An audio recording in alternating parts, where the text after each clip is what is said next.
Good morning, everybody, and welcome to Really Cool News' coverage of the Karen Reed murder trial. I'm Jim, that's Hank. Hank, how are you doing this morning? I'm doing all right. So it's supposed to be an interesting day today as we're going to hear from the second, not the lead investigator, but the assistant lead investigator today, apparently, according to what I'm reading. And, let's see. An error occurred. Please try again later. Let me see. Ruh-roh. Looks like Law and Crime Network is having trouble today. We may need to find another feed to watch. Oh, never mind. They fixed it. So where did we leave off on Friday, or actually last week when the adults came back into the room? Hank, you watched it. Yep. They had the emergency room physician who treated John testified. Then they went to the hospital's pathologist that was also being in charge of their lab, discussing the procedures for taking Karen's blood alcohol test, which the hospital does a serum blood alcohol, not a blood alcohol that they use in court. The next witness was the forensic pathologist who he went over the procedure, what they do to convert from the serum to a blood alcohol, and then also how they try and figure out what the BAC was at the time of the incident.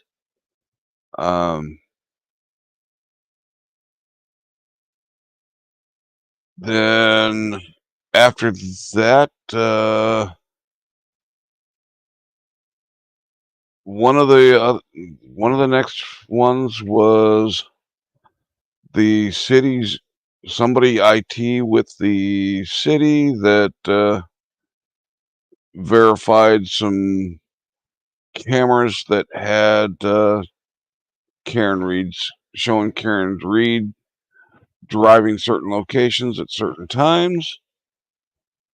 Then you had the person that's in charge of the scheduling of the city plows, that getting him to testify that the police had contacted him in reference to what plow drivers would have been driving that route at what times. And that's where we ended. So today, like I said, the second lead investigator will be on the stand. Turtle Boy's already saying that he will be out of the courtroom during that testimony as he intimidates that person. Turtle Boy released a design for a new T-shirt over the weekend. It's a movie style poster featuring his face and body with the words "The Intimidator" underneath it. What do you think, Hank? Uh, I think you should have gone with the leprechaun instead.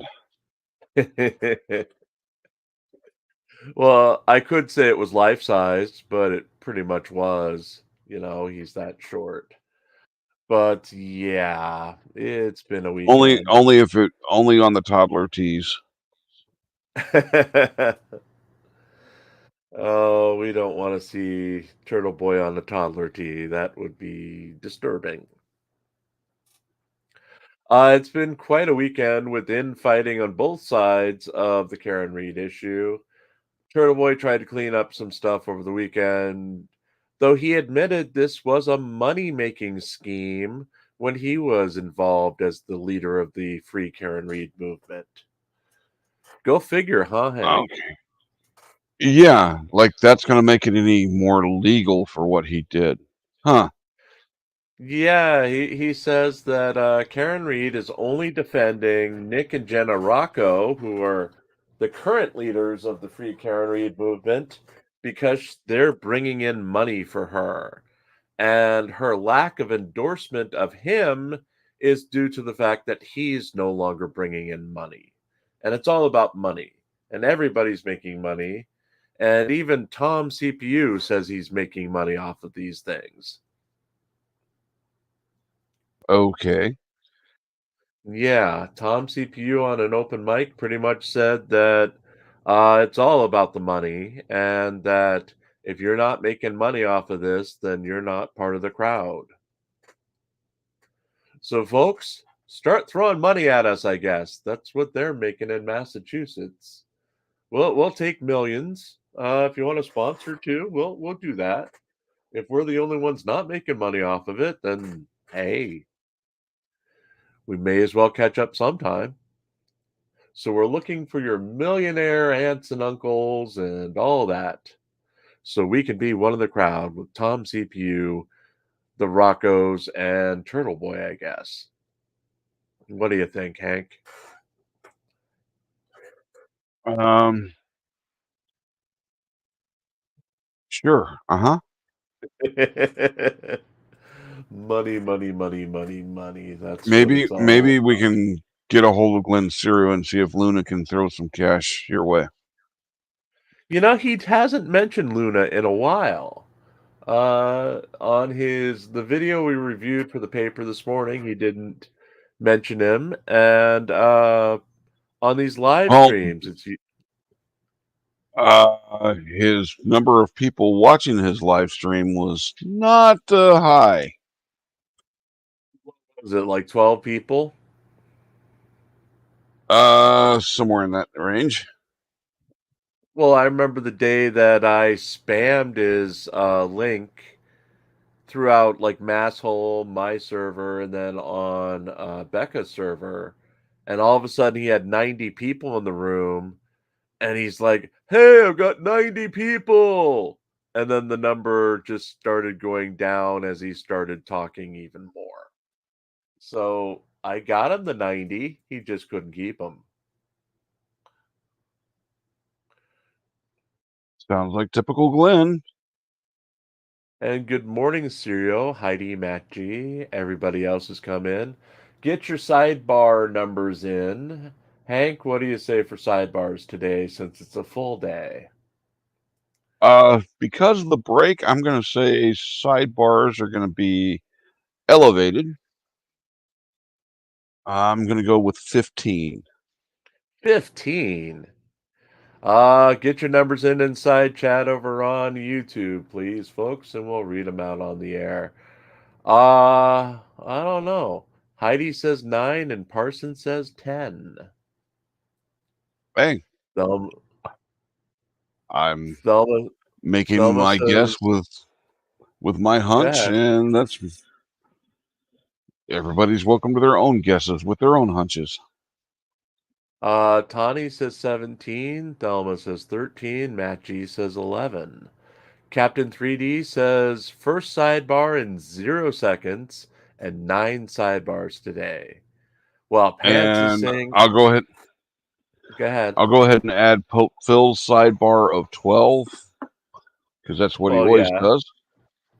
If he shows up today, we have not heard from the good Pope, but they're starting, so let's get to Your that. last week.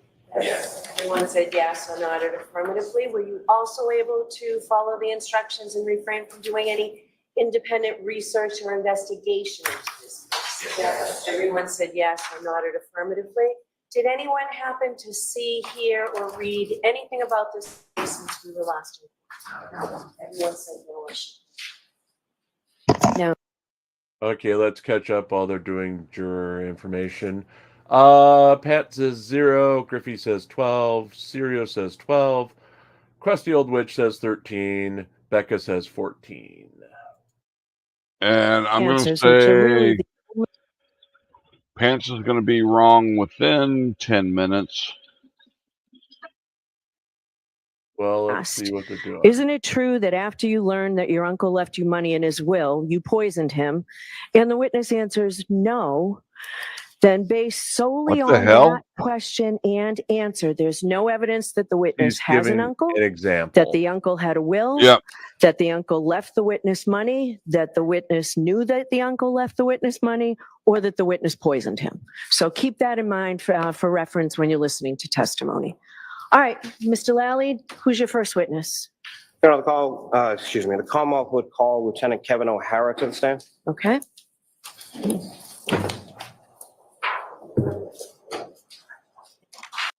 His Holiness just said he'll be about a half an hour late, so expect his arrival in about 40 minutes or so.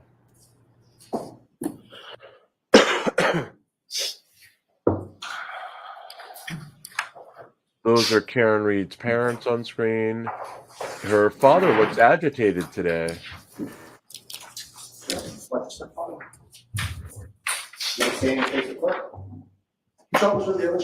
He kind of has a look on his face like he might have had a bit too much bran with his breakfast. Good morning. Yeah, he doesn't look that alive these mornings.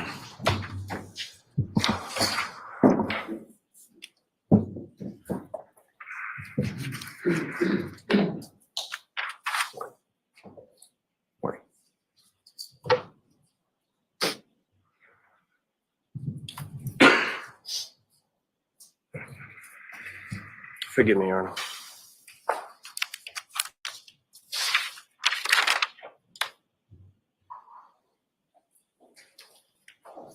Anytime you're ready.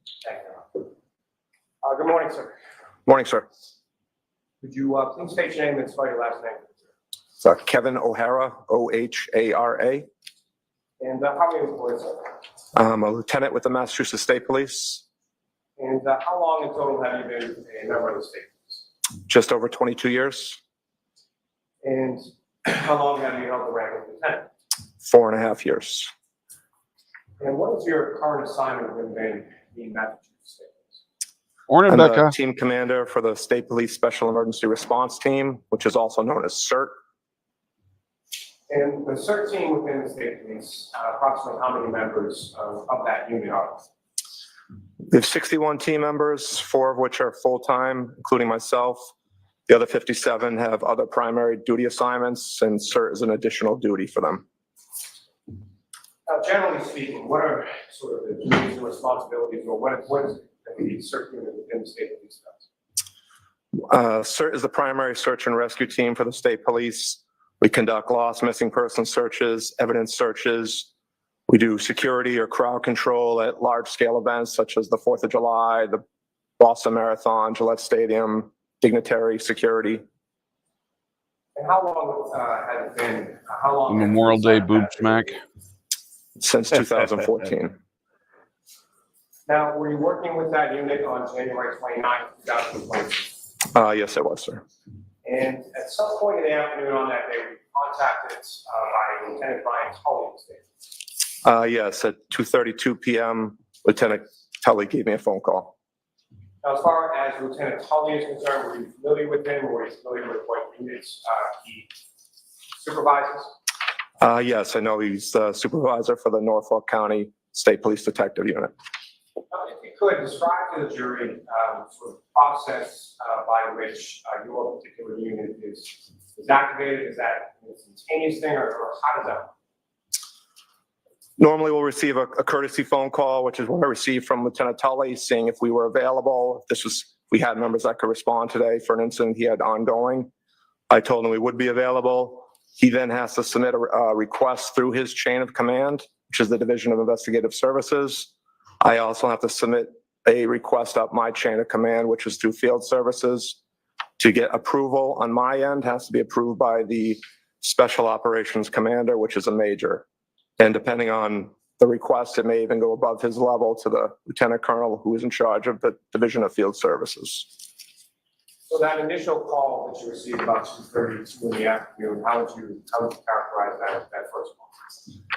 Again, I'd say it was more of a courtesy notification, just to make sure we weren't on another assignment, that we had members who could respond that day. Obviously, there was the weather issue that day, making sure members could respond to the scene. And the weather issue that day, what kind of weather issue? It was a blizzard. I think most areas had received between 18 to 20 inches of snow.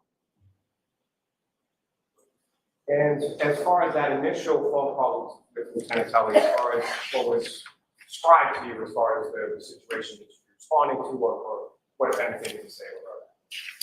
He said they were conducting a death investigation in the town of Canton, and he was looking for assistance with an evidence search. And how did you respond to that request on that initial phone? I told him we would have members that would be able to respond, and that I would start working on the approval process. Looking out my own window, I had been outside my house that day. I had large snow drifts at the end of my driveway. I told them building a roster and having members clear their driveway at least an hour plus on a response time. And following that initial conversation, did Lieutenant Tully reach back out to you at some point? Yeah, I'm not positive if he called me or if I called him. I think after I'd cleared my driveway, I spoke to my captain just to make sure, see what the status was on the approval process on our end. He said we were cleared on our end. So either Lieutenant Tully called me or I may have called him, because I was getting nervous that now that my driveway was cleared, that the town plow was going to come back and bury the end of my driveway again. So I'm not sure who called who, but I called him and told him we were cleared through the Division of Field Services. He also told me that we were cleared on his end. The approval requests have been approved. And do you know approximately what time of day it was that you had that second conversation with Lieutenant Tully? It's probably about 3:45, because we sent out an alert to our team at 3:48 telling them that we were authorized to respond to Canton. And as far as your team was concerned, can you speak a bit about sort of that process as far as the response and who's to respond and how you were able to sort of pull together the volume to respond? So CERT is broken up. We're geographically dispersed across the state. So we have an East team, West team. I had reached out to a supervisor from the West team, someone I knew who I wouldn't request to drive that far in the snowy conditions, to set up a roster for us. So he sent out an alert to the team at 2:53, requesting an availability list. I told him to just confirm that the people responding either had a truck or some kind of four-wheel drive vehicle to respond. And where was it that you were told, or where did you eventually respond to? Lieutenant Tully told us that we were going to 34 Fairview Road in Canton. And from the time that you cleared your driveway, secured response from your higher ups, what time was it that you left, or how long did it take you to get from your home to 34 Fairview? Well, like I stated, the alert went out authorizing the team to start responding at 3:48. I got the exact address via text from Lieutenant Tully at 4:10. We sent out another alert message at 4:17, just reminding people to bring shovels, brooms, rakes, etc. I left my house at 4:13 in the afternoon, and I got on scene at 4:56, so it took me 43 minutes to drive there. And from your house to that location in Canton, about how, absent sort of the weather, how long a drive was that going? Probably 20 minutes, sir. And when you respond, how many other members of the unit were able to respond to respond to the scene? Initially, we dispatched 8 members, including myself. Only 7 of us made it to the scene. One of the members could not get off his street. The end of his street had been plowed in by his town, and he had called his town DPW to try to get some assistance, but he was not able to make it to the scene. So we only had 7, again, after we initially started 8, which should kind of shift some of the dynamics of how we ran the search on scene. And getting to that in a moment, when you first arrived on scene, I think anyone else preceded your arrival? Who was on scene with that? Just one other trooper from CERT, Trooper Jay Bousselet, was on scene. I believe he arrived 2 minutes prior to my arrival. Could you say that name again and spell it for us? Yes, please? sir. It's Trooper Jason Bousselet. It's Beausoleil.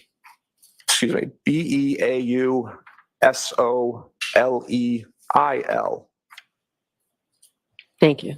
You're welcome. And Lieutenant Rao, when you arrived on scene, where did you park in relation to the house, and where was Trooper Bousselet in relation? Trooper Bousselet was just past the driveway of the house, so just north of the driveway. I parked almost at the end of the driveway of 34 Fairview. And you recall, at some point, your attention was directed to an area with a flagpole and fire hydrant, is that correct? Yes, sir. And do you recall which direction either or both of your vehicle and Bousselet's vehicle were facing when you parked in that area of the driveway? We were facing away from the flagpole originally. Eventually, we moved Trooper Bousselet's vehicle back towards the flagpole. Just we wanted some extra headlights to light up the scene, the area we would be working in. Now, Lieutenant Tully, was he on scene when you arrived? He was not. And at some point, did you reach out to him? Yes, I gave him a call. He stated he was just leaving. Canton PD would be on scene in about 5 minutes. That was probably around 5 o'clock. Now, as far as the house that you were parked in front of, and as far as the residences on that street, who, if anyone else, as far as neighbors or anything like that, or people from the house that you see outside the house at any point in time? We didn't see anyone outside the houses. A resident of 34 Fairview exited briefly after we were first on scene. That was the only person we saw. And exited and came down to where you were, or where did that person? No, he was, if you look at the house, you could consider 2 front doors, one closer to the garage, which would maybe be a mudroom or a den. Adult male exited from that door, had a hooded sweatshirt on. He asked us if we were here for what had happened earlier. We said yes, and he walked back inside the house. Now, as far as the, mentioned a bit about the snow, as far as the roadway conditions of the area where you were in, what if anything did you know or observe in regards to the roadway and how it had been treated with plow prior to the plow? The plow had really only cleared the center of the road. There was a good 3 to 4 foot snow drift coming off each side of the road. So maybe enough for 2 vehicles to pass, but not cleared curb to curb. And as far as Lieutenant Tully arrived on scene around 5, at some point did he, what if anything, where did he direct? He had instructed us that the death investigation involved a motor vehicle. He told us where the motor vehicle was believed to have been parked and wanted us to search from that area south towards the flagpole fire hydrant. Now, as far as this type of search was concerned, had you, what if any experience did you have doing this type of searching? In blizzard conditions, we've really never done evidence searches like this. We've done missing person searches we've gone out to, but for evidence searches, nothing like this. Something if a scene could be secured, we really wouldn't respond in a situation like this unless we really needed to. Now, as far as the search that your team does, if you could, was it typical or was it non-typical as far as conducting a search of an area that had already been gone over by another agency or by someone else from the state? Yeah, we're a stage 2 response, so pretty much every search we've ever done has been previously searched. We're never really the first person to search an area. And can you describe sort of, I guess, sort of the difference between what you do as far as searching is concerned and sort of looking or making observations or things of that? I think our training is a lot different than maybe the regular patrolman or trooper responding. There's not much training provided anymore in the academies. So we do extensive training through a lot of the search and rescue groups that we're a part of, which would be the National Association for Search and Rescue, which is NASAR. We do search and rescue initial actions. We do line searching, managing lost person incidents. We do multiple trainings a month with a team, which is different than what other personnel would get. I think traditionally, looking back to even my time before I was a member of CERT, a search would be, you go this way, I'll go that way. There was really no methodical approach to the search. And as far as your training is concerned as it relates to this particular search, what if any, sort of methodical approach did you develop, or what did you employ in this? We gridded off or marked off the area Lieutenant Tully thought would be the best area for us to search. So we had a starting point and an end point. Once all the members got on scene, we set up a line search, or what we would call a grid search, which again would just be a slow, methodical search with all of us working in unison, moving through the area. And about how big an area was it that you initially sort of set out to search? It was just over 50 feet, I believe, from the front door, which is the left door, looking at the house from the street, to the fire hydrant. I believe it was 59 feet. Was that length or width? That is length. And as far as the width of the area that you were searching, about what kind of area were you searching? It's about 3 to 4 feet was the snow drift coming off the curb. Now, as far as the information that you received prior to conducting the search, were there any items that were specifically identified as far as items that you might be looking for, or what, if anything, was given you in relation to that? Yeah, Lieutenant Tully had informed us that the victim, in this case, was struck by a vehicle. He believed there would be broken pieces of taillight in the area. He also stated the victim was missing his sneaker. So he asked us to search for both of those items. And sir, at some point, did you ask Lieutenant Tully any questions about the vehicle in question or anything in relation to that? After we had found one or two of the pieces of the taillight, I asked him if he knew how much damage was to the taillight, or if he had a photo that we could get of the taillight. And what, if anything, did he tell you? He told us at that time the vehicle was being towed back to Canton PD, so he did not have a photo to show us. And at any point, did he make any reference to who was coming along with the tow at Canton PD? He said Sergeant Buchanan and Trooper Proctor were following the vehicle back to Canton PD.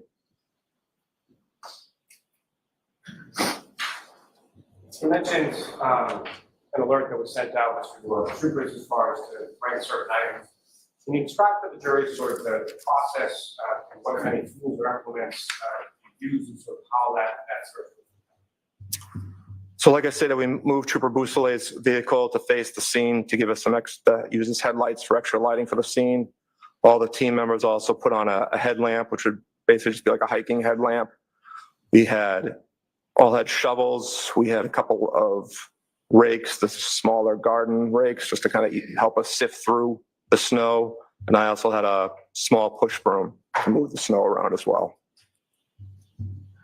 As you mentioned, sort of the headlamps and moving the vehicle as far as the headlights on the area that you were searching. What's the visibility and what was the lighting conditions around that area at that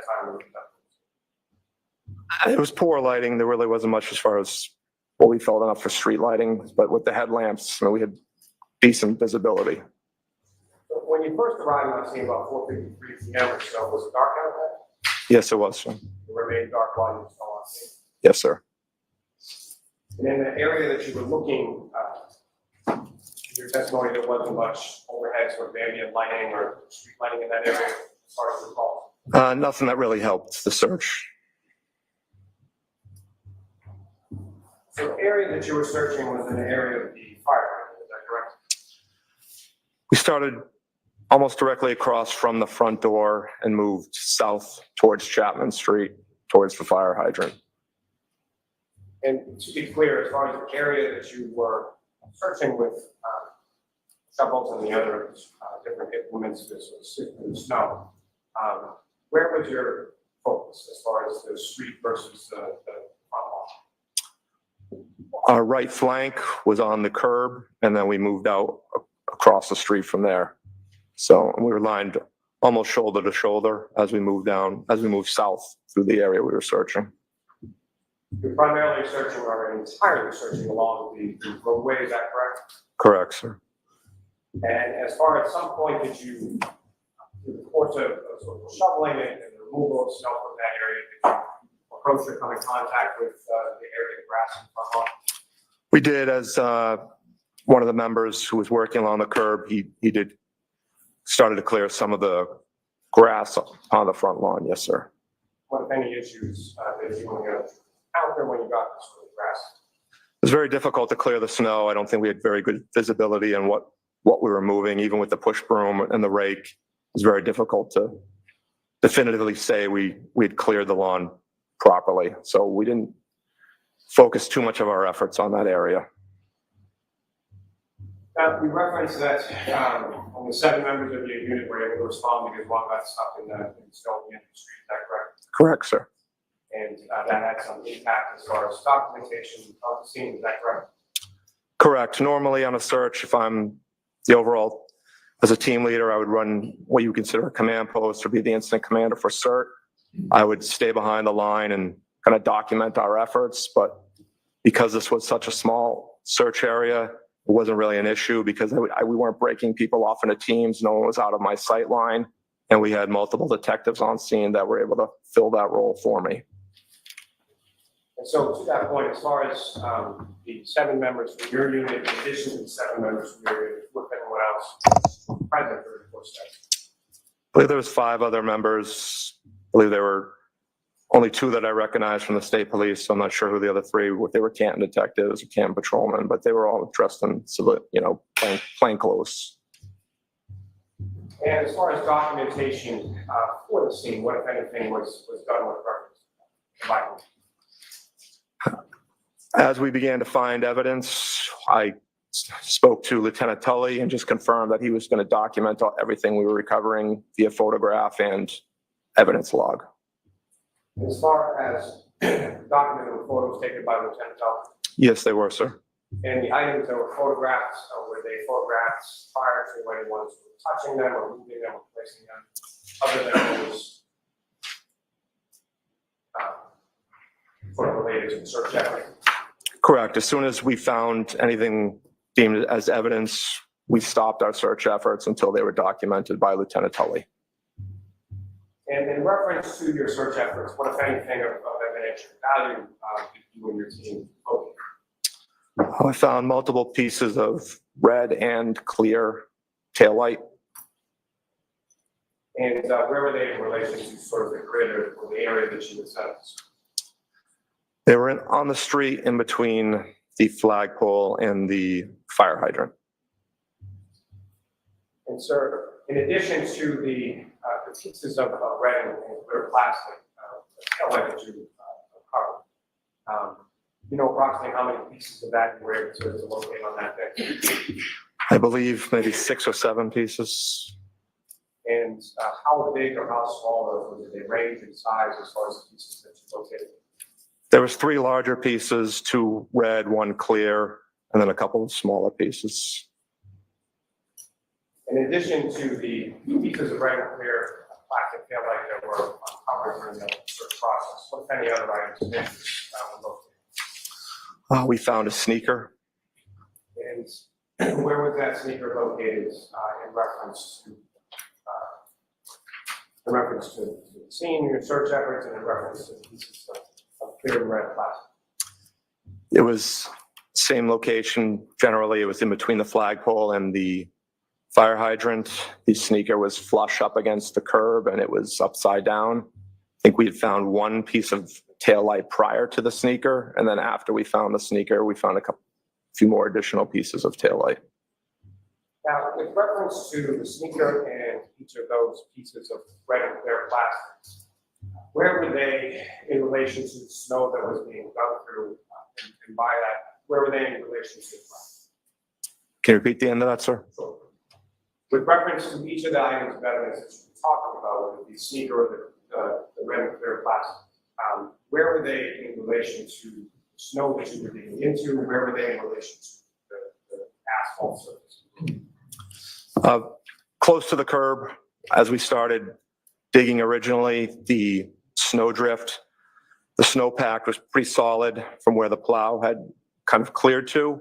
So once we were able to move through that, we started getting into fresh, undisturbed snow, started moving through that, which was a lot easier to move at that point. And all the items we found were close to the curb. And so my question also, sir, is sort of how deep within the snow that you were digging was each of those items? They were all found at ground level. And as far as the area that you were searching beyond They weren't floating in the air? snow drifts and plowing towards the middle of the road, how would you characterize that snow as far as observing footprints, tire tracks, or anything in that area where you were digging through and finding these items? No, we did not see anything, sir. Like I said, it was all fresh, undisturbed snow once we got past where the plow had cleared up to.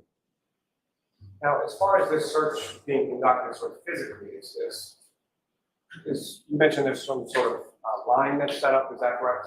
Correct, sir. Can you describe to the jury sort of how that line was set up, what were the different functions in different parts of the line, and where were you in relation? So like I stated, we had what we consider our right flank stood on the curb closest to the house, and then we moved left into the street. As we dug the snow out, it was originally inspected as they would pull their shovel out, make sure they didn't have anything in the shovel to the best of their ability. Then they would bring it out to the street. I was the left flank. They would dump it in the street, and I would sift through it at the end just to make sure there was no evidence that had come out to the street. Once I was positive nothing was in that snow, I would toss it onto the other side of the street. And we just continued that process as we moved south through that grid. And the depth of the snow that you were digging through, how did that change, or how was that any different from sort of one portion of the section to another? Where the plow had touched, clear to, I would say that was probably about a 3+ foot in height. But as we moved into the snow itself, getting closer to the curb, that was in level with the rest of the area, what was on the front lawn, which was on the neighbor's lawn. So probably 8, maybe 18 inches of snow. And sir, as far as this search was concerned, about how long a period of time was it that you were on the scene as far as searching, and how long the process was done? After Lieutenant Tully showed up, kind of informed us where we were going to search, we moved Trooper Boussalet's vehicle at 5:20, and that's when the rest of the team started to show up, right around 5:21, 5:24. A couple other members with extended response time showed up a little bit after that, but all members were on scene by 5:41. We had already started the process before they had all arrived on scene, and we were complete by 6:15. We started to wrap up and clear the area. And as far as the wrapping up, how was that decision arrived at, and sort of what led to that decision? So after we found the sneaker and a couple additional pieces of taillight, we moved south for, I'd say, over 5 feet, maybe closer to 8 to 10 feet without finding any other pieces of evidence.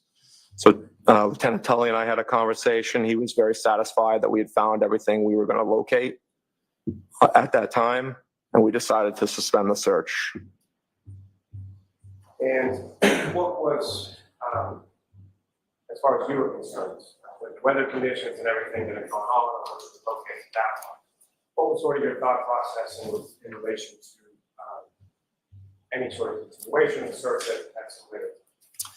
I told Lieutenant Tully, we'll do a debrief at the end. We'll go over probability of detection, how I feel, whether we would have found everything that was there. I told him that there was a good chance we did not find everything. I said, if you want us to come back in the daylight, which give us better lighting to search, or after a couple of days, the weather was supposed to warm up. If you wanted us to come back after there was some snow melt, just to reach out to me and we would come back. And as far as suspending the search at that point, was that something that was your decision independent of Lieutenant Tully? No, that was in consultation with Lieutenant Tully.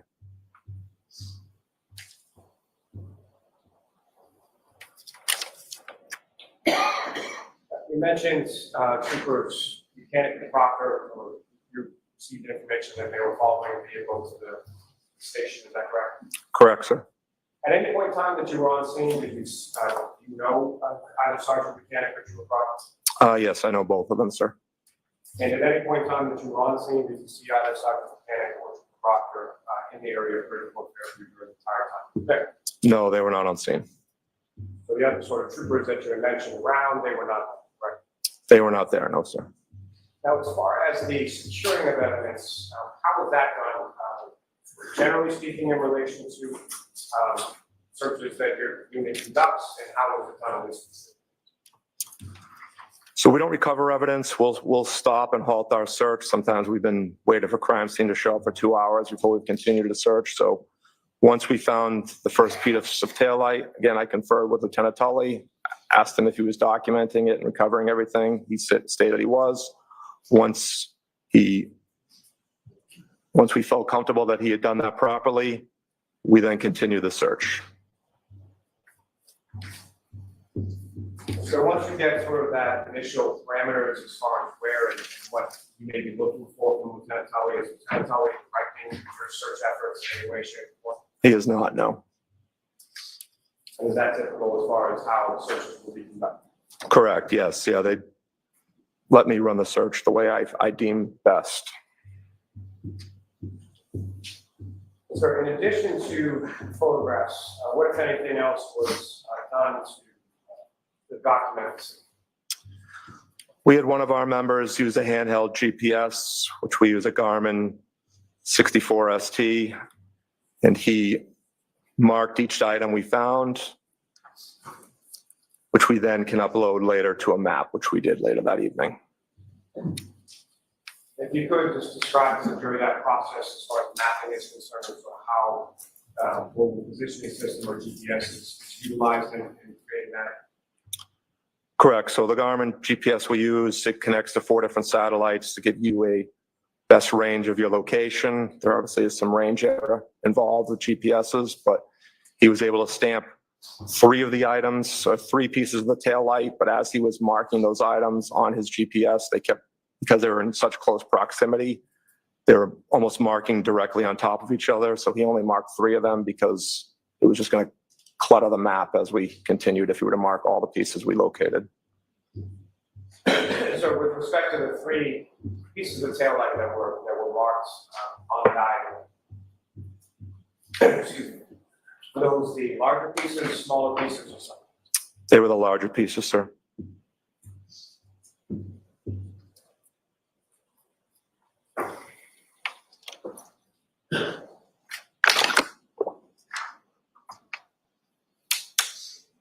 May I approach the witness, John? Yes. So as this is going on, Aiden Kearney, aka Turtle Boy, is posting insults to this witness and saying that the crime scene was tampered with. He's tweeting all this out. If you want to follow along, we have a Gia Reads Mean Tweets area on my Discord server that catalogs all of the tweets from people involved in this case, including Turtle Boy, Grant Smith Ellis, and Kate Peter.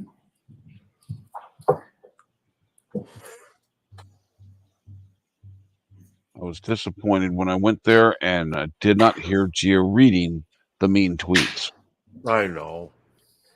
It's early yet. She'll be here soon.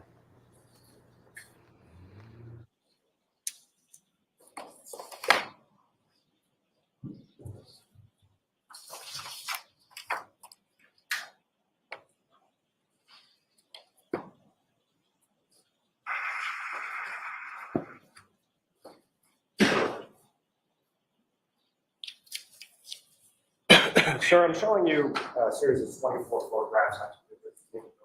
Briefly, I'm going to ask you in a moment if you recognize.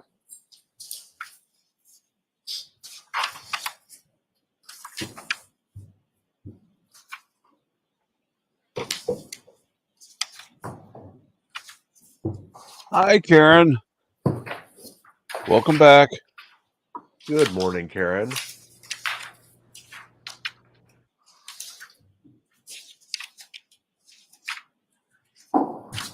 Do you recognize what's in those photographs, sir?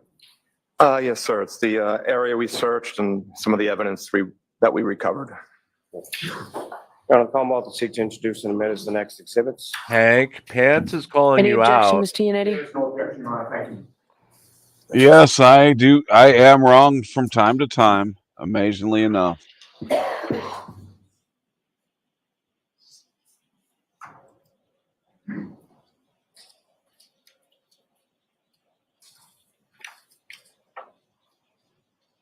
Other being Mark, may we approach the All right. Oh, I'm sorry. She needs to have her attention on the mic. I'm sorry.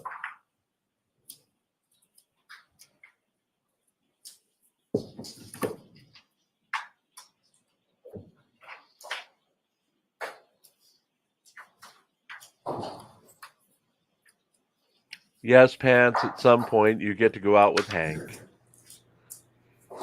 I'm not a cheap date. I want surf and turf. Any dancing? Only with Chief. But Pants is quite the dancer. He can dance with Chief. He also supposedly keeps a stake in his nether regions. Alrighty then. Wait, no, that was his brother Trousers.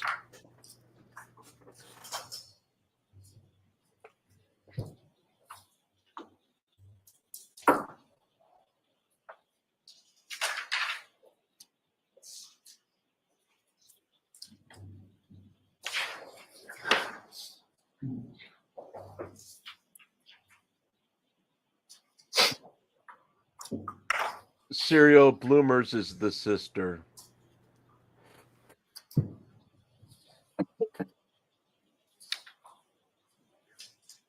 Pants says he needs extra softener for your date, Hank.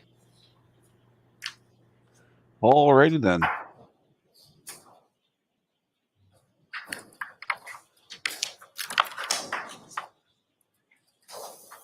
That's right. Please click like, share, and subscribe. Oh, we're supposed to subscribe too? Jeez. Yeah, I know. That's the weird part.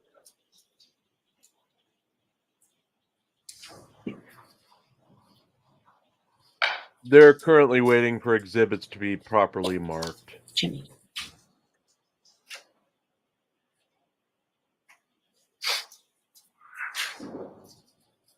Mrs. Tom, 0 sidebars so far. My theory is not holding water.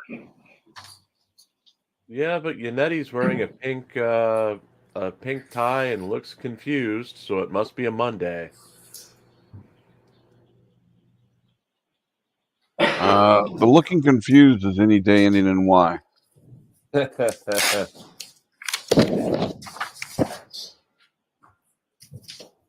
Pants wants to know if you've tried flex tape. For what, Pants?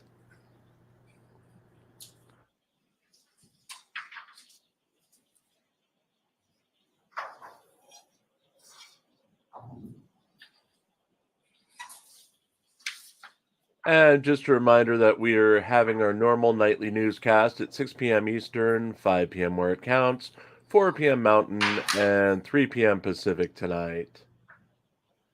We won't be with you tomorrow because there's no hearing tomorrow, but we will be back with you on Wednesday and Thursday. Then again, they have Friday off. And on days they're in session, we start at 8:55 a.m. Eastern. Go ahead, Hank. Yep. And Thursday is a full day this week instead of a half day like it typically is. And that's why we moved the Thursday night panel to Tuesday nights, or to just Tuesday night this week. So we won't be murderous when it comes to having to do a panel on top of the newscast, on top of the Karen Reed coverage. That's for your protection, folks. Your protection. I have it for the 111 through 134.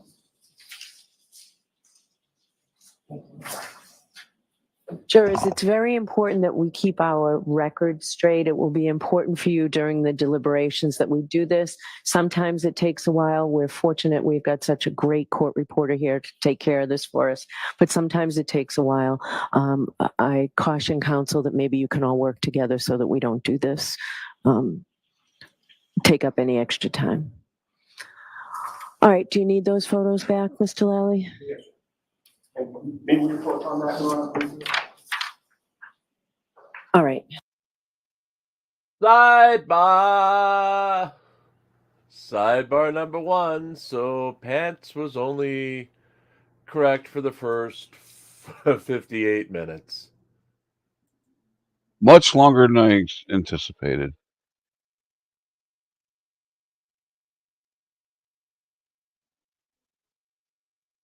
So Turtle Boy is continuing to say that all this evidence that this man is testifying to was planted by police officers as they were finding it. He's also putting up pictures of the biggest piece of taillight that wasn't found till almost a month later.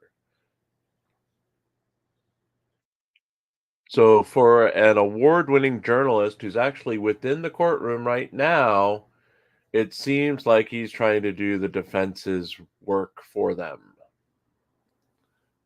Huh. Go One of these figure. days he's going to rule. And he's going to be complaining during his trial that he was wronged by the system when he couldn't keep his fucking mouth closed.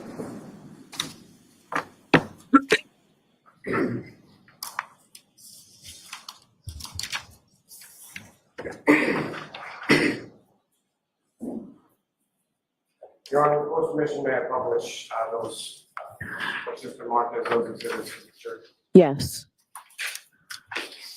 Susie Y, yes, it's a full day today. I approach the witness, Your Honor. Yes. What you have before you is raising points on that point. It's really hiring and asking to. Okay, thank you. Lieutenant O'Hara, just go with you on that.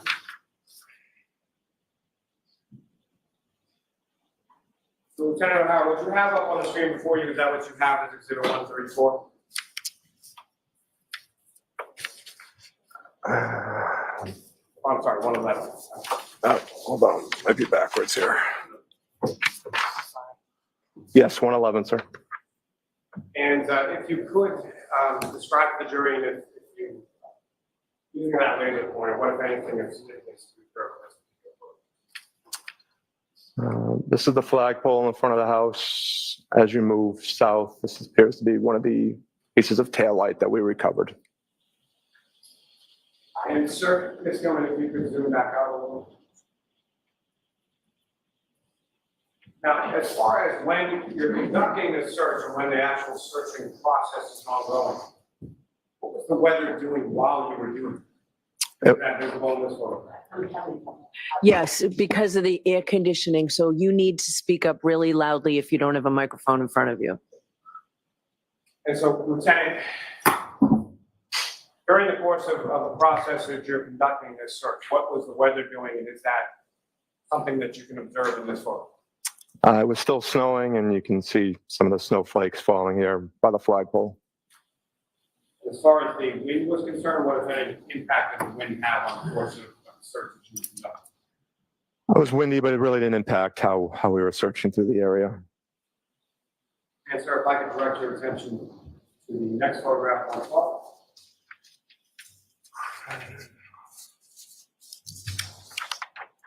Okay. And again, sir, what's up on the screen? Is that what you have for you? Yes, it is. This is sort of a different perspective of the same area that you were talking about in the last photograph, is that correct? Correct. If I could have the next photograph, 113.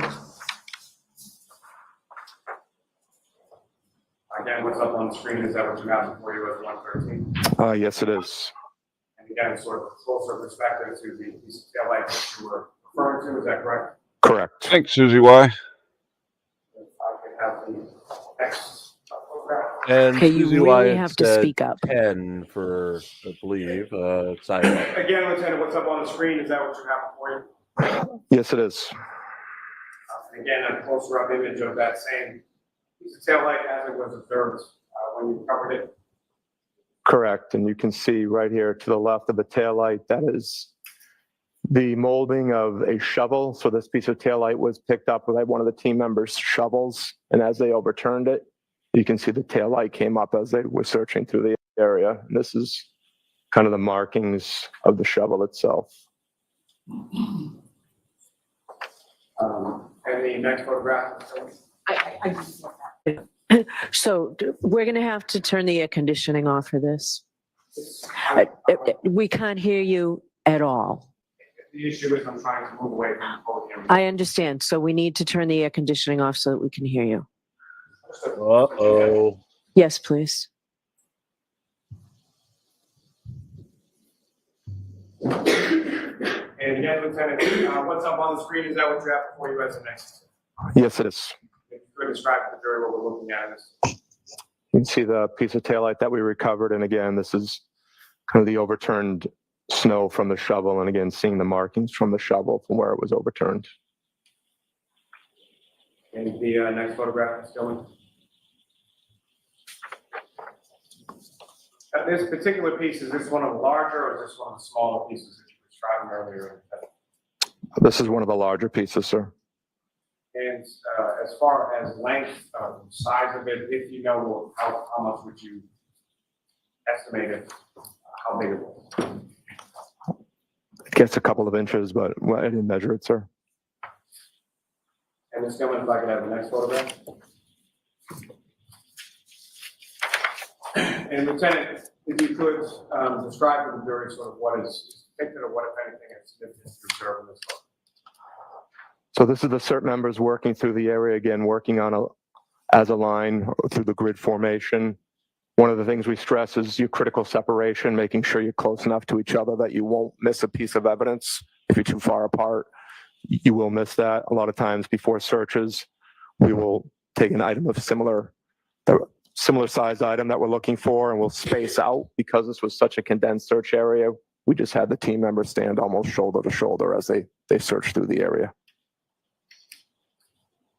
And the next photograph is coming. And again, sir, if you could describe to the jury sort of what we're looking at, or what, if anything, of significance you observe in this. Maybe a little difficult to see from a distance, but right here, this is the sneaker that we recovered. And as far as the area of the curving that you indicated that the sneaker was recovered in relation to, where is that? It's flush up against the curb. Again, I'm sorry, using the laser. Oh, I apologize, sir. Right here, this would be the curving right here. The next photograph is coming. So similar, as far as this photograph is concerned, what, if anything, do you observe in that photograph? What do we? That's a closer photo of the sneaker. Sneaker is in the bottom, right down here. The next photograph. Again, what, if anything, are we looking at in this photograph, sir? Again, you're looking at the sneaker. This is just a closer zoomed in photo. And this would be the curbing right here. And the sneaker, as it's portrayed in this particular photograph, is that as it was when it was recovered? Yes, sir. The next photograph is going.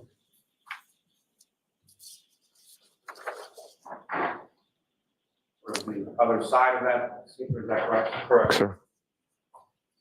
Is that fixed sort of in relation to the curve that you were describing earlier in your testimony? Yes, sir. You can see the curbing right here. The next photograph.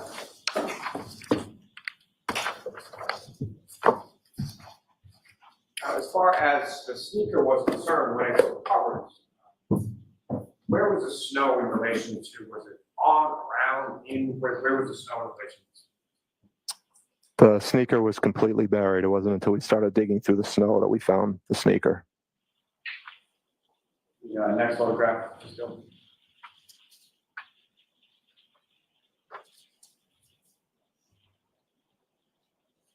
And this is how it was discovered, is that correct? Correct, sir. How it appeared when it was discovered? Yes, sir. Next photograph, let's go. Next photograph, let's go. And sir, in this photograph, if we could, using the laser pointer, draw the jury's attention to what, if anything, of significance you observed. This is exhibit 125. It's the photo I have in front of me. This might be difficult for them to see, but this is a clear piece of the taillight right here. And the next photograph.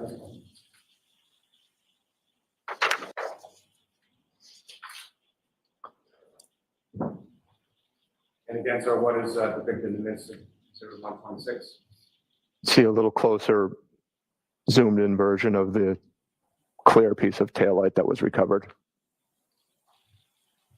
As far as what the area of snow surrounding, did that sort of depict the depth at which that piece of clear plastic taillight was discovered? Correct, sir. The next photograph, 127. What, if anything, are we looking at in this one? A different angle of the piece of clear taillight that was recovered. The next photograph is exhibit 128. So if you could describe to the jury what is depicted in exhibit 128. It's difficult to see, but there's a piece of clear taillight right here. I can see with the photo in front of me, but I'm not sure if the jurors can see it from that distance, but there is a clear piece of taillight in this location. Next photograph, 129. Again, if you could demonstrate to the jury what, if anything, of significance you observed. Again, there's a piece of clear taillight right in this location. Different piece of taillight than the one you were referring to previously in the prior exhibits. Yes, sir. Next photograph, 130. What, if anything, what are we looking at in this? Again, there's a Have piece fun, of clear Virgo. taillight. Again, might be difficult from the distance for the jurors, but it's in this location here. Next photograph, 131. What, if anything, is depicted in exhibit 130? There's a larger piece of red taillight located on the ground in this location. And the next exhibit, 132.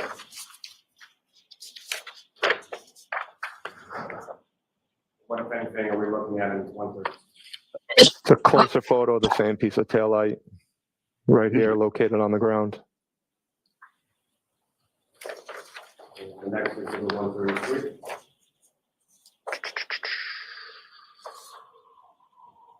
Now, what, if anything, is depicted in 133?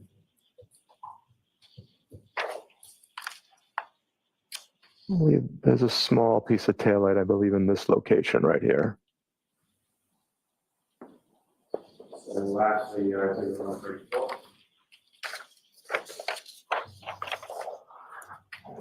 It's a small piece of taillight right on the ground right here in this location.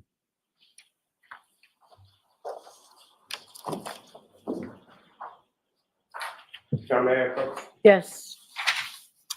Parsons, there were 46 pieces, I believe, but they only found about 6 or 7 in the initial search. Go away and just take a look at those and look up anything. Yes, sir. Do you recognize those? Yes, I do, sir. What do you recognize those? This is the mapping system we use to map evidence we recover. Are those diagrams created pursuant to that mapping system? Yes, they are. What's contained in those diagrams, is that a fair and accurate portrayal of where items were recovered in relation to various markers on scene at 34 Fairview on January 29th in the afternoon. Yeah, the marks showing on the map, they're a little offset, but that falls in the range of error with the handheld GPSs. May I approach again, Your Honor? Yes. I'll vote to seek to introduce. No objection to the maps. All right, thank you.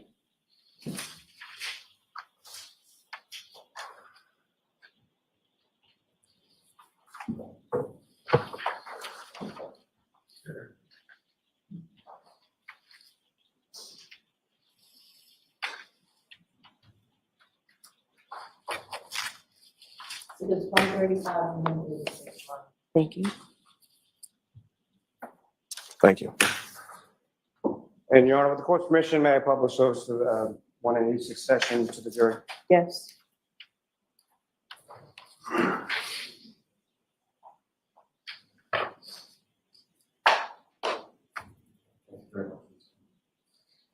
Now, Lieutenant O'Hara, would you have before you the first diagram, 135, is that what's up on the screen?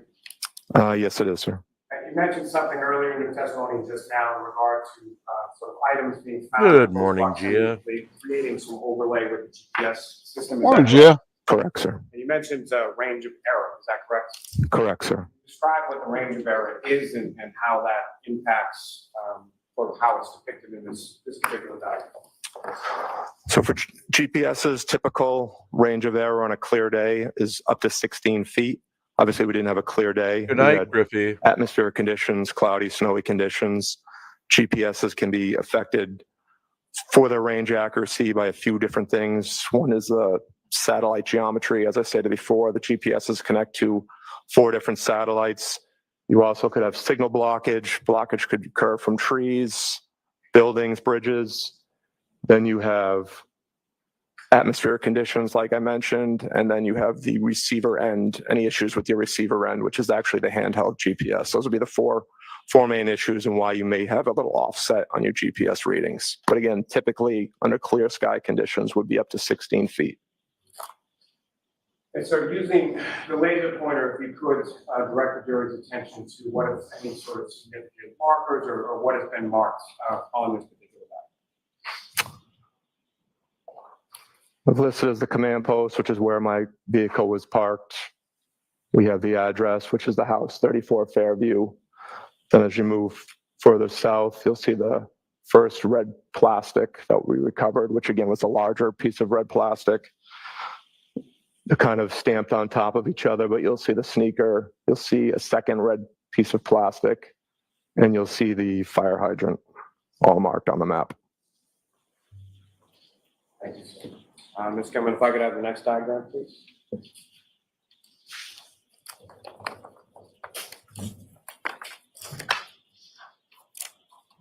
Again, so what's up on the screen, is that what you have before you? Is it 136? Yes, it is.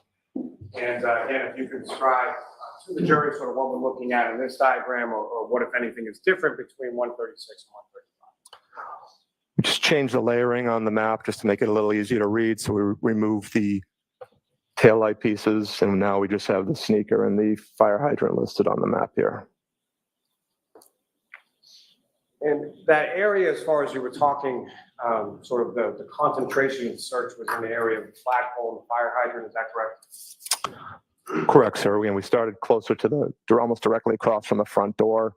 The evidence recovery all happened between the flagpole and the fire hydrant. And if you could, or if it's possible on this diagram that you have up on the screen, could you, using the laser pointer, direct the jury's attention to sort of where the search began and where the items of evidence were located? Search would have begun right in this area. And as we moved south, we started finding pieces of evidence right around here. And then the area that you went, about 5 or somewhere between 5 to 10 feet, is that your testimony beyond when you started to not find any more items of evidentiary value, is that correct? Correct. We had gone past the fire hydrant, hadn't found any other pieces of evidence for, it's probably closer to 8 to 10 feet, and that's when we suspended the search. And so just using that laser pointer, if you could direct the jury's attention to that 8 to 10 feet, in which direction was it from the items of evidence? Heading south towards Chapman Street. So down in this location would be where we stopped. Thank you, sir. Your Honor, may I approach this to retrieve? Yes.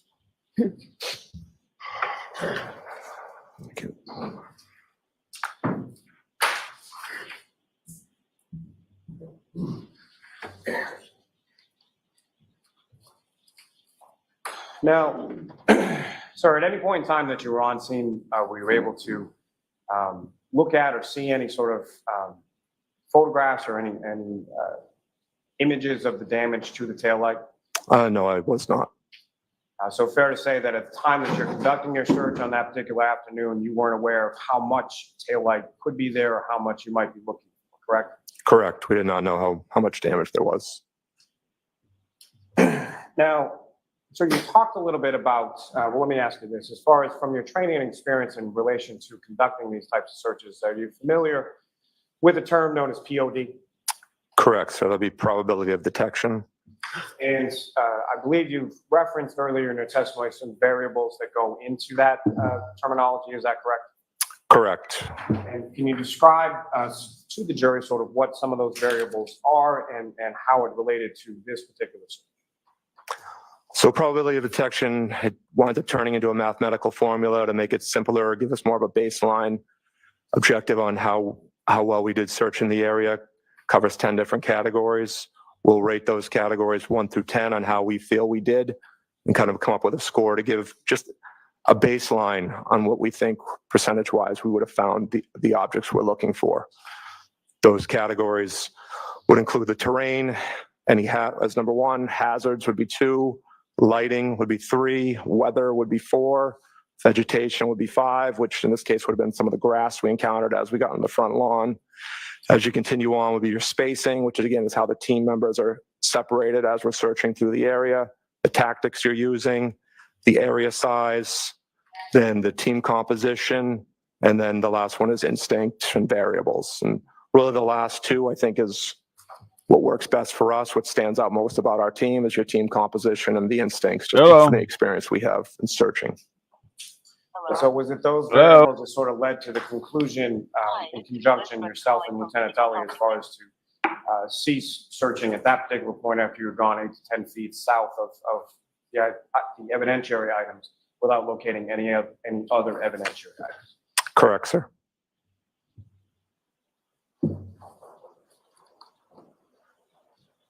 Thank you. I have no further questions of this witness. Thank you, sir. All right, cross-examination. Here we Thank you, go. sir.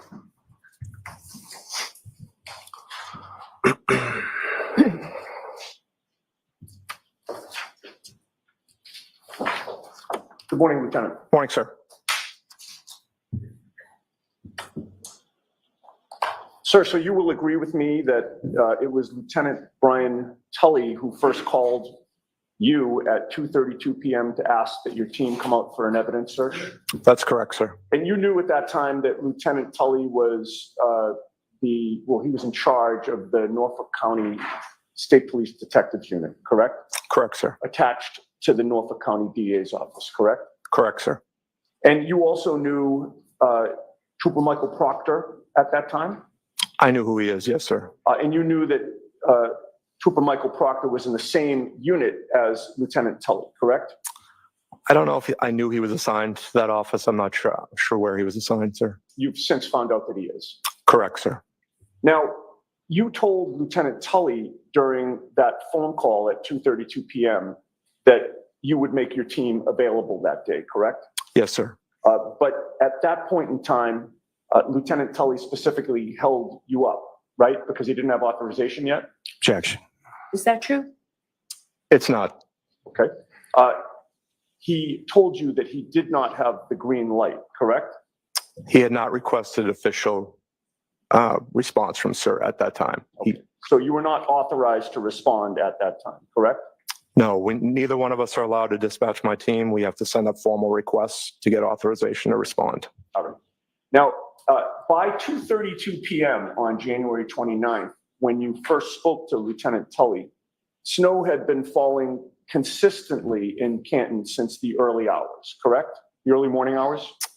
I would assume so, yes, sir. It wasn't you my were- house. I'm sorry? It wasn't my house, so I would assume so, yes, sir. But you lived in Massachusetts at that time, Correct, right? yes, I did, sir. And you weren't hours away when you were contacted by Lieutenant Tully, I correct? was not, no.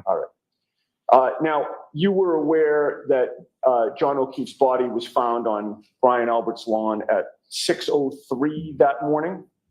I believe when I spoke to Lieutenant Tully, he told me around 6:30. Well, let's go with 6:30 then. So when you received the call from Lieutenant Tully, snow would have been accumulated from 6:30 a.m. approximately to approximately 2:30 p.m., correct? Yes, sir. And so snow had been accumulating at that point when you first got the call for about 8 hours after the body was found, correct? Correct, sir. Now, before you conduct a search, is it important for you to know in general terms the working theory of the police and the investigators in terms of what had happened at the scene? It's not. I want as detailed information on what we're looking for. As far as the investigation's concerned, that's not interesting to me. I'm not interested in those exact specifics. I just want to know where you would like us to search and what you need us to find. Right, but in order to know what you are seeking to find, you'd need to learn from the investigators what they believed happened that would leave that evidence, correct? Correct, sir. He told us we were looking for pieces of taillight from a vehicle. All right. You'd also want to know prior to getting to the scene who had access to the scene before you got there, would you not? I did not need to know that information, no, sir. And I did not ask that. All right. Is it important to maintain the integrity of a crime scene before it's searched or processed? Sometimes, but a lot of times when we're involved in searches, we might not be out for days later. If search efforts have been exhausted and they don't think any evidence can be recovered, we will go out to scenes that have been left unsecured for days on end. Sure. No, I understand that, but that wasn't my question. My question was, is it important to maintain the integrity of a crime scene before it's searched or processed? Well, you can leave it unattended if you don't believe it'll be disturbed or anything will be taken, sir. Is it preferable to leave a crime scene unattended prior to searching it? No, I think they would have searched it before we arrived, yes, sir. Again, I'm going to ask if you would, please just respond to What my preference would be, sir, yes, I'd prefer that it was secured. Okay, that wasn't very difficult. Apologize on the Objection, Your Honor. So, no comments, Ms. Giannetti. At the time that Lieutenant Tully first called you, were you aware that no one from law enforcement was controlling that crime scene? Objection. I'll allow it. I was not aware of that, no, sir. Were you aware at that time that no one had been controlling it for about 6 or 7 hours before you were called? I was not aware of that, sir. Were you aware that the scene had been abandoned by the police and investigators at about 7:50 in the morning? Objection. I'll allow it. I was not aware of that, sir. Were you aware that the scene was left open to the public for hours before you were asked to search? I was not aware of that. All right, in any case, when you got there, there was only one trooper on scene, and that was a trooper from your unit, Correct, sir. Beausoleil? Correct. Nobody else was guarding the crime scene at that point, correct? There was not. In fact, at that point, did you know where specifically on the property you were going to be searching? I did not.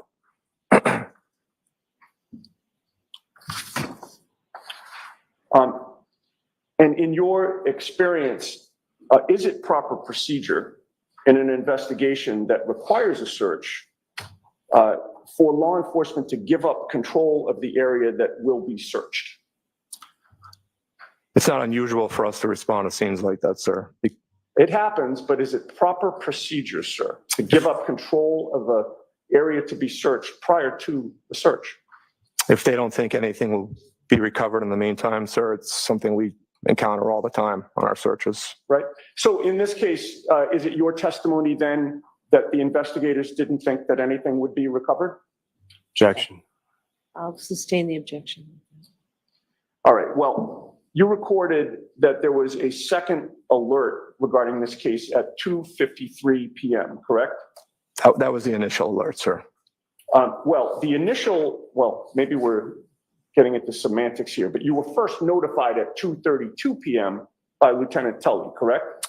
That's him calling me. The 253 alert is sent out to my full team. Okay. That 253 alert is the second time that you're receiving information about this case, right? The first being 2:32 from Lieutenant Tully. No, that's not new information. That's me taking the information I received from Lieutenant Tully and sending it out to the rest of my team. Because they were not aware of the circumstances yet. So you were the one to send out that second alert, or that alert? West team supervisor, because I was going to start clearing my driveway. So I reached out to a West team supervisor. He sent out that alert. And who was that? That was then Sergeant, now Lieutenant Simpson.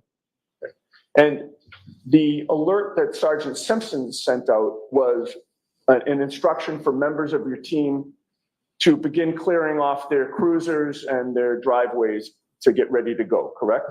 That was an availability of alert to see who would be available to respond. And that they should begin clearing off their cruisers and driveways, correct? Yes, so they would be able to respond. All right. But your team was still not activated at that point, correct? Correct. In fact, Sergeant Simpson explicitly wrote in that alert, quote, "We do not have the green light yet," end quote, correct? Correct, sir. Sergeant Simpson at 2:53 p.m. in that alert actually typed it in twice that your team did not have the green light, correct?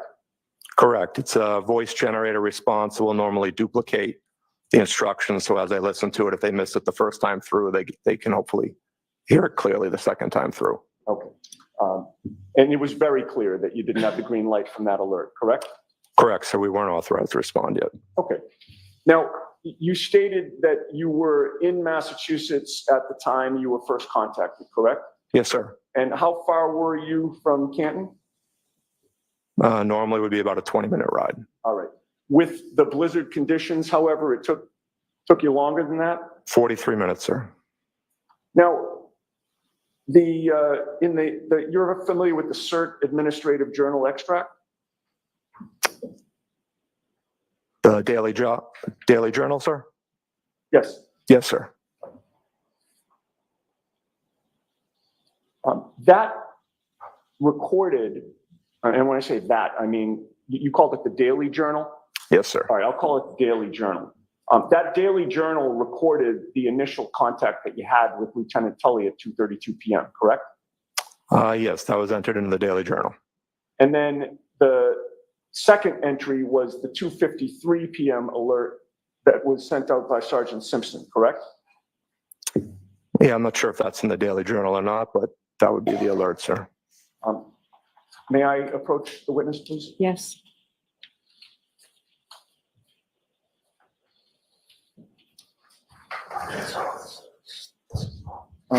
Your Honor, I'd like to hand the witness this document and leave it there. I have an extra copy. I have no problem with him referring to it.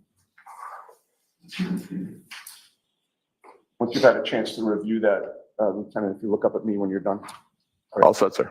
So you'd agree with me that the 2:32 p.m. phone call with Lieutenant Tully is in the Daily Journal, correct? Yes, it is. And the 2:53 p.m. alert by Sergeant Simpson is also in the journal, correct? Yes, it is. Both of those have a timestamp, do they not? They do, sir. What is the next entry on that journal? It says, "Sir, activated en route to Canton." Now, there is no time entry next to that. I'm sorry, no time is entered next to that entry, correct? There is not, no. The previous alert said only to clear the vehicles and driveways, essentially, right? To check on availability? Correct, sir. So the time that your team is alerted was entered in the journal, but there is no time entered in this journal as to when you were dispatched, correct? Correct, sir. But you have a memory of after that 2:53 p.m. alert sent out by Sergeant Simpson that Lieutenant Tully called you back about an hour later? It's not a memory, sir. Our alert for the team to respond is timestamped at 3:48 p.m. Okay, and that was Sergeant Simpson that recorded that, correct? Correct, sir. But that's not in the Daily Journal, correct? No, that's in the Health and Homeland Alert Network, which records all our alerts that get sent out. And that was timestamped at 3:48. 348. Okay. Now, other than authorization that would have been obtained after the 2:53 p.m. alert, did you ever ascertain what else changed on the part of the Norfolk State Police Detective Unit that allowed you now to have the green light? Once I was done cleaning my driveway off, which took a significant amount of time, I spoke to my captain. He said we were approved through our chain of command. And that's when either I contacted Lieutenant Tully or he called me. He said he was approved through his chain of command to include the deputy superintendent who was authorizing a response. Okay. So there's several layers of the chain of command that have to approve a response for numerous reasons. Staffing reasons, they know I'm pulling, again, I said some of my team members aren't full-time members. Some of them I have to pull off their assignments. So if they're on patrol, I'll now be shorting a barracks. They take that into consideration, overtime consideration, safety consideration of now additional members driving through the whether to respond. So that all gets discussed at levels above us. All right. That answer applied to strictly issues regarding authorization on both ends, correct? Yes, sir. All right. You recall my question, which was, other than authorization, did you learn what, if anything, had changed in that time period from 2:53 p.m. to 3:48 p.m. on the part of the Norfolk State Police Detectives Unit? No, sir. We just talked about the authorization process. Sometime shortly before 4 o'clock, you're talking about 3:48 being the alert authorizing you to depart. Sometime before 4, Sergeant Simpson informed your team to start heading to Canton and to report to you, correct? Correct, sir. That meant that team members should basically stop what they're doing, the ones who are going to be going, get their gear ready, suit up, get in a car, and start driving to Canton to meet up with you, correct? Correct, sir. And we've already discussed that on this particular day with blizzard conditions and the roads as they existed, that would obviously take more time than it would on a clear sunny day, correct? Correct, sir. And I believe your estimation is maybe about a 20-minute drive in good weather with good roads versus the 43 minutes it actually took you to get there, correct? Correct. Now, the 7 members of your team who did show up were Bearden, Beausoleil, Carrier, Louise, O'Brien, you, and Viscardi, correct? Correct, sir.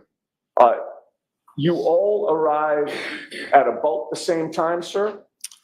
No, we had a pretty significant difference between arrival times. Okay. Is there something called a personnel status report that records arrival times, sir? No, it doesn't record arrival times. We just enter who's responding. We use our geotab, which is our vehicle locator, to determine arrival times.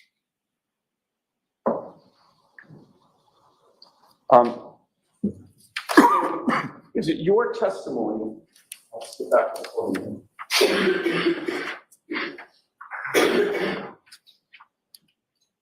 Is it your testimony that the personnel status report does not record the date and time that somebody arrived on scene?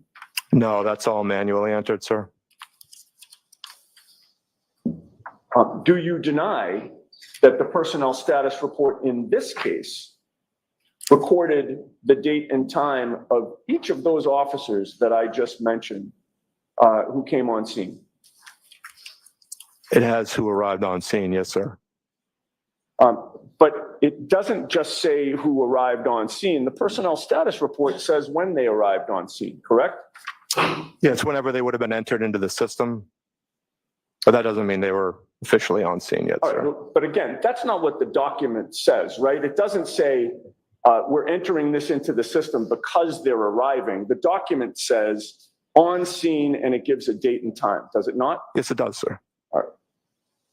Now, your testimony is, oh, and by the way, the personnel status report, you'd agree with me, has everybody except for you and Beausoleil showing up at 5 p.m.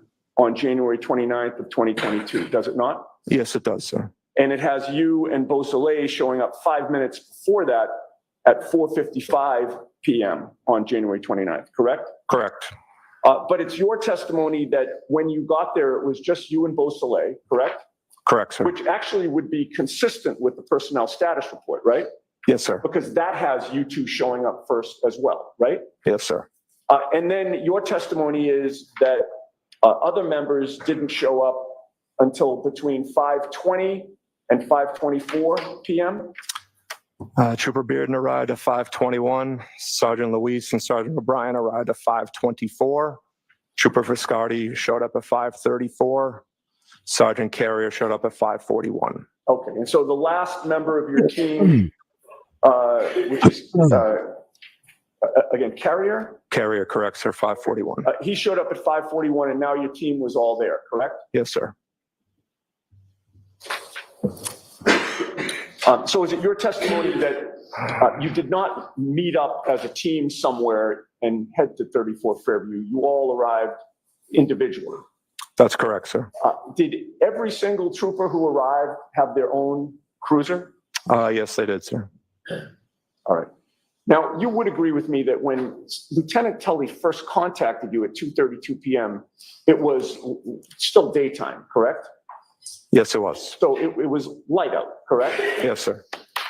You'd agree with me that at around 5 o'clock on this late January day in Massachusetts, it was dark out by the time you got there, correct? Yes, it was. So when you finally arrived on scene, after getting the team getting the green light, it was dark for the start of your search, correct? Yes, it was. When you got there, you set up a command post. Well, you could call my cruiser command post, sure, sir. Well, I didn't use the term command post, sir, did I? You did not. Who used it first? We marked my cruiser as a command post on the map, sir. Okay, all right. And a command post is a base of operations at the scene, correct? Yes, sir. And you parked your cruiser basically in front of the driveway at 34 Fairview to serve as the command post? Yes, right side of the driveway, yes, sir. And you were initially facing away from the flagpole when you did that? Yes, sir. Which would mean that your cruiser was parked technically on the wrong side of the street facing Cedar Crest because you were against 34 Fairview? Correct, sir. And then ultimately turned it around? Well, yes, myself and Trooper Beausoleil moved our vehicles. All right, and you initially parked there in part because you wanted to keep the area where you were searching clear of vehicles, correct? Yes, sir. And that was where you met at the, we'll call it a command post because you did, your cruiser. That was where you met to discuss the parameters of the search? When Detective Lieutenant Tully arrived on scene, that's where we spoke. Okay. And you would agree with me that it was Lieutenant Tully from the Norfolk State Police Detectives Unit who told you where to look and what to look for, correct? Correct. He told us the area he thought would be the best probability to find what we were looking for.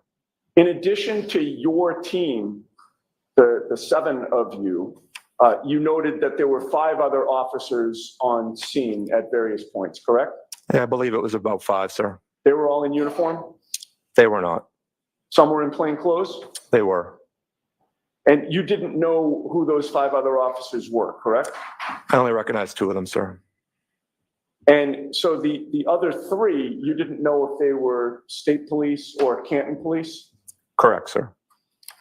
At that point, were you made aware that the Canton police had been conflicted out of this investigation? I had not, no, sir. All right. Now, Lieutenant Tully directed you to an area where he said that John O'Keefe's body was found, correct? He directed us to where he believed the vehicle involved had been parked and to where the victim's body was recovered. All right, so again, in answer to my question, he did direct you to an area where he believed the victim's body was found, correct? Yes, sir. And he told you that he believed that the victim officer was hit and dragged by a motor vehicle, correct? Yeah, I believe he might have said possibly dragged. All right, but in terms of your paperwork on the case, there's something called a final mission report, correct? Yes, there is, sir. And what is the final mission report?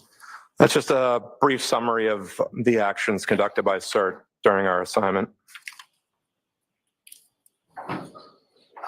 And with regard to, just going back for a second, with regard to those 5 officers, you mentioned that you recognized 2 of the 5 officers that were in plainclothes at the scene? Correct, sir. And what departments were they from? The only 2 I recognized were from the state police. Okay. Now, getting back to the final mission report, you called it a brief summary of what you had done with regard to the search, correct? Yes, sir. Just because it's brief doesn't mean that it should be inaccurate, correct? Correct, sir. It's important with regard to anything that you submit on this case that you be as accurate as possible, correct? Yes, sir. And you try to be, correct? Do our best, sir. Right. And there is an entry, well, there are 6 different categories on, or I should say 7 different categories on the final mission report. The first being the mission name, which you entered as the Canton Evidence Search, correct? Yes, sir. And that was accurate. The evidence search occurred, and it occurred in Canton, correct? Yes, sir. And you also put the date and time of the first call, and you entered that as January 29th of 2022 at 2:32 p.m., correct? Yes, sir. And that was accurate because you've testified that's when Lieutenant Tully contacted you, correct? Yes, sir. And there's a entry or a question or a box that says general terrain, and you entered that as neighborhood, snow-covered street, and front lawn, correct? Correct, And sir. that was accurate, right? Yes, sir. And in terms of incident type, you entered evidence search, correct? Yes, sir. And that was accurate, correct? Yes, sir. And then there's a final mission report that talks about your mission and starts with, 7 CERT members, and that's the CERT team, right? Yes, sir. 7 CERT members responded to the scene, and it talks about, the snow in the area where the victim's body was found, the plows hadn't cleared the street, et cetera, et cetera. That paragraph is accurate as well, correct? Yes, it is, sir. And then there's a final mission report by, and it gives your name, Lieutenant Kevin O'Hara, and it has your accurate badge number, which is 3042, correct? Yes, sir. All right, everything that we've just discussed in terms of what you put in your final mission report was entered accurately, correct? Yes, sir. And the final category is general description of mission. And would you agree with me that you entered the off-duty officer was hit and dragged by a vehicle at approximately 12:30 a.m.? I don't remember exactly how it's worded, sir. If I could. May I approach you on? Yes. It's been a recurring theme. Do you need I do not. glasses? You I do don't. not, Okay. sir. All right, I'm sorry. Thank you, sir.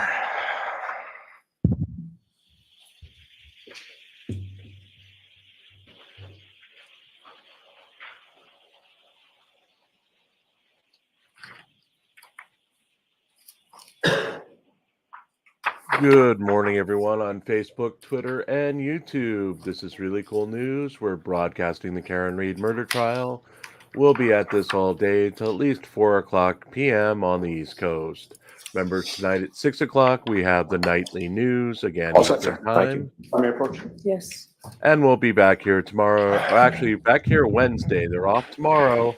Lieutenant, Wednesday having at read that 8:55 portion of the a.m. final Eastern. mission report, is your memory refreshed?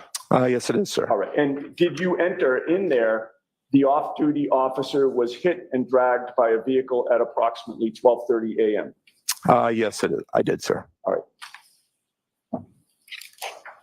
Now, with regard to the area that, or I should say, Lieutenant Tully's direction to you to search the area where the victim's body was found, Lieutenant Tully never informed you that he was actually present and saw the victim's body in that spot, did he? He did not, no, sir. Did you mark the place where John O'Keefe's body was found with GPS coordinates? We did not. He wasn't no longer on scene, sir. So I think that would have been not 100% accurate. Okay. You also mentioned that Lieutenant Tully directed you to the area where the SUV had been parked, correct? To where the vehicle was believed to have been parked, yes, sir. At that time, did you know it was an SUV or not? I did not, sir. All right.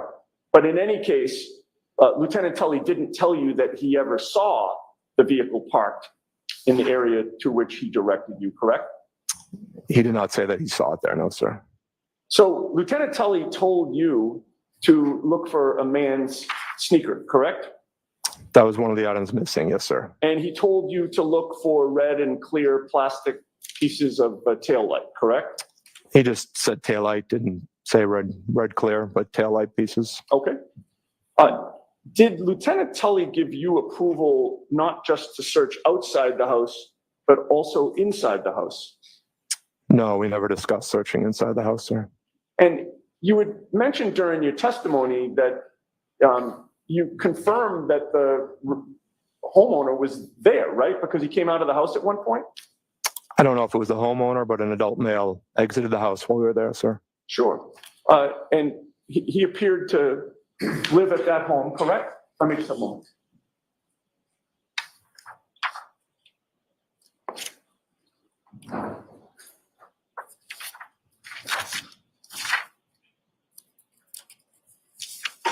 All right.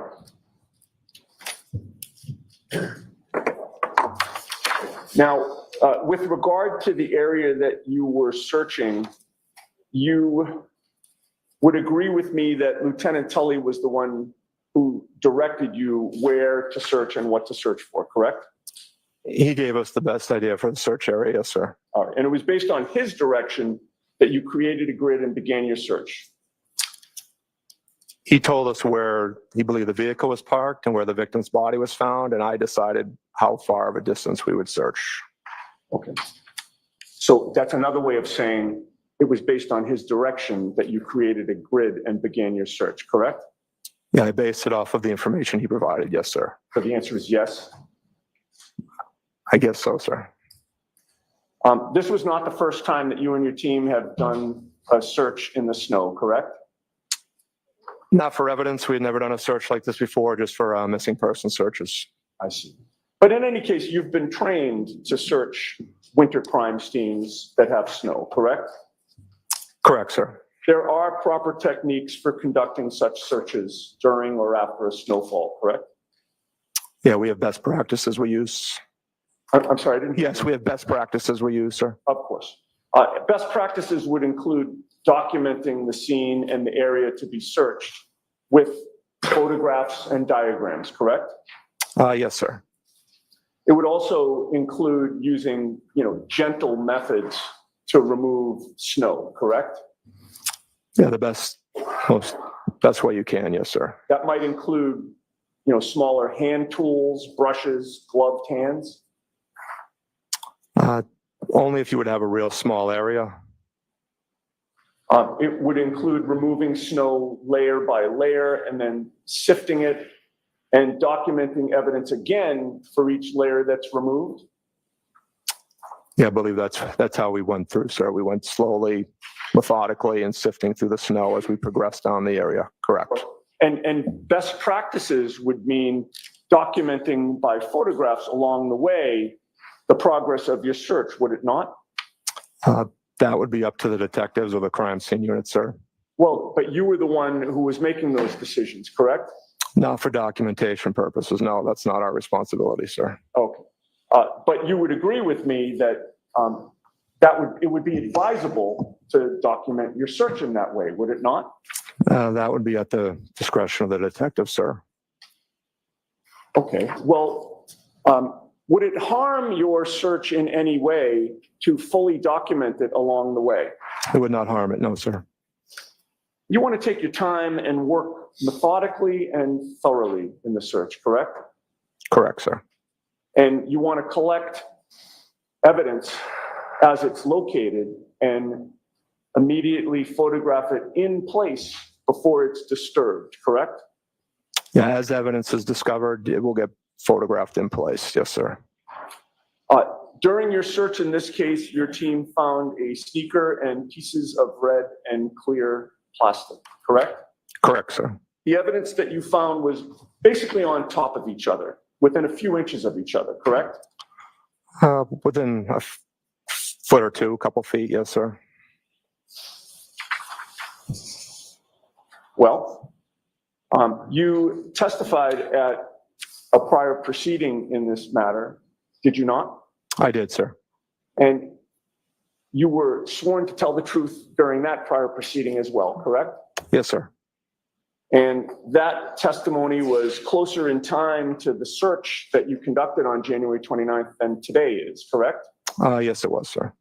And your memory would have been better then than it is today, correct? Probably, sir. You were asked the question, quote, and as far as the red and clear glass you believed consistent with the taillight, was that found in the same area as the sneaker or somewhere else? Do you recall that question? I believe being asked that question, yes, sir. And your answer was same area within a few inches, less than a foot, correct? Correct, sir.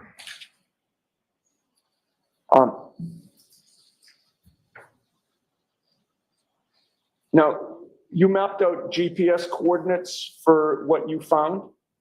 One of the team members did, yes, sir. Your team did? Yes, sir. And Lieutenant Tully from the Norfolk State Police Detective Unit was present during the search, correct? Yes, he was. And he was the one that was photographing the items that were found? Yes, he did.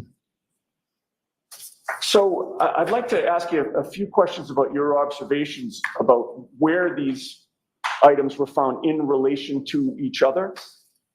Was there a piece of red plastic located on the roadway left of the flagpole when you look at the house from the street?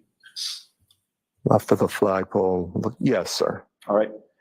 Now, given your testimony about these items essentially being in the same area less than a foot away from each other, it could not be true then that from that red piece of plastic that was found in the street, that 3 feet south of that was a black Nike sneaker found under the snow. That couldn't have happened, correct?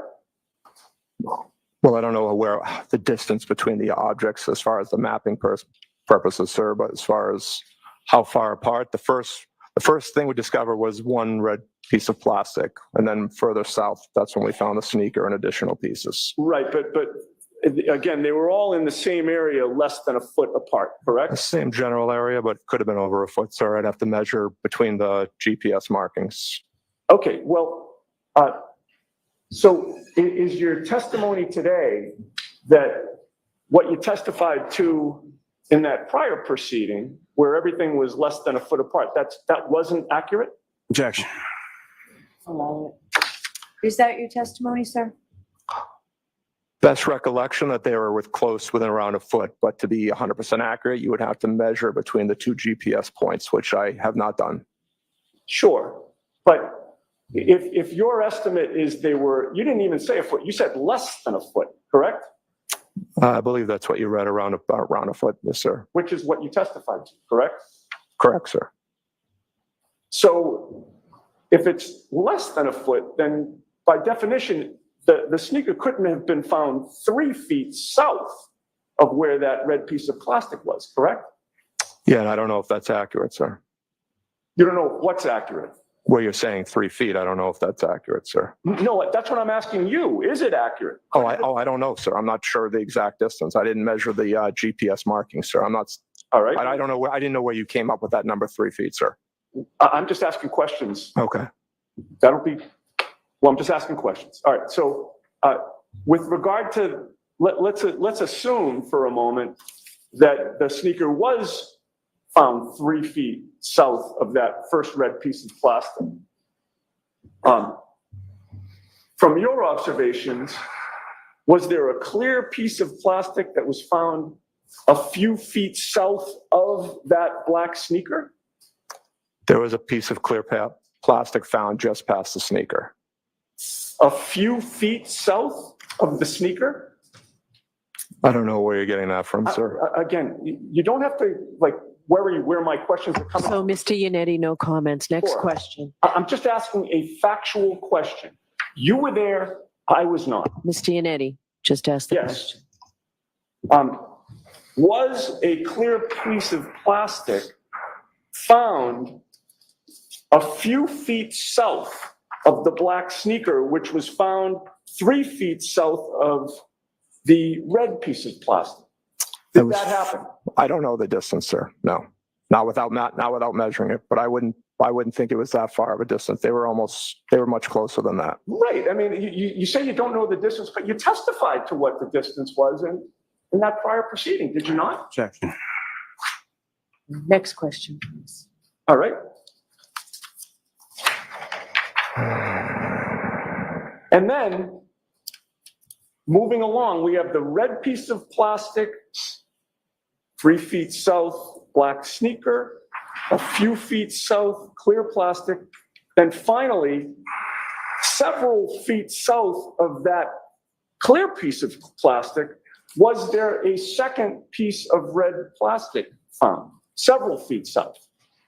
No, again, I don't agree with your description of the distance, sir. Okay. All right. So we will agree that, one piece of red plastic, 3 feet south sneaker, a few feet south clear piece of plastic, and then several feet south more red plastic. That didn't happen, correct? I don't agree on those distances, no, sir. No. Okay.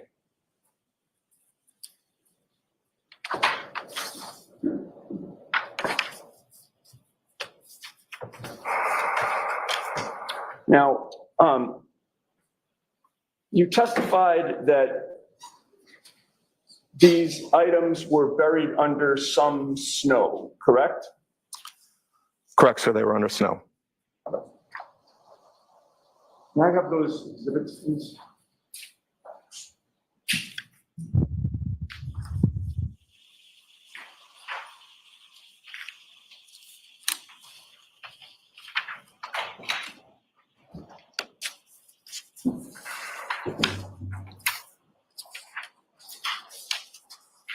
Okay, can I display exhibit 113, please?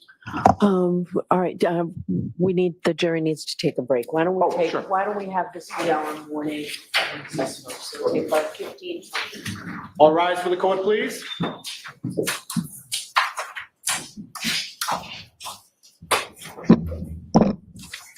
Follow me, please. Okay. Okay.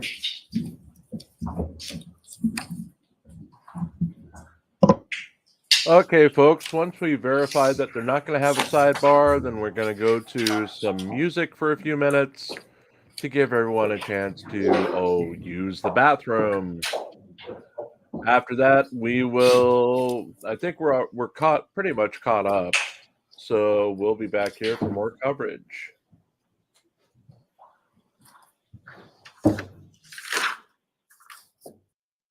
And there is the light. I mean, the fan. Hey there, Karen Reed, Trial Watch. So let's go to, let's see, what do we got for today?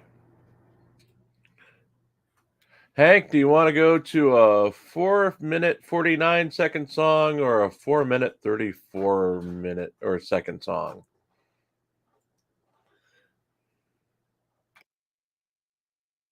Well, we're going to go with 4:49, another song by 15th Bend. Be back here in about 5 minutes, folks. 5 minutes.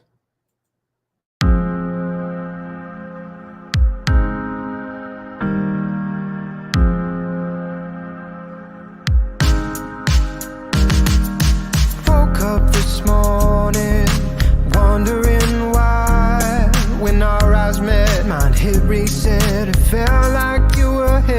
sand, made just for me and half for you. Life a game only meant for two, but we both denied it, tried to fight it, couldn't seem to hide it, thought I would survive it. Yet as the years go by, still think of you and cry. The more I run, the harder the pull on me. Celestial bodies like you might never see. Did I make it up? My mind acting up. I've seen stranger stuff than this in the movies. Explain these forces we can't see.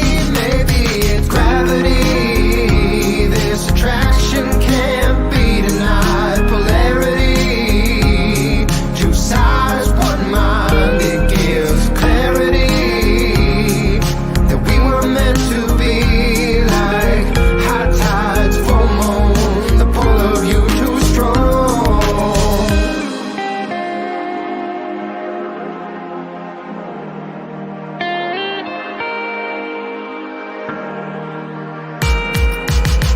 Been a while since you left, still hang on to the memories. Without you I am distressed, there can be only one remedy. Like an unfinished rhyme through space and time, I'll always come back to find that we're pretending we're doing fine. Careful not to cross that line, we'll make it work this time. If we cross that line, then there's no coming back. The more I run, the harder the pull on me. Celestial bodies like you might never see. Did I make it up? My mind acting up. I've seen stranger stuff than this in the movies. Explain these forces we can't see. Maybe it's gravity. This attraction can't be denied. Polarity, two sides, one mind. It gives clarity that we were meant to be. Like high tides, full moon, the pull of you too strong. I feel the pull of you.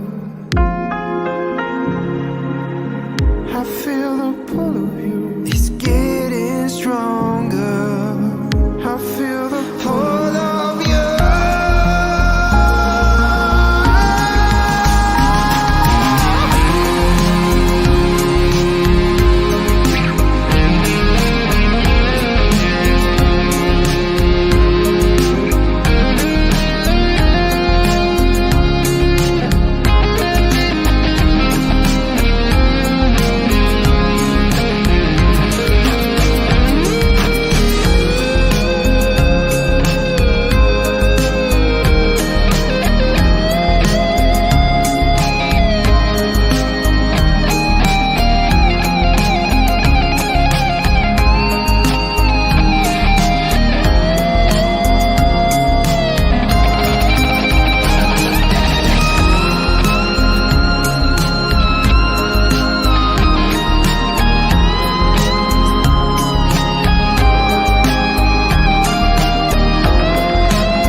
And thank you again to 15th Ben for providing the music today. Good morning, Pope Phil. I see you're out there.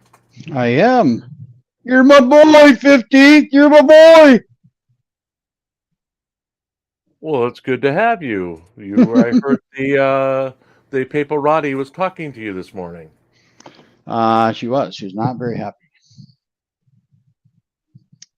So I Did you give her the papal scrambled eggs? I did not, and I forgot the bacon, so it was a bit of a scene. You're lucky you survived. I guess I'm very lucky to be alive.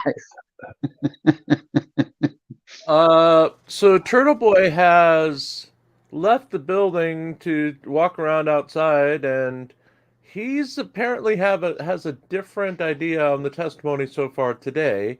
He posted a picture of the prosecutor Lowley smoking outside with the caption, "Smoke break when you're getting smoked." I didn't see that at all right, so then. far in the testimony. Okay.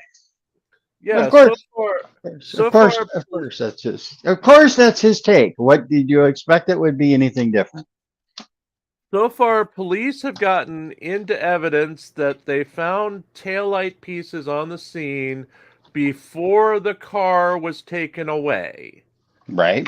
So that kind of destroys the defense's coming theory that the car taillight wasn't broken until it was taken into impound by the police. And they also had, right, but they also had the explanation as to why their report only shows 3 when actually there were more because the GPS couldn't pick it up.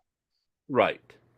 And they also got into evidence that, well, Yannetti allowed this into evidence that an off-duty, the report was, or the notation on the report was, off-duty police officer was hit and dragged by a vehicle approximately 12:31 on 1/29/22. So that pretty much confirms what the prosecution's theory of the case was, and Yannetti's here saying it out loud in court as he's reading the damn report. Is Jackson still gone? I didn't see. Jackson is there, but it's Yannetti doing cross. Sorry, Okay. go ahead. I'm thinking the discrepancy that the defense is trying to put in there is that I don't think John was dragged. Right. Well, they don't think he was hit either. They think he was beat up inside the house and dragged out, but he wasn't dragged by a car. Twice though. He was dragged twice, right? He was struck as he came in, and then dragged to the basement, and then dragged outside. Right. All I know is Yannetti's a drag at a party.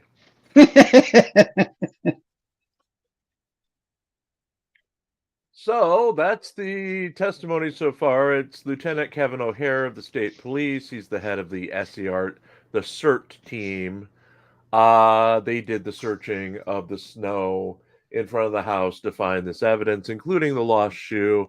And no, Parsons, there is no puffy jacket. So I'm afraid there's no puffy jacket. Yeah, and you can't forget the damning evidence that the log did not correctly reflect the arrival times of all the officers. Oh my gosh. Oh boy. Oh my gosh. Oh boy. Oh boy. That's conspiracy. Oh boy. Now, mind you, Turtle Boy has also been tweeting that they had to wait to a certain time to crack. Now his theory's changed.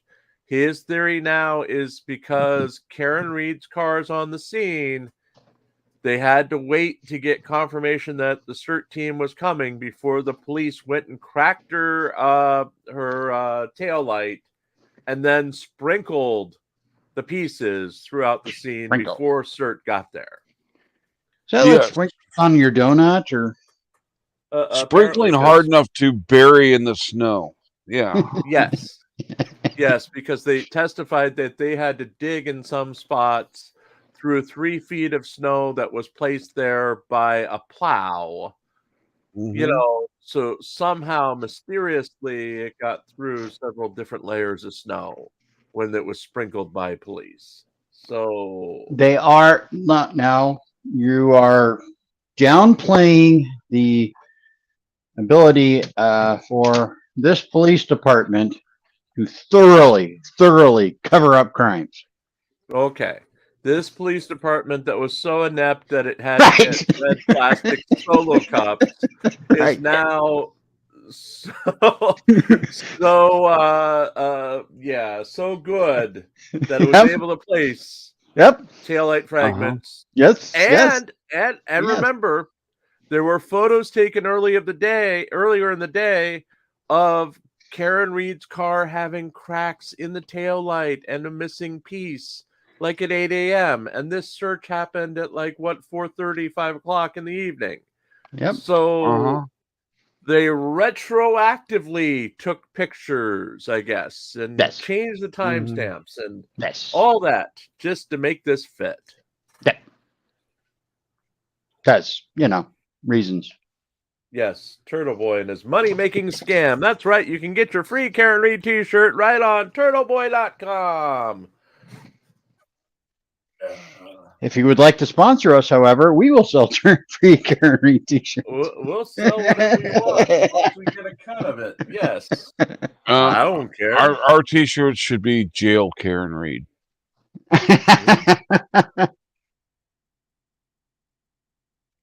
Jail Turtle Boy? Oh. He'd probably hit That's us a with a given. copyright claim. Probably. I would if I were him, I would. But yes, send Prison Turtle back. Since he was selling Prison Turtle t-shirts after Prison Mike from The Office. He had to bring up a 20-year-old meme just for that. Sure. And again, we're at the morning break. You're on Really Cool News. We're broadcasting on Twitter, Facebook, and YouTube today. Anything special planned for lunch, guys? No. Nothing? How about Nothing you, special. Hank? Nothing special. You asked about anything special. Nothing special. Have not figured out what my lunch plans are yet. So, Phil, what's nothing special in your house for lunch? Probably I did. We had. I sent you a picture of my sausage last night, so we probably and I really had. Hey! We don't need to hear about that shit. He had pulled it out of its casing and had set it on the grill. Yeah. It was very. Oh, Pants wants that picture forwarded to him. I can do that, Pants. I can do that. Parson says he has a turkey Lunchable for lunch. I've had M&Ms and Pringles for my de facto lunch. Such a healthy dining habit. Hey, they were peanut butter Pringles, even though I'm allergic to peanuts. Or peanut butter M&Ms, not Pringles. Peanut butter Pringles. There are peanut butter Pringles? I wouldn't doubt it. I would not. I've had chocolate-covered Pringles before. They were pretty good.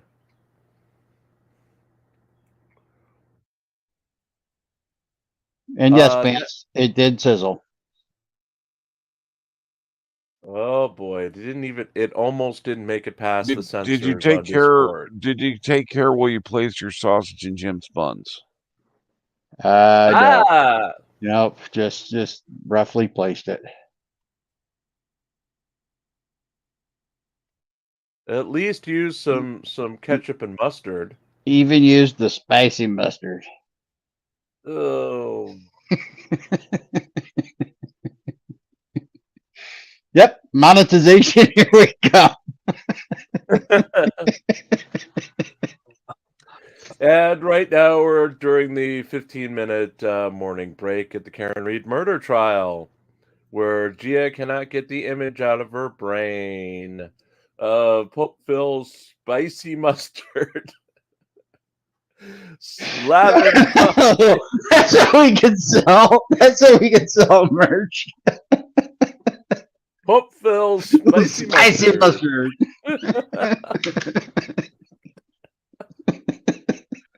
Oh, we made Gia swear. There we go. That's one Gia swear for the day.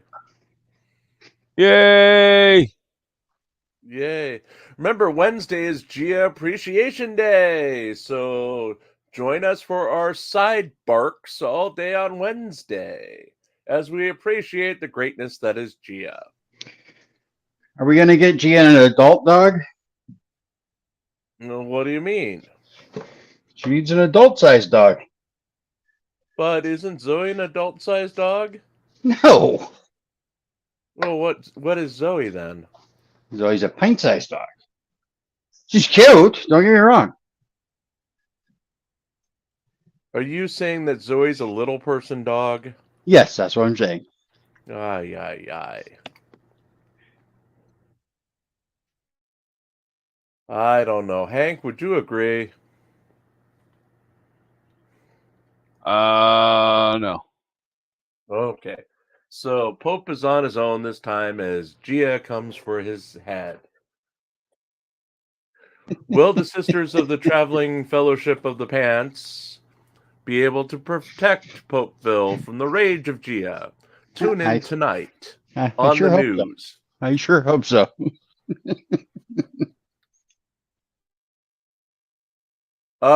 Serial, yes, we've got a number of drunk girls scheduled for tonight or this afternoon when they do their lunch break.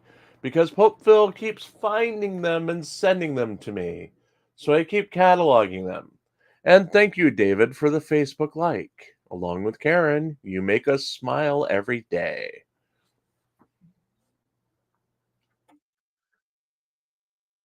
Pant says the cake is a lie.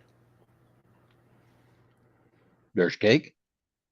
I don't know. I haven't seen Rose yet. As long as he's not saying the cake is alive. Well, you never know about that.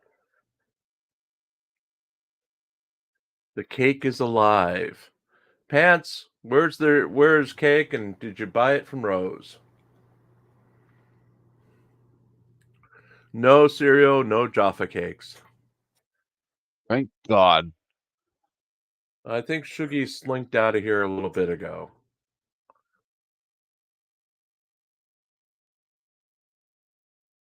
Are we finally done with Jaffa cakes?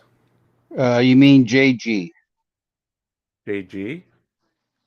I have confirmed. You apparently didn't listen. I have confirmed.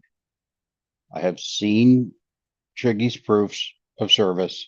I've confirmed. Okay. His initials are JG. Okay. So are we over? I still want to know, is his last name Wentworth, so I can bug him about getting an advance loan. Could be. Maybe that's his partner. Because I want to get my cash now. By a vote of the panel, are we over Jaffa cakes and should they be banned? From the United States, yes. Okay, Popeville is a yes. Hank, yes or no? Should we ban Jaffa cakes? Hell yes. Hell yes. That's 2 yeses, and I will vote for once, and that is 3. We're unanimous in banning Jaffa cakes. Yay! At least from this channel. So anytime that Shuggy brings up Jaffa cakes, Pants, you get to flog him with a wet noodle.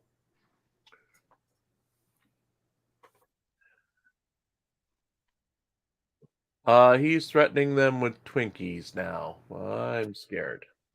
That is our friend Pants. Pants, I just gave you permission to... Go ahead. You really want Shuggy on the run? Just mention biscuits and gravy. Biscuits and gravy.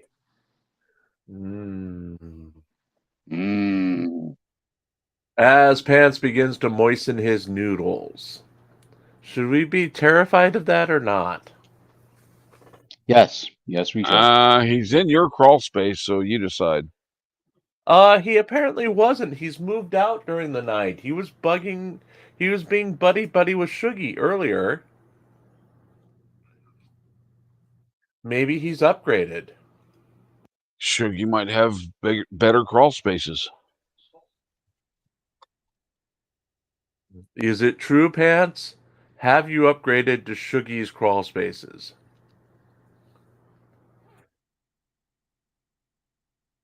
We'll call that a yes. Oh, Shuggy is back in chat, so Shuggy can confirm.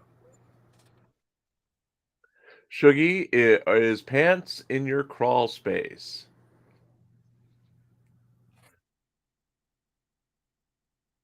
Anytime now. Shuggy says he doesn't have a crawl space, while Pants says he's conflicted. Well, he has had, you know, cosmetic surgery to tighten things up, so he may not have crawl space.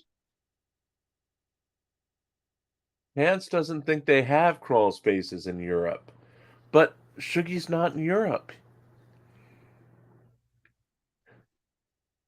Because Scotland is not part of the European Union. But it's still part of Europe. Europe's a continent, Jim. Yeah, but again, they're not connected to the continent. They're still part of the continent. Maybe it's his attic. Pants, are you into his attic? His ad dick? Something like that, yes. Yeah. So, in other news, this morning we had news on Glenn Serio. Glenn Serio, while we've been on the air, posted a second video of his dire encounter at a post office. Speaking of lots of crawl spaces.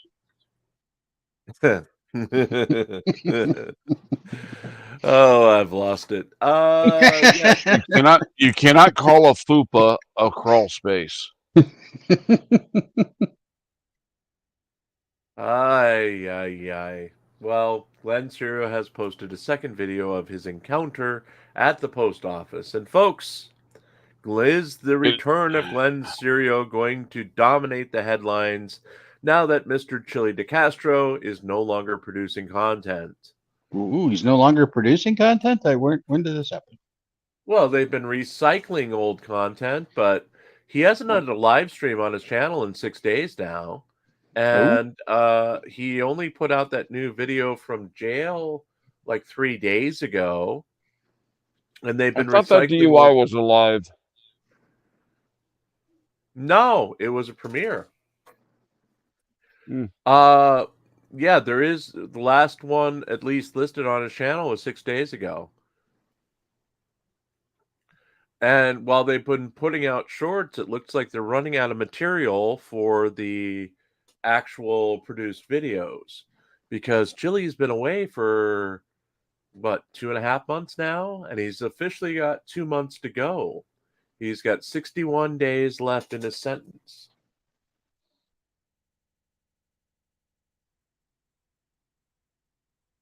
Can you believe it? We're halfway there, and we're living on a prayer. All right. Oh, Sing it, Pope Phil. living on a prayer. That won't get us a copyright strike at all. At all. Pants is asking for you to do it again, Pope Phil. I'm sorry. Shot my What? wad pants. Sorry. Are you grilling again? You shot your wad in your pants? What? Maybe. Well, it wouldn't be pants. Shorts, but not pants. Wait, you're dating Pants' brother Shorts? On the side. And guess what? Right on time, they're back with... The court is back in session.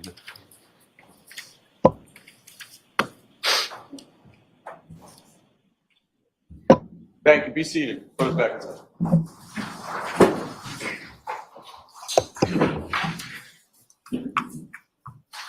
He does not look happy. All right, Mr. Nettie, you can go back to the podium. Thank you, Ron.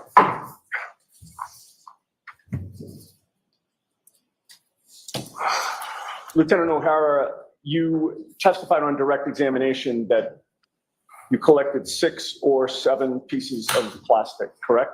I believe that's what we found, yes, sir. Would you agree with me that it's important to be precise in your investigation and your search? Yeah, that's why Lieutenant Tully took an evidence log, sir. So as you testify here today, 2.5 years later, can you tell the jury whether it was 6 or 7 of the pieces of plastic that you actually found? I've never seen the evidence log from that night, sir, so I'm not sure exactly how many he recovered. Again, I was partaking in the search, so I'm not sure what the exact number is, sir. And you would agree with me that you only mapped 3 of them on the map that was introduced here at trial, correct? Correct. And again, that was because the pieces were essentially on top of each other, correct? Correct. As you would mark them on the GPS, they were marking almost directly on top of each other, and we knew that was going to. And they certainly were not being marked feet away from each other, several feet, correct? No, sir. All right. And you are aware that Lieutenant Tully photographed 5 pieces of plastic that day, are you not? I'm not sure. I'd never seen the photos until probably about a week ago, sir. All right. In any case, you did say to the State Police Detective Unit at the end of this search that if they wanted you and your team to come back out during daylight hours, you would, correct? Correct, sir. So I'd like to direct your attention to 6 specific dates, and then I'll ask you a question. February 3rd, February 4th, February 8th, February 10th, February 11th, and February 18th. Those 6 dates. And my question is, did the lead investigator, Trooper Michael Proctor, ever call you on one of those 6 dates to come back to the scene to conduct a further search? No, he did not. I have nothing further. Okay, redirect, Mr. Lally. Just briefly, Your Honor.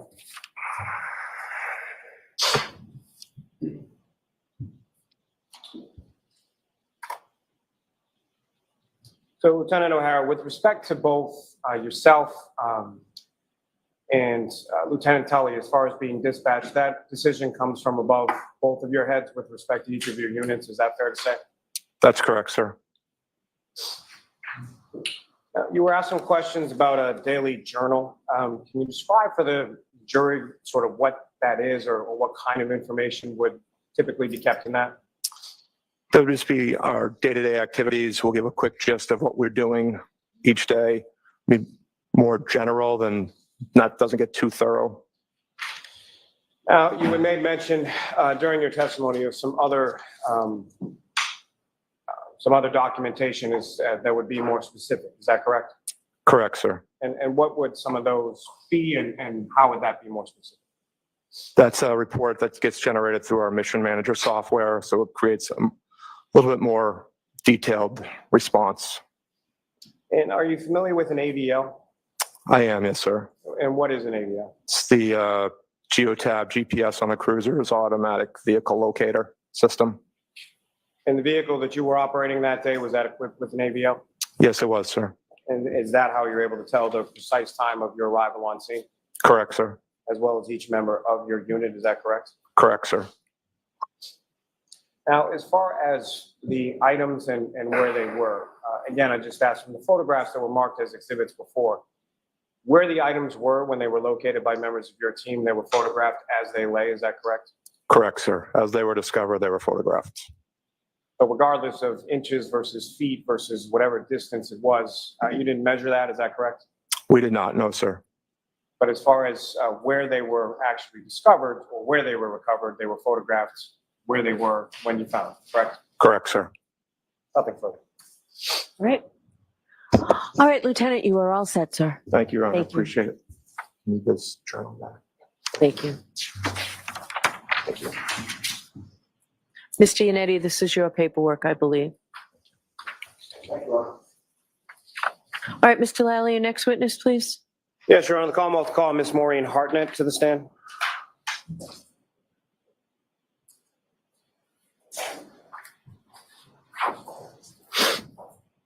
Bad Shuggy. Bad Shuggy.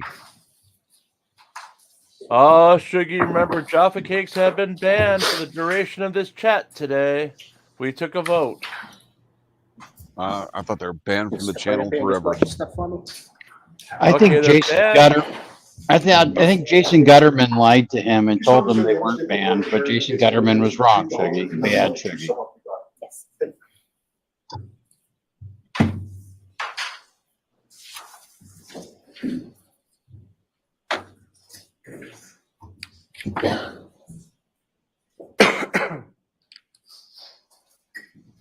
Morning, ma'am. Good morning. Could you please state your name and spell your last name for the jury? Maureen Hartnett, Hartnett. All right, Ms. Hartnett, I know I'm going to ask you throughout this to keep your voice up, okay? Okay, thank you. Thanks. And Ms. Harden, what do you do for work? I'm a forensic scientist too with the Criminalistics Unit and Crime Scene Response Unit at the Massachusetts State Police Crime Laboratory. And how long in total have you been with the Massachusetts State Police Crime Lab? In total, approximately 8 years. And I'm going to ask you some questions, just a little bit about your educational background. Where did you go as far as your undergraduate was concerned? I have a Bachelor of Science in Biology from Bridgewater State University. And following receipt of that degree, where did you go from there? I have a Master of Science in Forensic Science from the University of New Haven. And after you received your master's, where did you go after that? I was then hired by the Massachusetts State Police Crime Laboratory. And when you're initially hired, you mentioned that you're a forensic scientist too now, is that correct? Yes, correct. So when you're initially hired, or when you were initially hired at the State Crime Lab, what was your position and what did that entail? Are you referring to back in 2004 or in my current hire? You're back in 2000. In 2004, I was originally hired as a temporary employee in the CODIS unit. And what is it that you did there? I collected blood samples for the DNA database. And did you receive any sort of training in regard to that work? Yes, I was trained on how to properly collect and seal those samples. And what did training sort of consist of in reference to that? I demonstrated being able to take those collections and then properly store them and seal them. Now, your current position, what is your position at the crime lab now? Currently, I'm a forensic scientist too in the Criminalistics Unit and Crime Scene Response Units. And what is sort of the difference between a forensic scientist 2 versus a forensic scientist 1? A forensic scientist 1 is still in training at the crime lab. And did you start as a forensic scientist 1 when you came into this particular unit? Yes, I did. And about how long a period or process is it from the time that you start as a forensic scientist 1 before you become a forensic scientist? It took me approximately 9 to 10 months to be signed off to be a forensic scientist too. And can you explain to the jury sort of what goes on as far as that process is concerned, going from a forensic scientist 1 to a forensic scientist 2? During that time period, we are being trained in the various types of analysis that we'll perform in the Criminalistics Unit. And what exactly does that training sort of consist of? The training is broken up into modules, which addresses each type of analysis. At the end of each module, we take a written exam, an oral exam, and a hand-on practical exam. Once each module is successfully completed, we'll move on to the next module. And what are your duties as a forensic scientist in the Criminalistics Unit and the Crime Scene Response? In the Criminalistics Unit, I examine items of evidence submitted by law enforcement personnel or crime scene responders for the presence of biological fluids such as blood, semen, and saliva, as well as trace materials such as hairs and fibers. I also perform gunshot residue collection and damage analysis. And with respect to the Crime Scene Response Unit?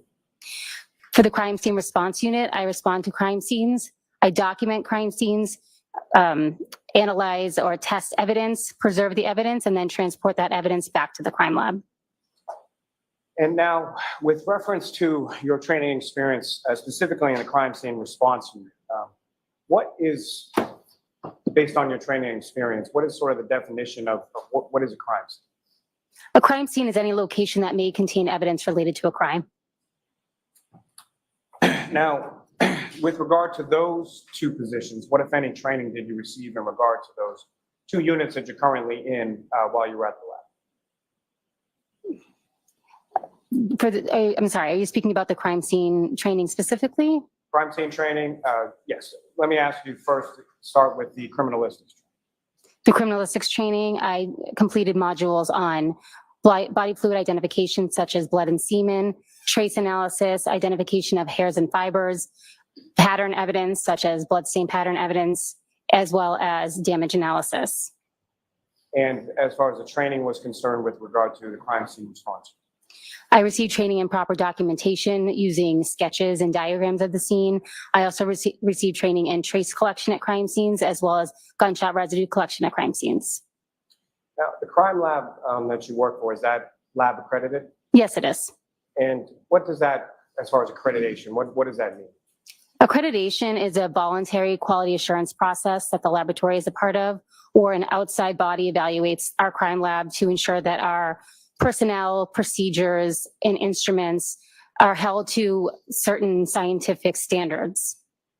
And the outside sort of vendor or the outside accrediting agency, who is that in regard to the Massachusetts State Police Crime Lab? Our laboratory is accredited by ANAB, which stands for ANSI National Accreditation Board, and ANSI is another acronym that stands for American National Standards Institute. And as far as that accreditation is concerned, how often is that something that that your lab undergoes, or is there a certain audit process? How is accreditation sort of achieved? We are audited, I believe, I want to say every 2 years, but I'm not 100% sure. They come out to the lab and they go through certain systems or have a certain scope in which they audit us. We also do internal audits as well. And as far as that accreditation is concerned, is that something that was up to date in the month of January of 2022? Yes, it was. And is it up to date currently as well? Yes. Now, your work, I believe you just alluded to this as far as your testimony, but does your work go through some sort of review process? Yes, every assignment that I complete goes through both a technical review process and an administrative review process. Can you explain a little bit about what each of those is and what it means? A technical review process is done by an independent analyst, either a peer or a supervisor, who will look through my file and determine whether or not they can come to the same conclusions that I came to based on my notes. Are you familiar, based on your training and experience within the lab, of something called a proficiency test? Yes, I am. And can you explain to the jury what is your understanding? What is a proficiency test? Proficiency tests are given in the different types of analysis that we do at the lab to ensure that we are maintaining our competency in that type of analysis. And about how often are these administered, or how often do you take proficiency tests? For biological fluid identification, I take 2 per year. For trace identification, I take 1 per year. And for crime scene response, I take 1 per year. And these proficiency tests, are they required by the accrediting body ANAB that you were referring to? Yes, they are. And did you take a proficiency test in hair and fiber identification in 2022? Yes, I did. And what was the outcome of that proficiency test? That was successfully completed and required a remediation. Can you explain to the jury what remediation is and why this specific proficiency test required remediation? A remediation occurs when you have an inconsistent answer with that is expected by the laboratory or by the test provider. In this particular instance, I had an inconsistent answer with the expected laboratory result. And how was the remediation completed in this instance? After the inconsistent answer was identified by my technical leader, we had a verbal discussion about why I came to the conclusion I did. To be more specific, each item had 2 samples. One of the samples for item 4, I determined as being a human hair without a root, when in fact the root was present. We had a discussion on how I came to that conclusion, and then she mounted that hair back on the microscope, and we discussed different ways that I could have come to the correct conclusion. And during that remediation process, were you permitted to continue to perform casework during that time? Yes, I was. I was permitted to continue to perform casework in hair and fiber identification. However, I was temporarily asked to not perform technical reviews of my peers' work on hair and fiber identification. And was prior casework that you had completed, evaluated to verify that the previous reports were issued correctly? Yes, they were. And what was the determination in regard to that? No previous casework was affected by this error. And have you since completed additional proficiency tests in hair and fiber identification? Yes, I did. And what were the outcomes of those subsequent proficiency tests? Those were successfully completed without needing any additional remediation. As far as the remediation was concerned, if you could just explain to the jury sort of what the issue was and what that remediation process looked like again. Sure. So I received 4 items in hair and fiber identification. Each item was told that they came from the same source. Item number 4 consisted of 2 items. One was a hair with a root. The other was also a human hair with a root, but I had said the root was absent. That was due to the fact that I didn't see anything like that under the microscope. It was something that was new to me. My technical leader reviewed that hair with me under the microscope. She showed me various characteristics such as a loss of scale pattern and the soft appearance of the root, which I thought was damage. Because we had this discussion and I agreed with the different characteristics that she showed me, she then gave me several hairs, both with damage and with roots, so that I could basically continue to understand the difference of what I was looking at.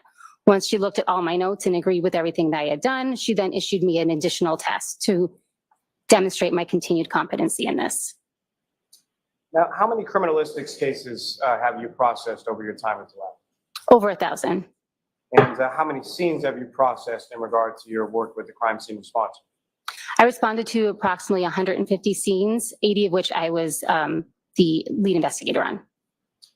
And how many exams have you completed with regard to motor vehicles? Approximately 65. Now, if I could ask just a general question as far as blood testing is concerned, how is it that you test for blood? Normally, I would test for blood by locating a visible red-brown stain or an area that may contain blood.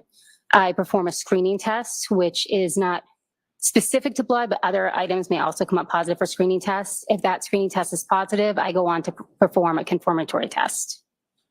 And as far as the screening test is concerned, can you explain to the jury sort of what it is that you do in performing that screening test? The screening test is a 2-step process. I take a cotton swab, which I apply sterile water to. I take that cotton swab and apply it to the area that I would like to test. And then I add my 2 chemicals to the swab. Depending on what type of screening test I perform, there'll be a color change, either blue or pink for blood. And with regard to the confirmatory test, can you explain to the jury sort of what does that consist of? If the screening test is positive, I'll go on to perform a confirmatory test, or again, a cotton swab is applied to the area of interest, or I may take a cutting depending on what the substance is. I then add a chemical to that cutting or swab, and then the liquid portion is added to a test card, something similar to a coded, if you've taken a COVID test or a pregnancy test, the liquid is spotted at one end of the card and it flows up the strip. If there's 2 lines, it's positive. If there's 1 line, it's negative. And through your training experience and work with the lab, are you familiar with a term called QLIM or QLIM? Yes, I am. And can you explain to the jury what QLIM means or how it's applied? QLIM stands for quantity limited, which means that the sample, if it's being sent forward to DNA, would not be able to be divided in 2. Typically, we divide each sample going forward to DNA into 2, 1 to be tested in our DNA unit and 1 to be preserved for future testing. If an item is deemed QLIM, it means that that item, the entire item will be used up in the DNA processing. Now, Ms. Hartman, if I could turn your attention to February 2nd, 2022. Do you recall that date? Yes, I do. And on that date, were you dispatched to the Canton Police Department? Yes, I was. And do you recall approximately what time of day it was that you arrived at the Canton Police Department? I believe it was approximately 9 a.m. And when you arrived there, who, if anyone, beyond yourself from state police or other sort of personnel was present at the Canton? Trooper Proctor, Trooper Dunn, and Trooper Clark from Crime Scene Services Unit. And at some point subsequent to that, were there other members of the state police that arrived in that area as well? Yes. And was one of them a reconstructionist named Trooper Paul? I I'm not sure what the name was. I do know that the reconstruction team did come on after I arrived. Now, where within the Canton Police Department were you directed to go, or where did you go? I was directed to the Canton Police Department garage. And when you got to the garage, what specifically did you observe there, and what, if anything, were you asked to do? I was asked to examine a black Lexus SUV. And did you then examine that black Lexus SUV? Yes, I did. And you made certain observations of that, is that correct? Yes, correct. Now, with respect to your observations that you made of the black Lexus SUV, was that memorialized in any way? Yes, I took notes as I was examining it. And you mentioned Trooper Clark as well. Is that correct? Cicero, Yes, correct. do you And want you us see from to the Crime find Scene Services you section a within the beach state to have police lunch lab? on, Yes. or are you looking And to what, eat if a anything, beach? she's doing with for lunch? reference to the black Lexus? while I you were think she making wants some of observations while Pope's you were sizzling conducting- sausage as well. I believe he was taking Ah. photographs. I don't know any other, I don't know what else he performed while he was there. And you on a mayor approach? Yes.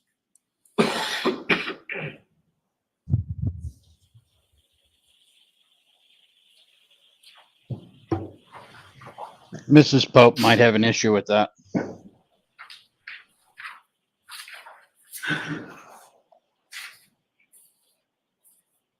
But I thought you delivered. To Mrs. Pope, yes.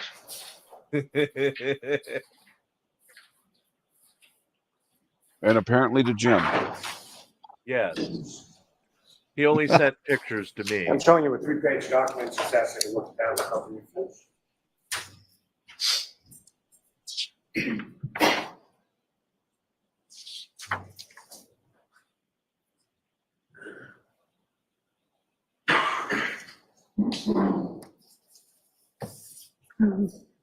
Do you recognize that document, ma'am?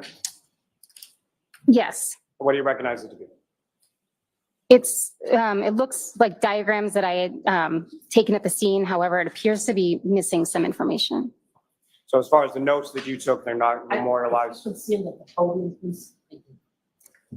Harden, you were taking notes on those diagrams when you were at the Canton Police Station in the garage? Yes, I did. And that diagram that you have before you does not contain those notes, is that correct? That's correct. Premature sidebar. But as far as the diagrams that you had before you and that you were taking notes on, those are the diagrams or a form of those diagrams? Yes, that's correct. And contained on that is certain information related to the vehicle, is that correct? Yes, correct. Includes the make, the model, license plate number, is that correct? Yes. And if you could just read from that form as far as what you recorded as far as the make, the model, and the license plate number. The make is a Lexus. The model is LX570. The year was 2021. The registration is Massachusetts 3GC684. The VIN number is JTJF7AX1M434347. The exterior color is black. The interior color is tan. The registrant is Karen Reed, and the exam location was Canton PD Garage. I approach Jan, Your Honor. Yes. I'm also seeking to introduce in the minutes of the Any objection? No objection. Thank you. About 137. Thank you. Ms. Hardman, with reference to the diagram that you took notes on, do you have a copy of that with you today? Yes, I do. And Your Honor, with the court's permission, I would ask that the witness be allowed to take that out just to, as far as the testimony related to the diagram. Okay. And with the court's permission as well, I would ask if we could display what's now been marked as 137 on the screen. Yes.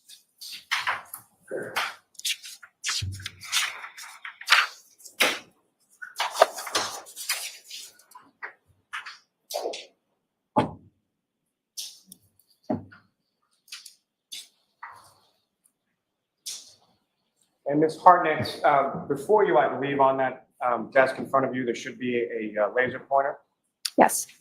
Just click on the button there and point it at the screen if I or anyone asks you. Looks more like a station wagon than an SUV. So, Ms. Hartnett, with reference to what's up on the screen, the top of that first page of diagrams, If you could, using that laser pointer, direct the jury's attention to what you observed and what, if anything, you made note of in reference to your observations of the black Lexus on February 2nd. In my notes, I had the vehicle was in overall good condition, and there was damage noted on the rear passenger side area. So that's not viewable in this particular diagram.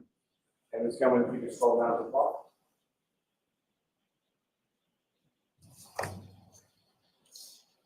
So in this area here.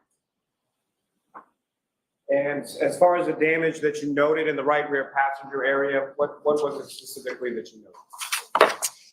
I noted there was a dent. Yeah, don't read from there.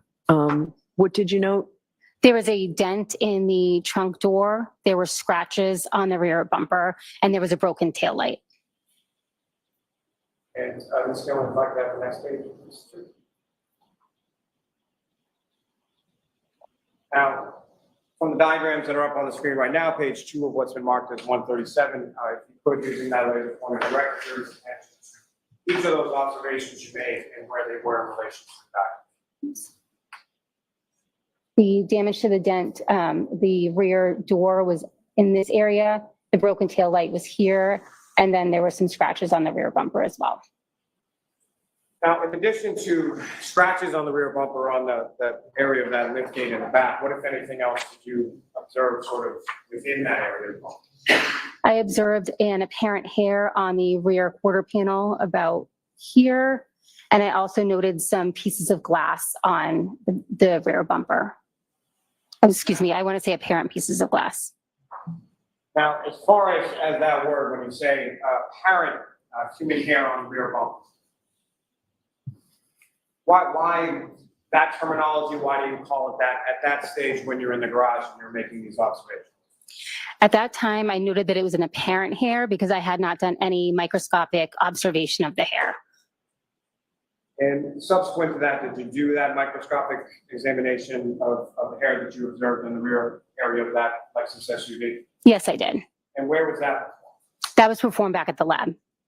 So that item was secured by yourself, taken back to the lab and examined microscopically? Yes, that's correct.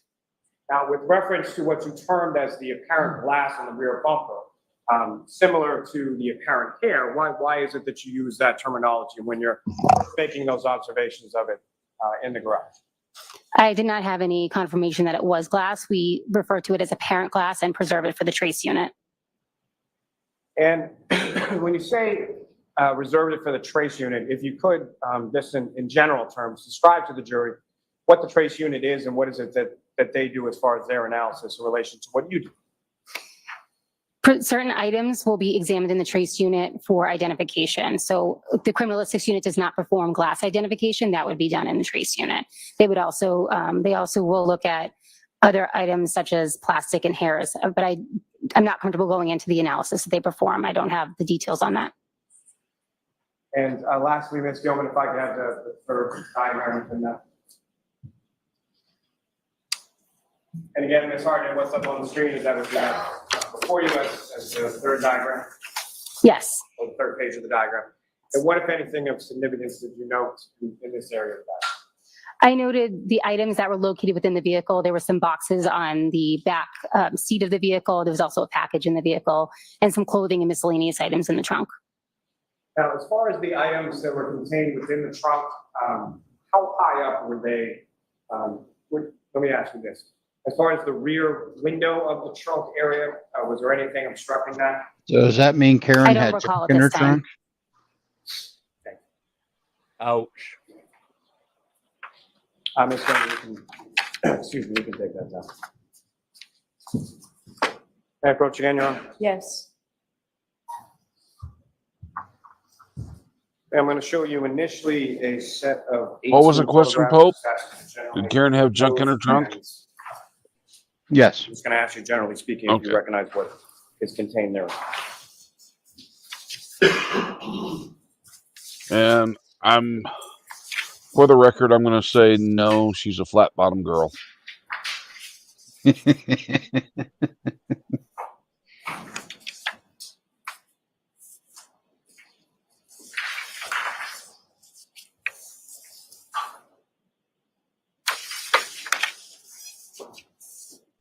That's right, folks. We'll be here all week. Hit that like button.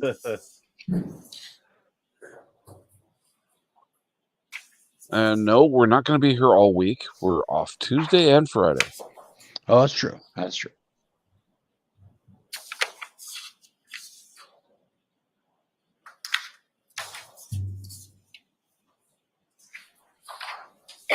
Or to tip your waiter and waitress. If you tip them over, please help them back onto their feet. Unless they're a cow. Then it'll just be funny.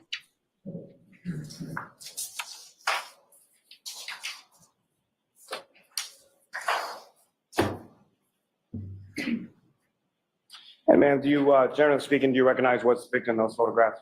Yes, I do. And what do you recognize those? These are photographs of the black Lexus SUV that I examined at the Canton Police Department. What's contained in those photographs, is that a fair and accurate portrayal of what you observed as far as the black Lexus on that date of February 2nd? Yes. May I approach? Yes. I'll excuse the minutes of that. Minutes. No objection.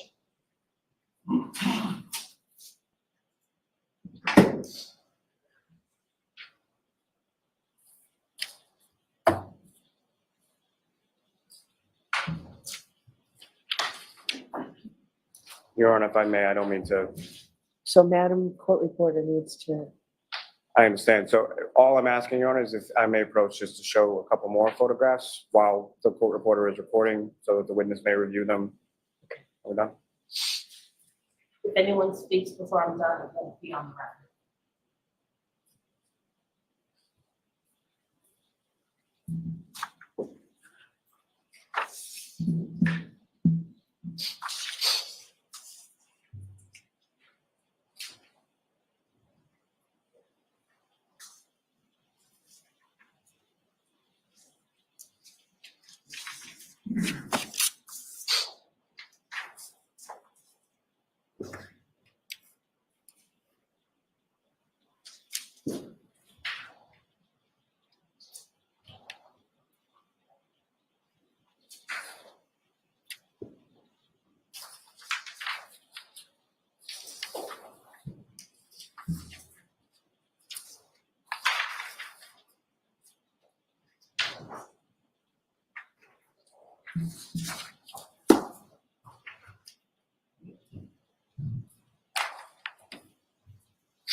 It's 138 to 155. thank you. Thank you very much.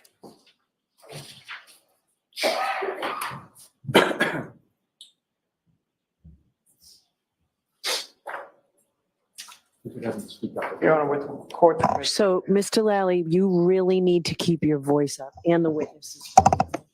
Yes, Your Honor.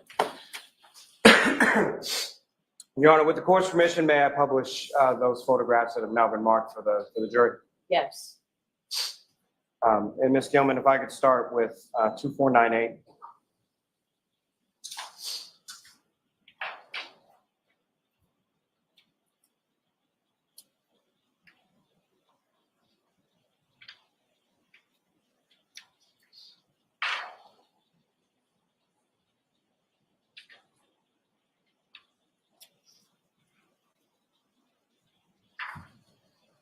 Ms. Hartnett, you recognize what's up on the screen? Yes, I do. And what do you recognize that to be? That is a picture of the license plate of the black Lexus SUV. And if I could have the next photograph, Ms. Gilman, 2499. Again, you recognize what's up on the screen, Ms. Hartnett? Yes, I do. And what do you recognize that to be? That is the front end of the Lexus SUV. And Ms. Gilman, next photograph, 2500. And again, you recognize what's up on the screen as this exhibit 140. Yes, I do.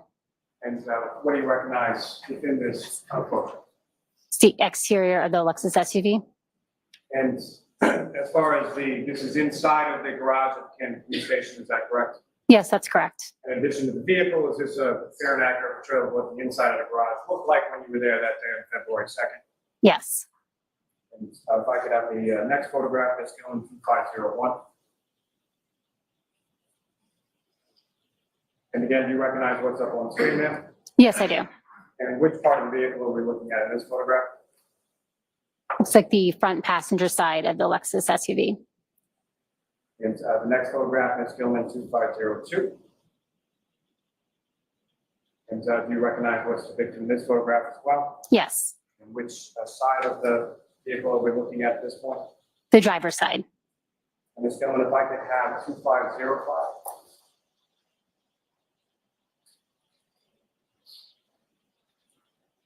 And do you recognize what's in this photograph, Ms. Harnett? Yes, I do. And what do you recognize as? That's the rear driver's side of the black Lexus SUV. And the next photograph, Ms. Gilman 2506. Do you recognize this as well? Yes, I do. And what do you recognize this? That's the rear of the black Lexus SUV. As far as the caution tape that's up and around the vehicle, is that something that was around the vehicle at the time that you first came into the garage? Yes, it was.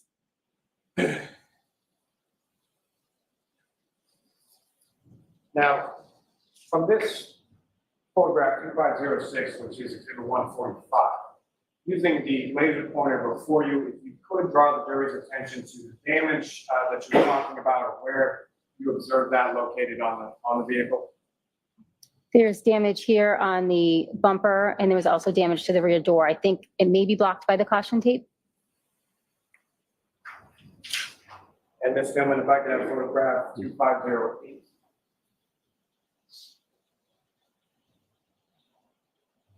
So looking now at what's been marked exhibit 147, Ms. Gilman, if I could ask you to zoom in a little.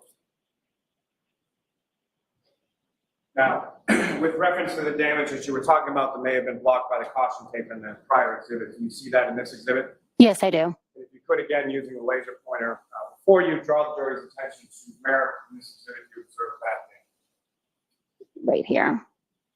It's on the rear door, right underneath the window. Now, Ms. Hartman, as far as crime scene response is concerned, when you're doing this kind of examination of a motor vehicle, can you explain to the jury sort of what that process entails and what is it that you're doing over the course of your examination? I complete an overall visual examination of the vehicle, noting any damage or anything that stands out that should be recorded. I then look for any stains or material that is on the vehicle, specifically any transfer that could have been left behind by a victim. And as far as making those observations, what, if anything, do you then do with regard to those observations that you made from visual inspection? I'll then perform testing on any stains that I did note or any areas of interest, and then collect anything that needs to be collected. Now, with respect to this vehicle and this examination, what is it exactly that you were requested to examine? I was informed that this vehicle may have been involved in a hit and run, so I was requested to examine it for biological material. And what, if any, information were you given upon arrival to the Canton Police Department in regard to that vehicle? I was informed that the victim had scratches on his arm, as well as the fact that the car had been towed through a blizzard. And did you perform any testing with relation to the vehicle? Yes, I did. And what was that testing that you performed? I performed blood screening on the lower lying areas of the undercarriage, on each side of the tire flap, as well as the edge of the bumper and the exhaust pipe. And what were the results of that testing that you performed there in the garage? Those were negative. And what, if any, evidence did you collect while you were either from the vehicle or from any other source while you were at the Canton Police Station that day? I collected the apparent glass from the rear bumper. I collected a paint standard from the area of damage on the rear door. I also collected a paint standard from the area of damage on the rear bumper, as well as the apparent hair from the rear quarter panel. And I collected the taillight housing from the vehicle. And turning away from that just for a moment, Ms. Gilman, if I could ask for photograph 2512.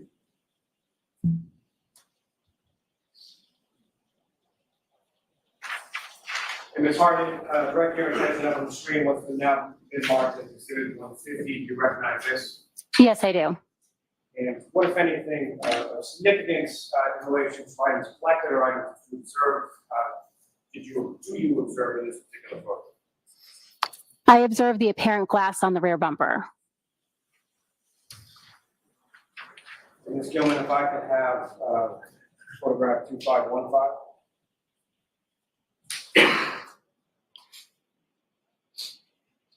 And again, up on the screen, what's now been marked as Exhibit 153, do you recognize this? Yes, I do. Now, as far as that area that you were talking about where you recovered, which you termed initially in the garage as an apparent human hair, do you see the location of that within this photograph? Is it possible to zoom in a little bit on the area right next to the rear tail light?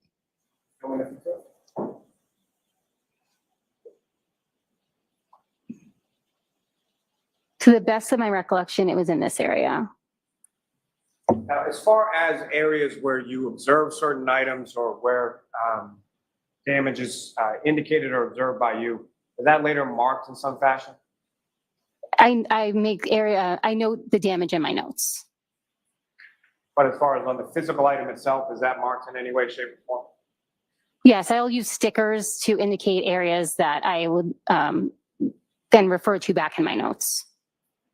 So that second set of photographs that I placed before you when the stenographer was marking those exhibits, do you generally recognize what's depicted in those photographs? Yes. What do you recognize those? These are pictures of the interior of the black Lexus SUV. May I approach her? Yes. You're on the phone, I'll seek to introduce in a minute. Just 4 photographs of the next exhibit. Is there an objection, Mr. Jackson? No objection, please.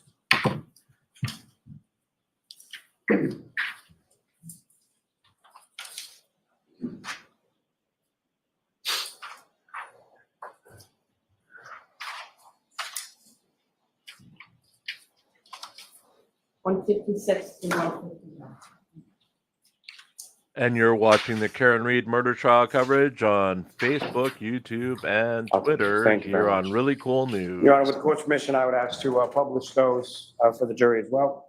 Okay. Ms. Gilman, if I could have photograph 2521.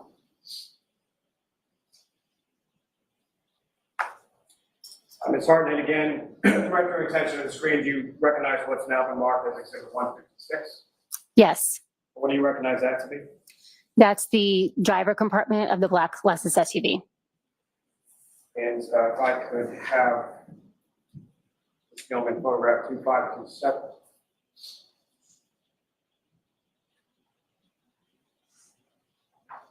Your Honor, may I have just a moment with counsel? Okay.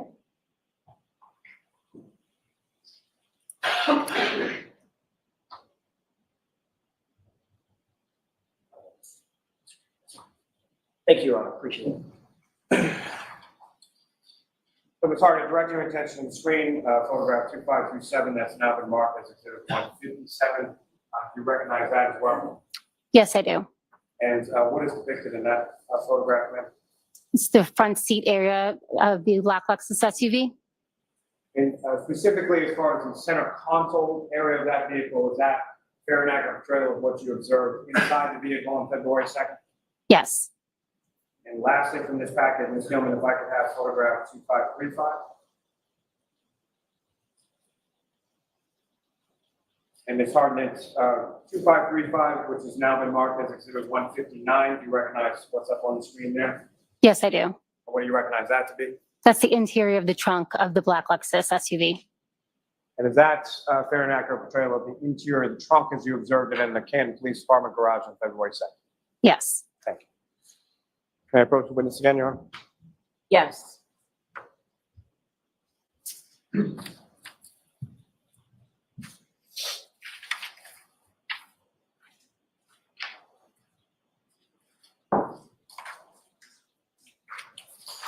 I'm showing another series of 9 photographs, and you just ask you to look at those. Look up when you're finished, but really what I'm going to ask you is, do you recognize what's depicted in this?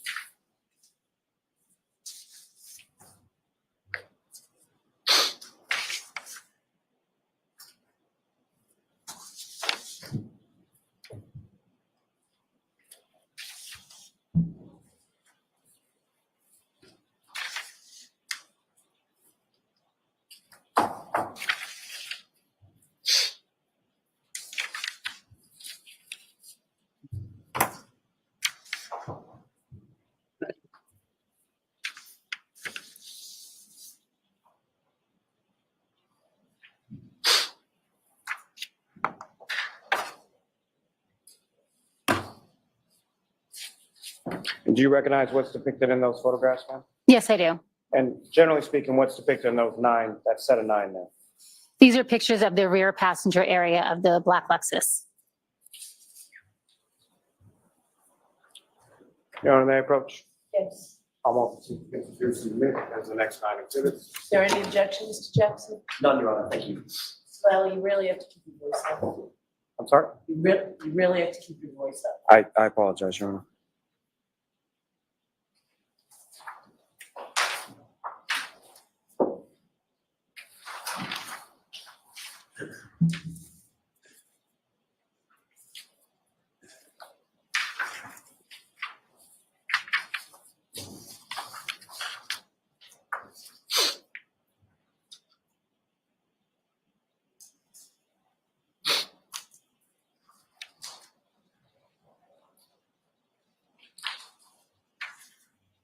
One 160 through 166 one.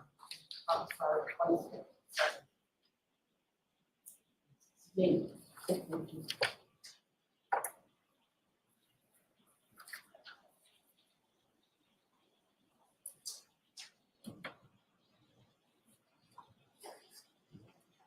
Thank you very much.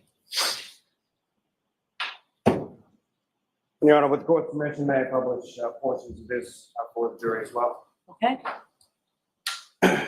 Ms. Gilman, if I could have photograph 2539.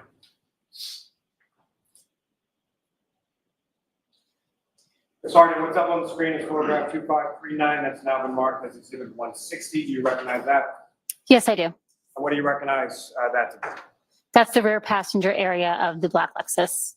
As far as the damage that you observed from the broken taillight, if you could, using the laser pointer before you, direct the jury's attention to that, or what's visible of that in this photograph. This area here is the broken tail light. And Ms. Gilman, if I could have next photograph 2540. Now exhibits 161. Again, Ms. Harden, if you could, using that laser pointer, direct the jury's attention to where you observe, if anywhere in this photograph, damage to the right rear passenger. There's damage in this area here to the rear tail light. From the damage that you observed, it essentially wraps around from both the back and from the passenger side of the vehicle. Is that correct? Yes, that's correct. And Ms. Gilman, if I could have photograph 2554.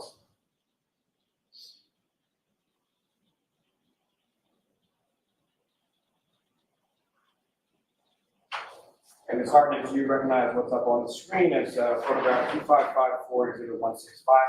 Yes, I do. And talking before earlier in your testimony about some stickers or some sort of evidentiary marker that you would put on an item that you're examining, correct? Correct. Do you see any of that in this photograph here? Yes, I do. And could you direct the jury's attention using laser pointer to where you observe that and what, if any area of damage or what that's to note? There's a sticker here, and I know you can't see it. I don't know if you can zoom in.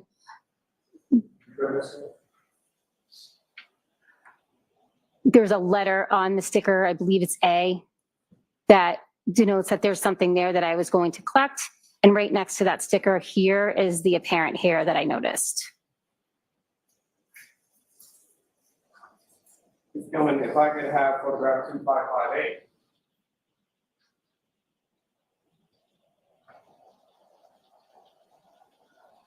My apologies, 2556.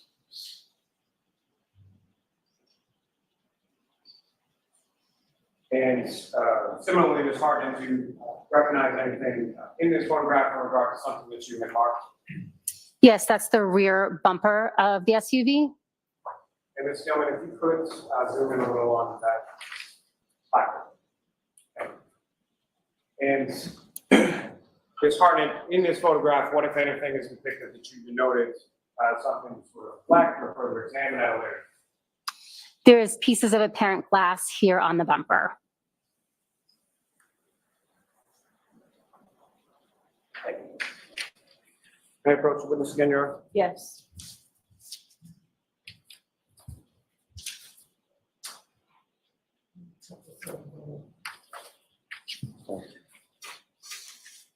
Madam showing you another series of 4 photographs. If you could just move those up on your pen.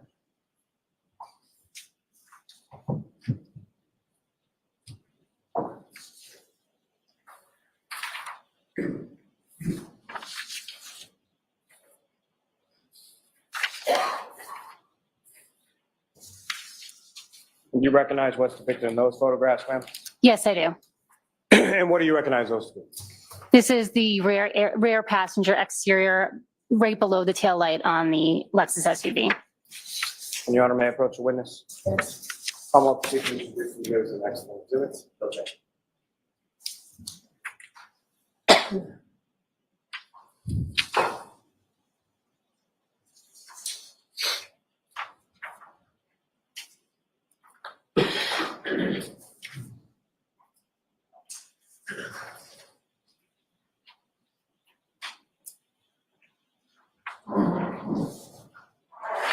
It's 169 to 172.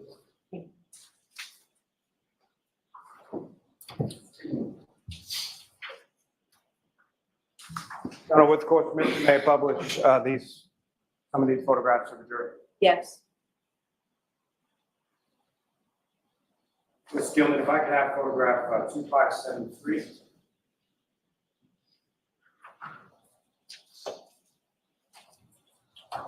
Sergeant, again, photograph 2573, what's now marked as exhibit 169. You recognize what's depicted in this?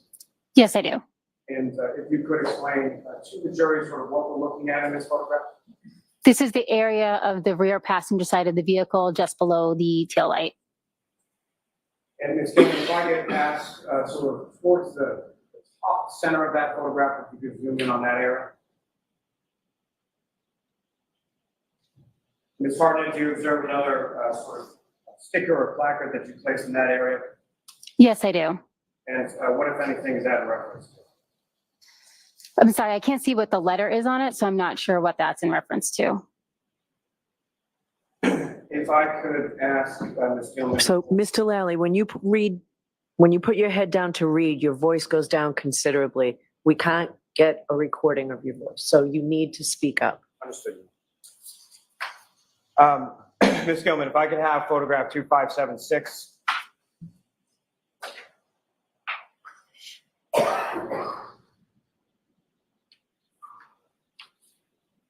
And Ms. Gilman, if you could, with reference to the two areas up on that, if you could zoom into that area.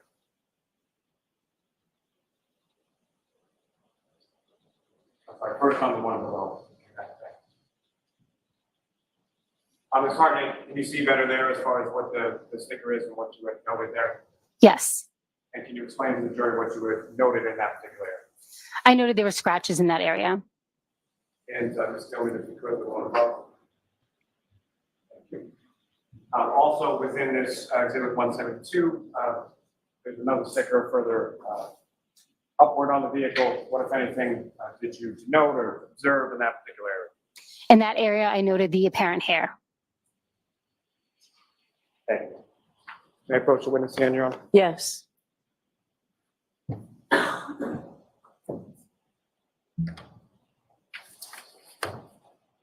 Okay, what is an apparent? Do they often shed hair on people's cars? There's another series of photographs of this asking the same question. If you could take a look at those and asking if you recognize generally what they are.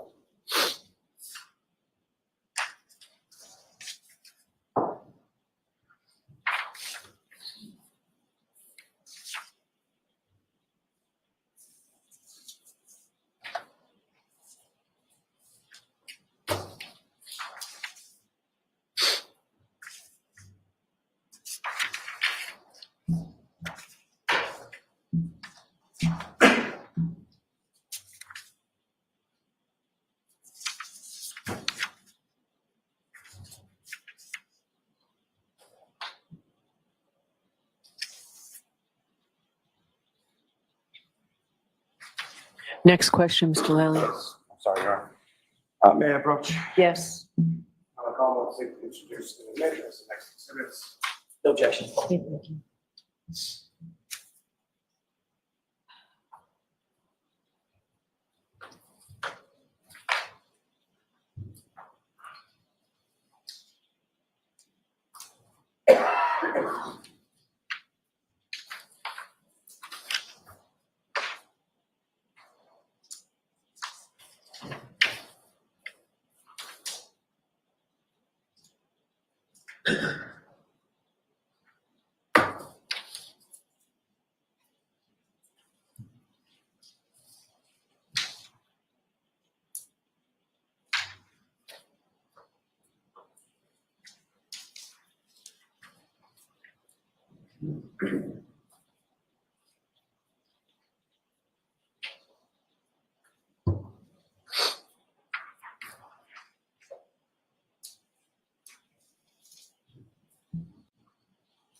173 to 186.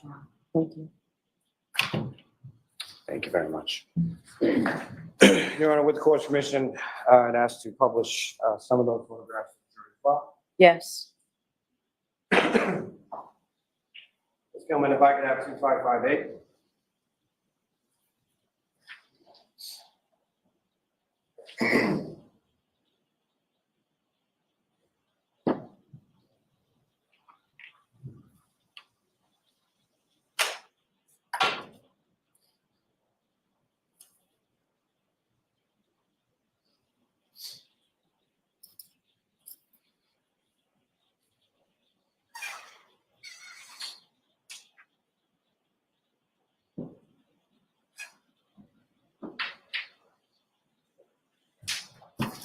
Again, Ms. Harden, do you recognize what's contained in photograph 2558, exhibit 173? Yes, I do. And Ms. Gilman, if I could ask you to just zoom in a bit on the sticker in the middle of the screen. And again, Ms. Hartnett, what is depicted in this photograph? That is a picture of the apparent hair I noted in the area. Ms. Gilman, if I could have 2561.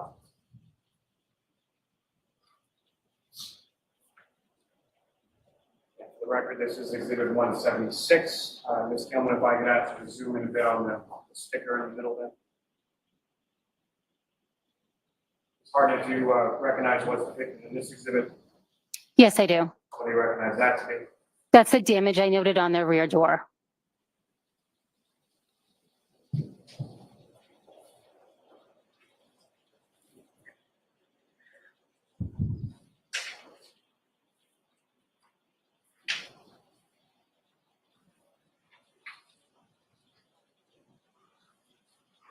Thank you.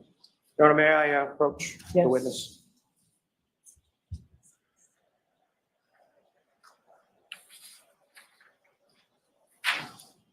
I'm showing you a series of 3 photographs. That's those that are finished.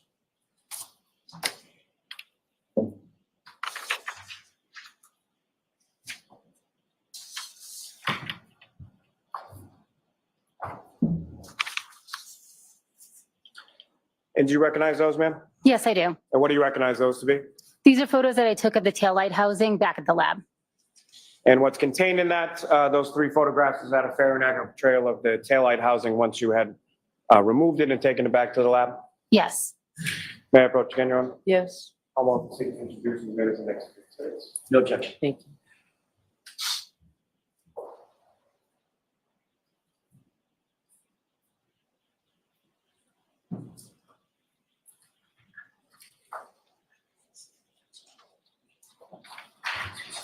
One 187 to 189. Thank you. Thank you very much.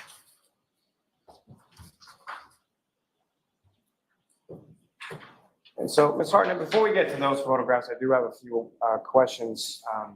So it makes no difference to me, but I think we can turn the light back. Thank you, Mr. Officer.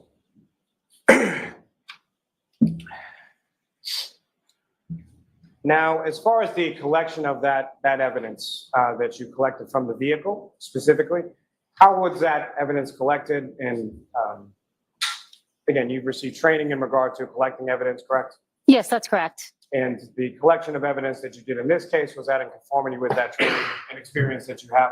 Yes, it was. And so how did you collect those pieces of evidence from the vehicle on that particular? It depends on what the item was, the taillight specifically, is that what you're asking about? Well, first, let me ask as far as the hair, and then I'll move on to some other items if that's all right. So as far as the hair was concerned, how was that collected? I would have collected the hair with tweezers, put it in a glassine envelope, and then put that into a larger manila envelope. And as far as those steps that you take, as far as the collection is concerned, what are some of the concerns for that, or why is it that you take those steps? Prior to touching any evidence, I would put on gloves. I'm not sure in this case whether I used disposable tweezers or reusable tweezers. If I used reusable tweezers, they would have been bleached prior to my using them to prevent contamination. And so each of those sort of steps that you take in your collection process, is that fair to say that it's in an effort to combat contamination? Yes, that's correct. Now, with regard to the paint chips or the paint standards from the vehicle, how did you collect those? Those would have been collected with a disposable scalpel. I use it to scrape off pieces of paint from the vehicle, which are then put in a glassine envelope and a larger manila envelope. And as far as the pieces of glass from the bumper area of the vehicle, how were those collected? I collected those with gloves. I may have used tweezers. I don't recall at the time. But again, if I used tweezers, I would have used bleach tweezers or disposable tweezers. Now, as far as that taillight assembly was concerned, how was that collected, or what, if any, issues did you have with regard to collecting? I removed the taillight. Once I had the taillight housing in my possession, I did have trouble disconnecting it from the vehicle. So a police officer on scene did help me disconnect it from the vehicle so that I could properly package it. And as far as what exactly was it that officer helped you do, or what, if anything, did he do? I believe he just removed, helped undo the wires that were in the back of the taillight so that I could properly hold it and didn't have to place it down anywhere. So you had two hands on the taillight as he was performing that, is that correct? Yes, I believe I did. And as far as the area of the taillight that you were holding, you were wearing gloves, correct? Yes, that's correct. And as far as that area that you were holding with your two gloved hands, did that officer touch any area of that part of the taillight? Not to my recollection, no. And do you recall whether or not that officer was wearing gloves himself when he disconnected that wiring? I don't recall. Now, as far as once you removed that taillight from there, what, if anything, did you do with the taillight there? I put it into a brown paper bag and then transported it back to the lab, where I then properly secured it in a box with added cushion from additional paper to ensure that no additional damage was done. Now, with respect to your time at the Canton Police Station, were you presented with any additional evidence by any officers from the Canton Police? Yes, I was. And what were those items? I was presented with a broken drinking glass that was reported to have been recovered from the scene at 34 Fairview Road. I was also presented with several Solo cups filled with frozen red-brown stains. Here we go with the Starting Solo with the drinking cups. glass, what, if anything, did you do with regard to the drinking glass? I packaged it in a brown paper bag. And with regard to the cups with red-brown stains contained within, what, if anything, did you do with regard to that? I allowed the cups to thaw, and then I took 2 sterile swabs, like something similar to a Q-tip, and collected a sample from the red-brown stains in those cups. And then what, if anything, after you took the swabbings from those Solo cups, let me ask first with regard to the Solo cups, what were done with those? I'm sorry, can you repeat that? Sure. So after you took the swabbings from the red cups, what, if anything? Well, they filled was up the done red with your- Solo cups, but did anybody returned go it on to a the Canton Police Department to store as BWE beer they saw run? fit. And as far as the swabbings that you took, what did you do with those? I secured those in a glassine envelope and a larger envelope, and then transported those back to the lab. Now, after your examination on scene, you returned back to the lab, correct? Yes, that's correct. And what items of evidence did you examine first in this case in the laboratory? I examined the apparent hair from the vehicle as well as the broken taillight. Now, starting with the examination of the taillight, well, let me ask, in general terms, when items are taken by you back from any kind of scene or any kind of place that you're processing, and you bring them back to the lab, what is it that you do with them when you get back to the lab? When I get back to the lab, I ensure that they're packaged properly, that they're sealed, and they're stored in the appropriate location within the lab. I also enter them into our laboratory information management system so that from that point forward, those items can be tracked throughout the lab. Now, each of those, now when you come in with sort of a case, is there some sort of number or something that's associated with the case when you first sort of generate that? Yes. And do you recall the case number that you assigned or was assigned with regard to this investigation? Yes, I do. And what is that case number? The case number at the lab was 22-2184.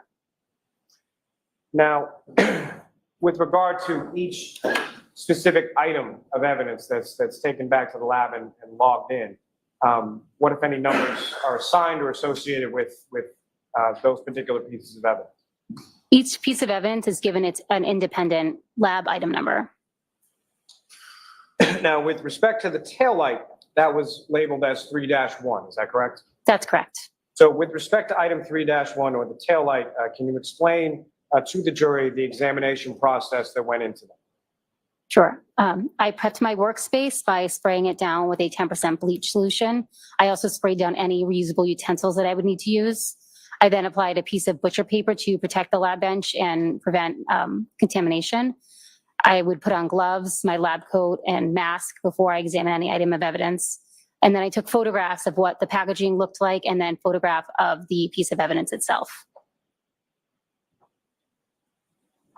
And then from that specific item, did you perform any testing on that item? No, I did not do any testing on the item. And why not? I was, due to the case history, there was no visible red-brown stains on the item, as well as the fact there was a very limited surface area for me to sample from. In addition, I was informed that the car had been towed through a blizzard. So given the fact that there was potentially very limited material on the taillight, if any type of testing that we do would remove additional material. So I made the conservative decision to take a swabbing of the item and send it forward for DNA. As far as that swabbing of the item for DNA purposes, can you explain sort of what the process is or how that's done? Yes, we use a polyester swab, which is a flat spatula-shaped swab. I apply sterile water to the swab and rub the exposed areas of the taillight. And then that swab dries before it's packaged and sent to DNA. Now, She said Court package. Commission, could I publish for the jury what's now been marked as exhibits 187 through 189? Yes. Ms. Gilman, if I could have first photograph 8970.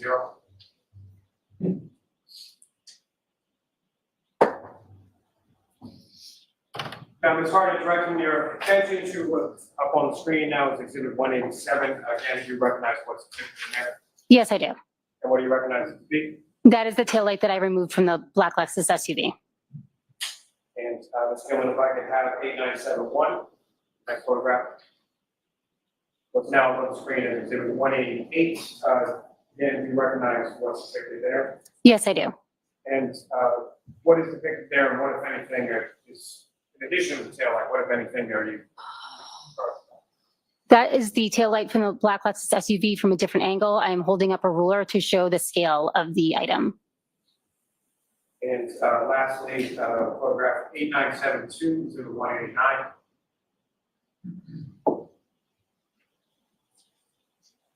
And again, do you recognize what's up on the screen? Yes, I do. Can you explain to the jury what we're looking at, perspective-wise, and what, if anything, you're doing in this book? That is the back side of the taillight. And again, I'm holding up a ruler to show the scale of the item. Okay. Ms. Gilman, you can take that time.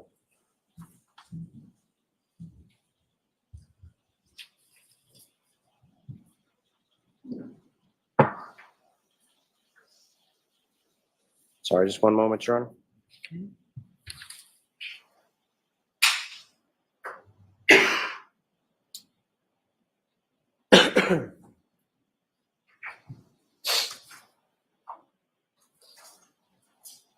Now, Ms. Hartnett, from your initial response to the Canton Police Department, you secured a number of different items from the Canton Police Station that day, correct? Yes, that's correct. And those were labeled subsequently as items 3-1 through 3-13, is that correct? Yes, that's correct. Now, turning your attention to item 3-6, that was the apparent hair, is that correct? Yes, that's correct. And in reference to your analysis with regard to the hair, that QLIM term that I asked you about before, QLIM, what, if any, significance did that terminology have to your examination of the hair? Per protocol, all hairs that will go forward for DNA are considered QLIM, meaning that the entire sample will be used up during testing.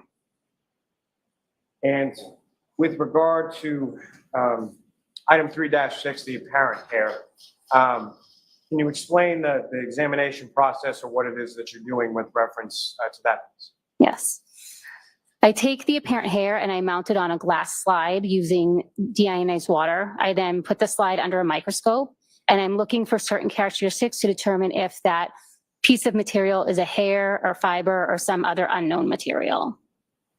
And as far as your examination is concerned in that microscopic analysis, what are some of the things or what are some of the characteristics that you're trained to look for that you observed in this specific instance to give you that determination that it was a human?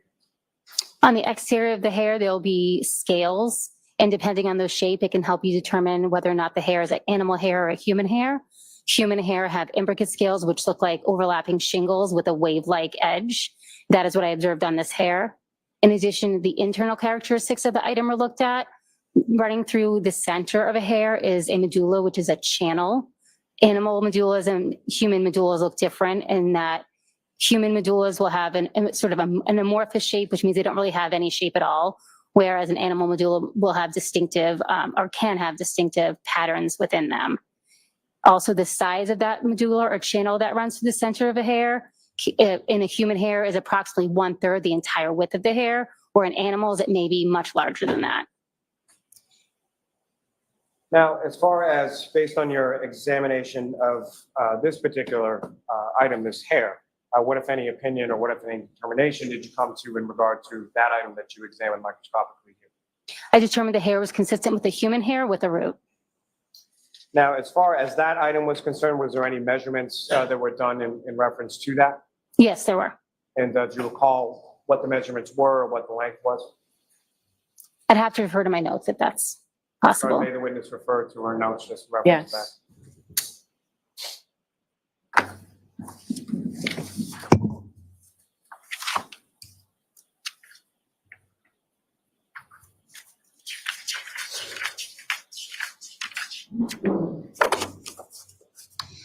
The hair was approximately 7/8 inches long.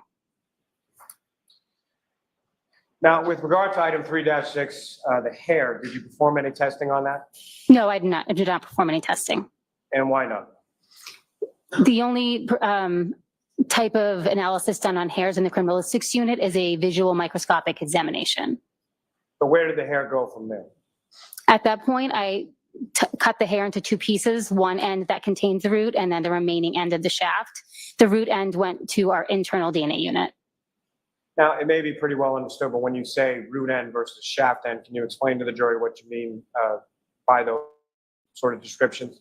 The root end is the end that would have been attached to the scalp, and the shaft end is just the remaining outer portion of the hair. And how is it that you're able to determine sort of the difference between the root end and the shaft end? Through the microscopic characteristics under the that I viewed. Now, with reference to that item 3-6, the hair, were any decisions made in regard to what testing could or would be performed on those samples? Yes, based on the criminalistics protocol, the root end of the hair would be tested internally in our DNA unit, and if potential testing needed to be done on the shaft end, that would be sent out to an external lab. And do you know why that is? We don't perform that type of DNA testing at our lab. And that's something, you're familiar with the term mitochondrial DNA testing? I am familiar with it, but I don't really have a full understanding of it. But as far as your understanding is the type of testing that would have had to been sort of sent out to an external vendor, that would be, the type was mitochondrial? Yes, that was my knowledge at the time, yes. Now, at some point, did you have a conversation with regard to examination of the remaining items in this case sometime in May of 23? Yes. And what was discussed? It was discussed that I would examine the clothing and some of the other items for biological testing. And Specifically, there was an item 7-18, which was a gray sweatshirt attributed to Mr. John O'Keefe, correct? Yes, that's correct. Now, from that, as far as sort of an additional analysis or an examination of those clothing items, what is it that you were doing and what is it that you were looking for as regard to your examination of the clothing?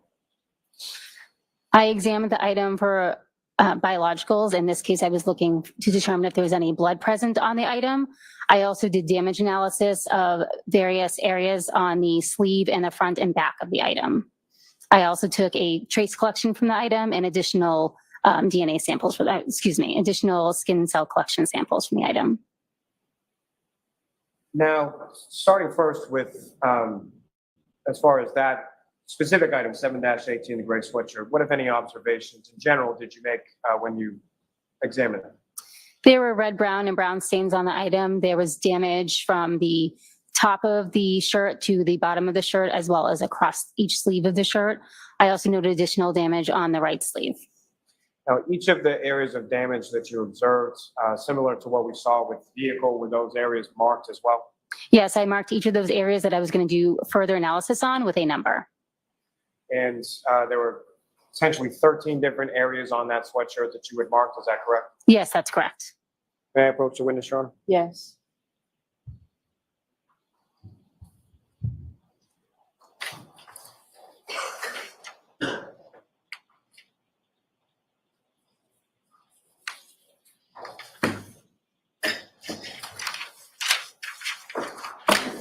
Sorry, I'm just showing you, here's 6 photographs, and again, asking you to look at those and look up when you finish.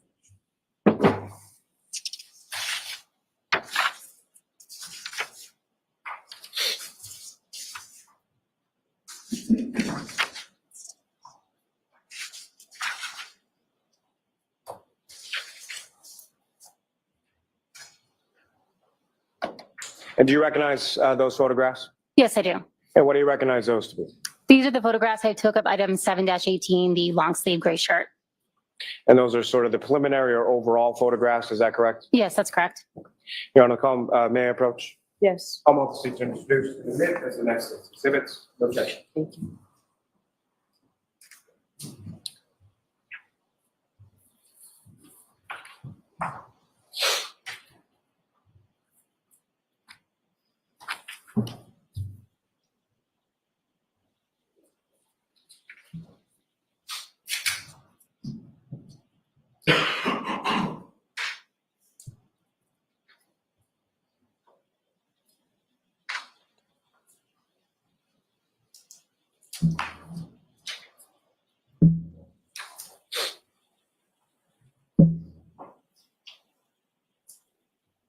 So just 190 to 197.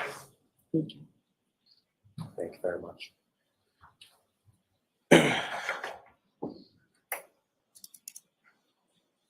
Ms. Harden, before I turn to these, I just had one follow-up question. And you had been talking about or testifying about sort of the difference between the root end and the shaft end of the hair. You had mentioned that the root end is typically something that will be attached to the scalp. Is that correct? Yes, that's correct. So that would be in reference to a hair that comes from someone's head, correct? Yeah, but not necessarily. We don't perform body origin identification. And so to that point, as far as the root end of the hair that was attached to the body at some point, whether it's the head, an arm, a leg, you don't know where? Correct, I do not. Your Honor, with the court's permission, I would ask to publish some of these photographs for the jury as well. Okay. Ms. Gilman, if I could have, excuse me, photograph 9789.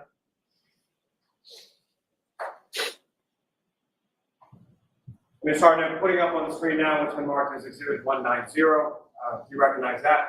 Yes, I do. And what do you recognize that to be? That is the photograph I took of item 7-18. It is the exterior front. And Ms. Gilman, if I could have 9790, the next photograph. What's up on the screen is exhibit 191. You recognize that as well, Ms. Harden? Yes, I do. What do you recognize that to be?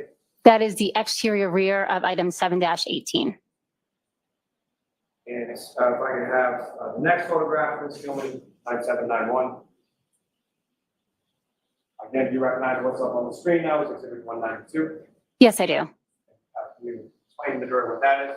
That is the interior front of item 7-18. And lastly, not lastly, for this purpose, photograph 9792. Again, do you recognize what's up on the screen is Exhibit 193? Yes, I do. What do you recognize that to be? That's the interior back of item 7-18. And Ms. Gilman, if I could have 9795. Again, Ms. Harden, if you recognize what's up on the screen as Exhibit 194. Yes, I do. What do you recognize that to be? That is the exterior front of item 7-18, and it also contains markers that I placed on the item to note areas of damage. And the next photograph would be Ms. Gilman 9796. If you could zoom in on that one. Now, Ms. Harden, what we're looking at here, that's the right sleeve of the gray sweatshirt of item 7-18, is that correct? Yes, that's correct. And so, starting with some of the 13 different areas that you labeled, this starts with 1, 2, 3, 4, and goes up through 9, is that correct? Yes, that's correct. Thank you, ma'am.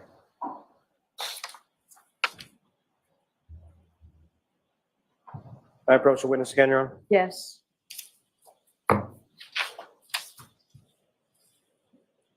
Harden, showing you another series of photographs. Just ask if you could review those, look up when you finish.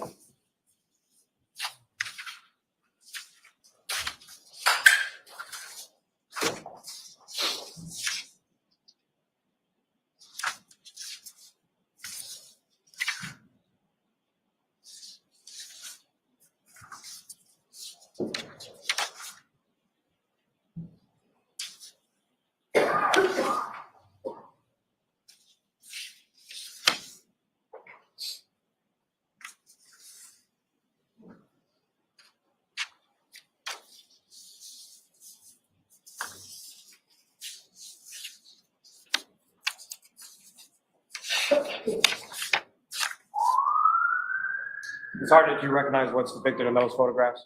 Yes, I do. Or what do you recognize those to be? These are close-up photos of the areas of damage 1 through 5. Can I approach, Your Honor? Yes. Come on, to introduce in a minute, that's the next exhibits. No objection, Your Honor. Thank you. Before we begin, Madam Court Reporter, Your Honor, if I may approach just to show the next series of photographs. Okay.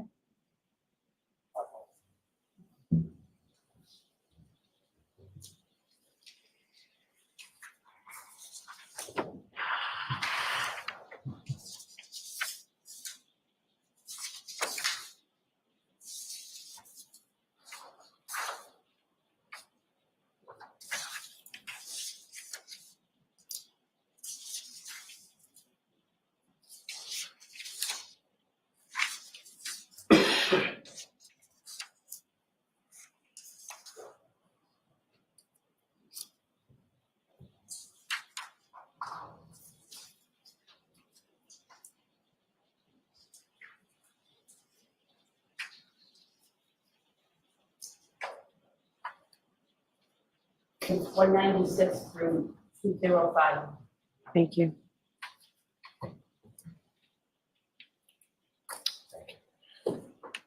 Your Honor, with the court's permission, if I could publish some of those photographs for the jury as well. Yes. Ms. Gilman, if I could have photograph 9811.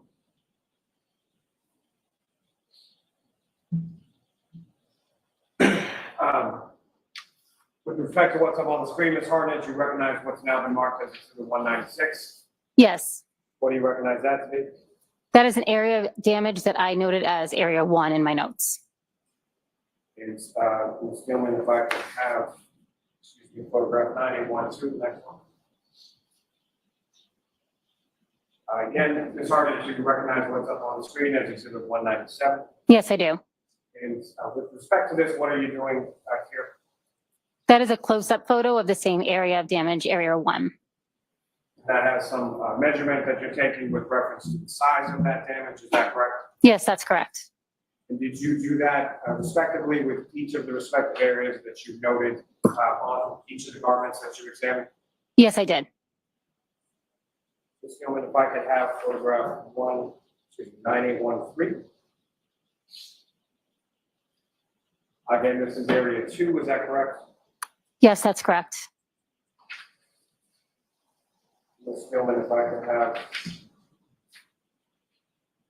photograph 9815. Again, what's up on the screen is exhibit 200. Recognize this as what now?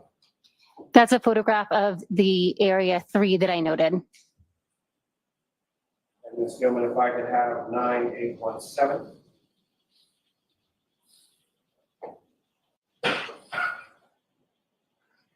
Now, with respect to what's now been marked as exhibit 202, do you recognize that as well?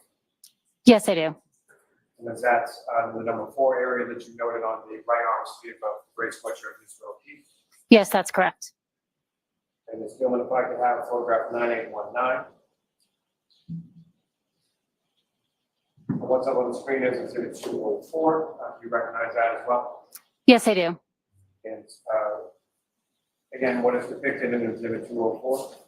That's the area of damage number 5 that I had in my notes. May I approach again, Your Honor? Yes.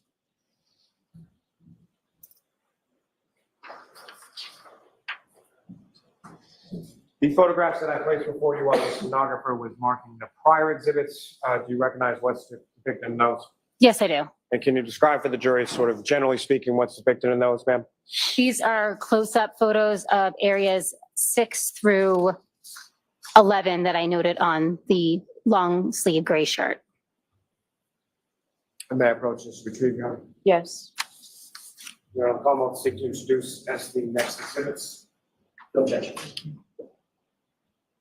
And if I may approach the witness just to present another set. Okay.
So it's 206 through 217.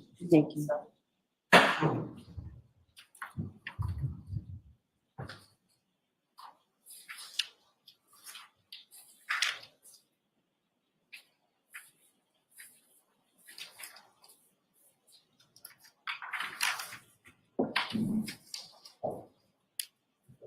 So, Ms. Hartnett, what's contained in these photographs now been marked as exhibits 206 through 217. Those essentially sort of the same close-ups and then a close-up with the measurement that the jury just saw in regard to what you had marked as 1 through 5. Yes, that's correct. And this is just 6 through 11 on that same area in the right sleeve of Mr. O'Keefe's sweatshirt. Yes, that's correct. Now, with regard to the photos that I just placed before you a moment before, do you recognize what's depicted in those? Yes, I do. And what do you recognize those to be? These are the areas of damage 12 and 13 on the rear of the sweatshirt. Your Honor, may I approach? Yes. I'm up to introduce the minutes. Okay, just place these.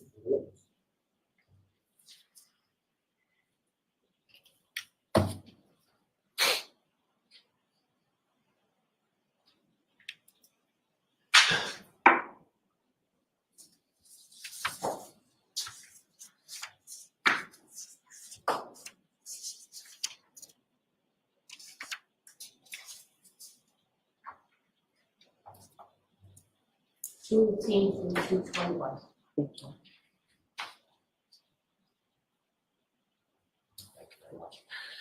Honor, with the court's permission, may I publish these photographs for the jury? Yes. Ms. Gilman, if I could have photograph 9837.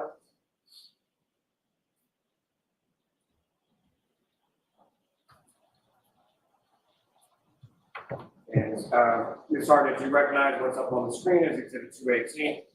Yes, I do. Let me recognize that to you. That's the exterior back of the gray sweatshirt. And the items marked that you labeled as 12 and 13, are they depicted on that? Yes, they are. If you could, using a laser pointer, just draw the jury's attention to where 12 and 13 are.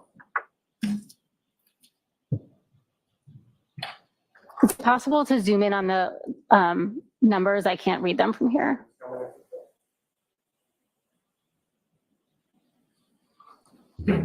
So there's area 2 and area 12 and area 13. And Ms. Gilman, if I could have photograph 9838.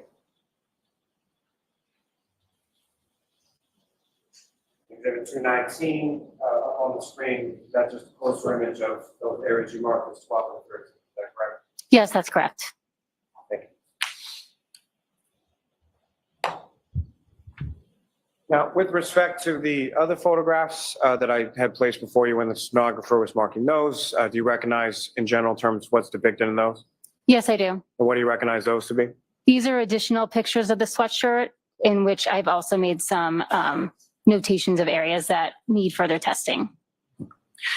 May I approach on? Yes. Almost. In a minute, there's the next exhibit. No objection, though. If I may, I want to just place these before the witness.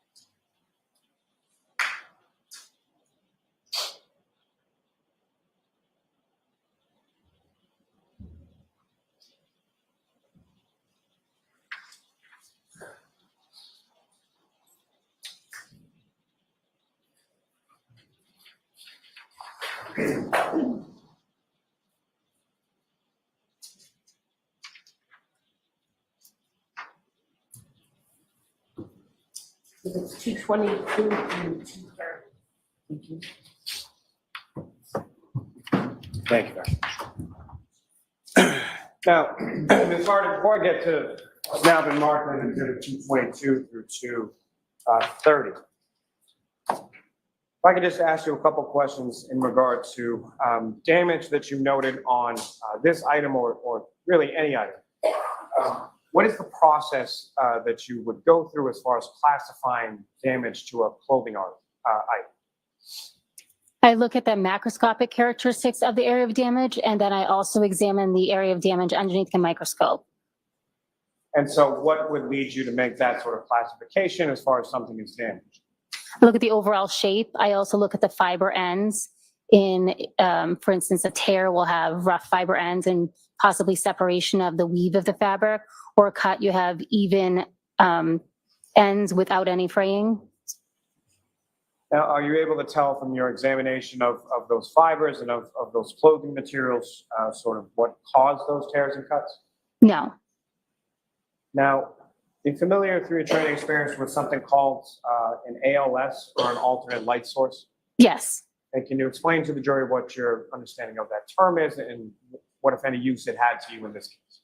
An alternate light source is a light that uses a different wavelength that enables visualization of some biological fluids that can't be seen necessarily with the naked eye. On this particular shirt, I did use the alternate light source. And what, if anything, did you observe when you used that? I used that light source around those areas of damage to determine if there was any biological fluids that were fluorescing. The ALS did not show any stains in that area. Now, with regard to what you had labeled as sort of tears or cuts 1 through 9 that you noted, Did you do any additional testing or collecting specifically from those areas? I collected 2 cotton swabs moistened with sterile water around those areas of damage. And why did you do that? It was told to me that potentially the victim may have been bitten by a dog during an incident. So I was taking swabs of that area to be sent out to determine if there's any dog DNA on that area. Now, is that kind of testing, as far as canine testing or animal testing, is that something that your lab at the State Police Crime Lab is accredited or authorized to do? No, we do not do that type of testing. And is that sort of sent out to an external vendor then? Yes, that's correct. And is that something that you had done on any prior cases or any previous situations where you had collected items and sent it out to a specific lab for animal testing? I did consult once with an external lab on taking those types of collections, but this is the first time I've collected and actually sent something out for that type of testing. And specifically in this type of testing and in this case, what lab were those items sent out to? We use the UC Davis Veterinary Lab in California. And as far as prior to collecting or prepping or doing anything as far as collecting samples from that, who, if anyone, did you talk to, or what, if any, direction did you receive in regard to collecting those samples? I'll allow it. I emailed Terry Kuhn, who is one of the analysts at the clinic, who aided me in how best to collect the sample for their lab. And what you were directed to do as far as collection, packaging, and shipping, was that at the direction of UC Davis Lab? Yes, that's correct. And you performed those functions in conformity with what Ms. Kuhn told you, correct? Yes, that's correct.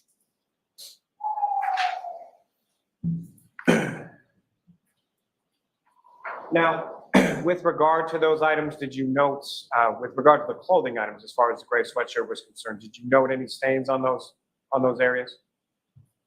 On that clothing item? Yes, I did note stains in those areas. And then what, if any, testing was done on those stains that you observed? Can you be more specific what stains you're referring to? So what I'm specifically referring to is the items on the gray sweatshirt, item 7-18, as far as any stains that you observed on there. Again, sort of moving on from what you had collected for the UC Davis lab, but in other areas of that item.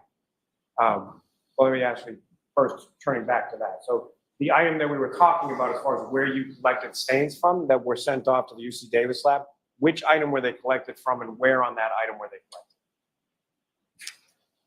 I collected 2 swabs from the areas around the damaged areas on the right sleeve. I wasn't necessarily taking them from any stains. I did use the ALS to determine if there were any stains there, which I did not visualize. So I was doing that for potential saliva collection from that area. And thank you for the clarity. I think that was me confusing as far as the questions. So turning away from that area as far as the collection for the UC Davis lab, in addition to that, what, if any, stains did you observe on that article of clothing 718, the gray sweatshirt? I also observed numerous red-brown stains on that item of clothing. And so with regard to those red-brown stains, what, if any, testing was done on those stains? On each of those stains, I performed a blood screening test as well as a blood confirmatory test. And are those the same sort of initial testing screening test you were talking about before, and then the confirmatory test?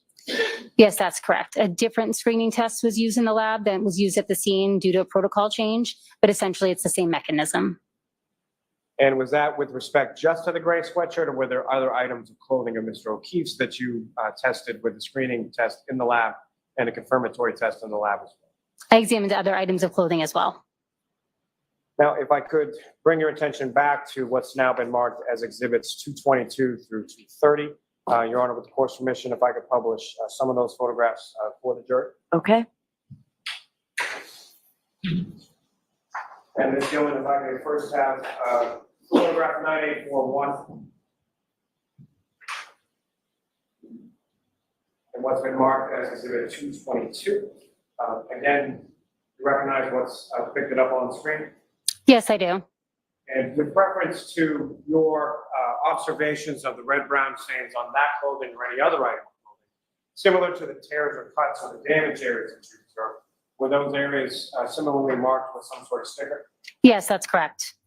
And is it sort of the same linear path as far as numbering, or is it lettering, or how do you denote those? For the red brown stains on this item, I use letters. Starting with A and then sort of going through it, is that correct? Yes, that's correct. And Ms. Gilman, if I could have, excuse me, photograph 9842. Again, do you recognize what's up on the screen? Yes, I do. And what do you recognize that to be? That would be red brown stain A that I noted on the sweatshirt. And Ms. Gilman, if I could have 9843. And what's up on the screen, which has been marked as exhibit 224, do you recognize that as well? Yes, I do. And what do you recognize that to be? Those are red brown stains B and C that I noted on the sweatshirt. And Ms. Gilman, if I could have photograph 9844. What's up on the screen now is exhibit 225. Those are stains that you labeled B, C, and F, is that correct?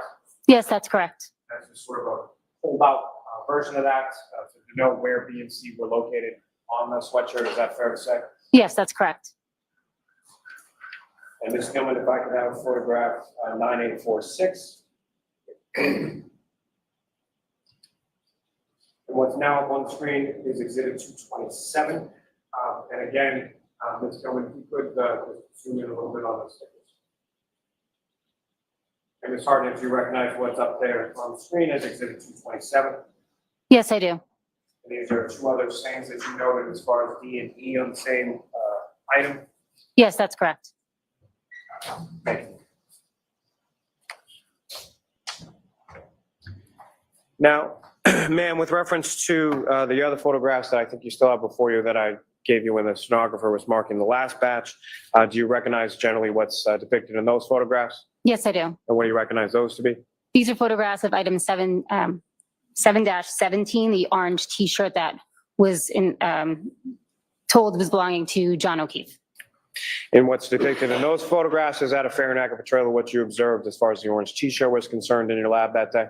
Yes, that's correct. May I approach again, Your Honor? Yes. I'll also seek to introduce the exhibits. The next exhibits. No objection, Your Honor. Thank you. I can read this.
Just a reminder that the break is coming up. They usually take it about 1 o'clock.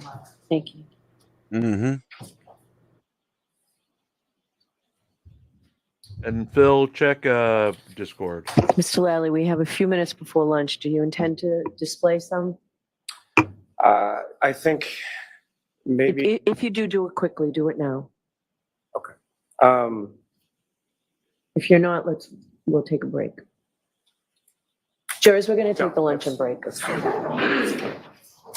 going to see counsel at 10. Up, sidebar number 2. Sidebar number 2. Please. All rise for the court, please.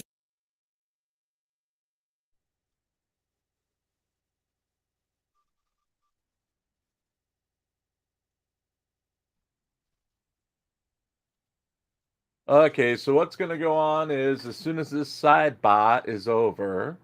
Sidebar. We're going to play 2 songs. And then we're going to come back with Drunk Girl. Don't If forget to that's leave your all right. notepads. Don't forget to leave your notepads. Don't forget to leave your notepads on your chair. Okay. Let's see how this sidebar ends. I'm sitting on my notepad now. That way Chief won't eat it. I can't believe this is only the second sidebar. I thought it was 3, but No, that was a false one. no. He Okay. said, "I'll see you at the side," but they never went to the side. Okay. I know, she's a tease. It was a premature one. Yes, it was a premature sidebar. Remember, on Wednesday, it's Gia Appreciation Day, so we'll have a side Bach all day.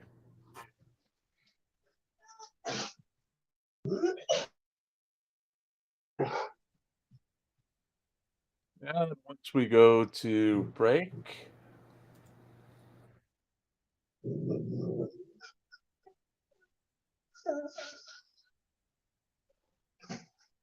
as we're joined by the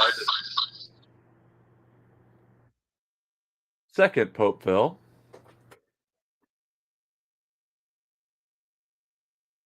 What? We've got Popeville and Popeville 2 right now. As Popeville will be taking over during the break to change the music, as I need a little extra time because I have things to do. And Get your people to fill of the see. Pope.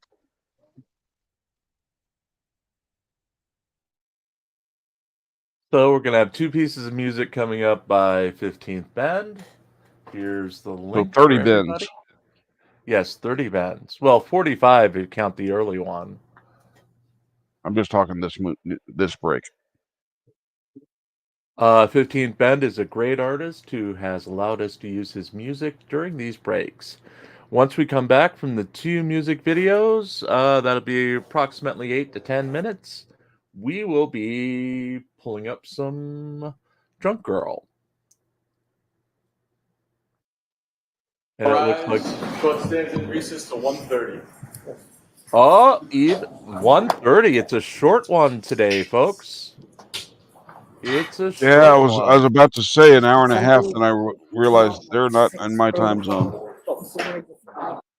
They're not in the time zone that matters. Hey there, Karen Reed, Trial Watchers. This is a law and crime legal alert. So I will take this one off, and I will start some 15th Bend. And Pope will take over. Pope will take over, and I'll see you in about 10 minutes.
And that was Reflect by 15th Bend. So I promised some big news after the music, and we do have a little bit of big news to share.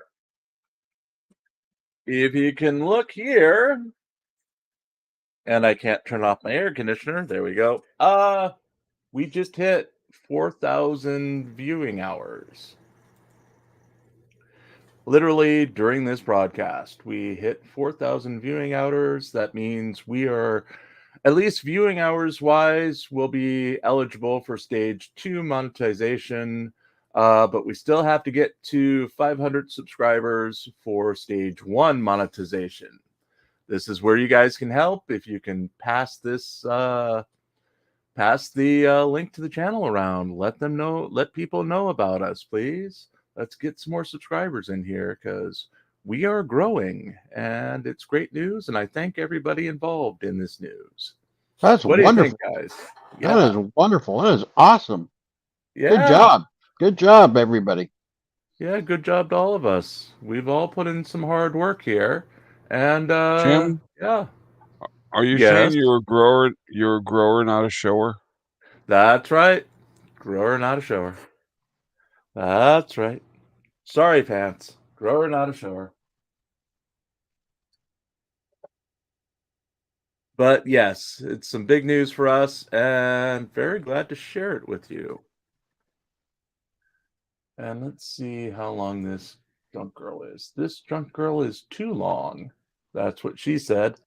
Oh, Lord. We can just edit it or cut it short whenever. I've got a bunch of drunk girls. Let's see if I've got one that's closer.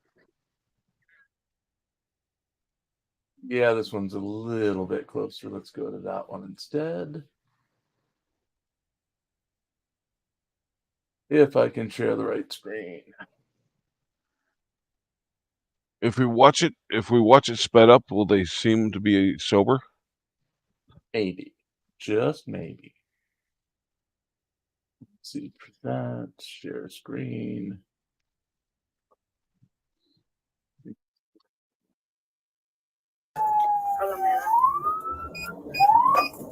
On foot? Affirmative on foot.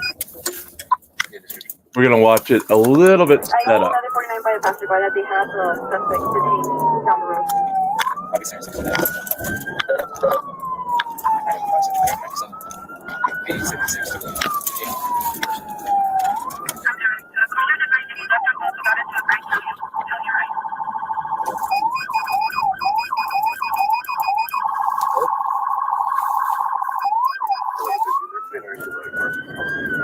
Is this an audit by Drunk Girl Radio?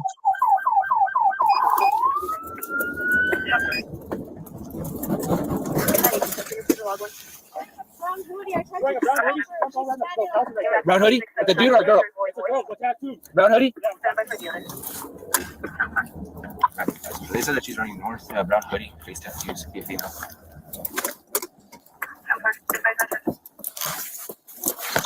They said that for now. I don't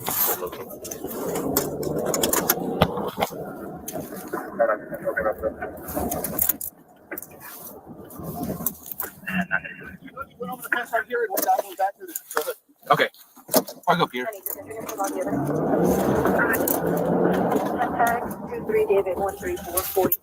Get your BACs in, though I don't think that we're going to have one on this one. 0.215.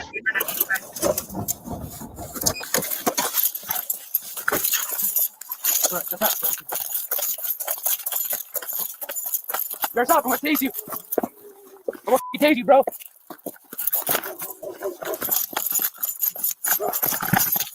Get on the ground now. Get on the ground now. Get on the ground. I'm in a park. I don't know where I'm at. Is there a charge for running while intoxicated? Get on your back. The drainage ditch is just east of that. Get on your face. What did I do? We shot. Yeah, put your hands behind your back or you're gonna get tased. Don't say that. Come on. Give me your hand. Just relax, okay? It is a woman. The person is a woman, Pants. And on crack, apparently. I have 2.5. Oh, yeah. Speaking of crack, Okay, just relax, okay? Was something You're safe in now, okay? that crack? where's the pixelation? Any other unit coming to me, you can slow down. I'm 10-4. It's a good question. Thankfully, that was just a leaf, not anything else. Send it. Can you pull my pants? Yeah. Have any weapons on you? No, sir, I'm What's fine. your name? Jericho. Jericho what? Please help me. Can I go to rehab, maybe? We'll get you help, okay? Stop. I'm not trying to resist, sir. I'm trying to turn you over.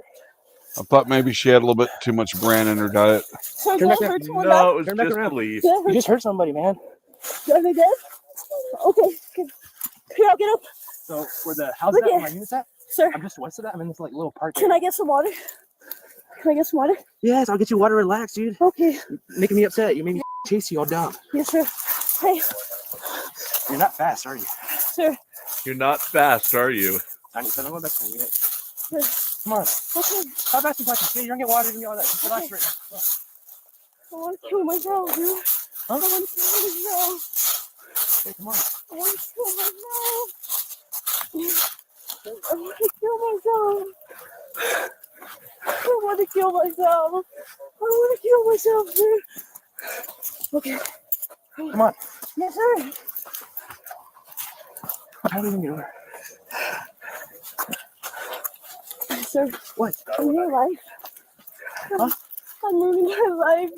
I'm only 21. Oh, cool. I'm 24. You are? Yes. Do I have time to change my life?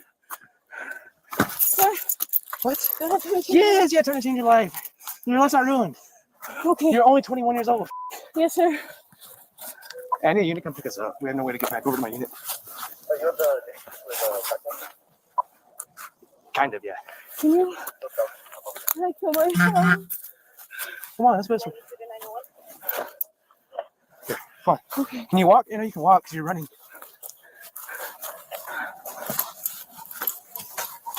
Yeah. Jericho, yeah. Come on. No. Stop. I'm not. Can you not walk? No, my knees hurt. My knee hurts too after hopping that wall. Yeah. Appreciate it. Come on. Should I get right Am I there? going to prison for this? No. Okay. What? Go over there. What charges will I probably get? Well, leaving the scene of an accident is one. Uh-huh. Resisting from running from me. And I said stop all this. Okay. Other than that, I don't know. You have warrants? You probably got warrants. Yeah. Yeah. I do. But, Jericho, come on. Walk. Dude, you're able to run. Sorry, guys. I'm like, where y'all at?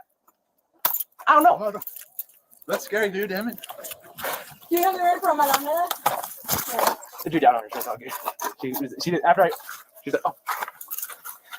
Got some new weed? Huh? Got some new weed? Well, Jericho wasn't smart. Go.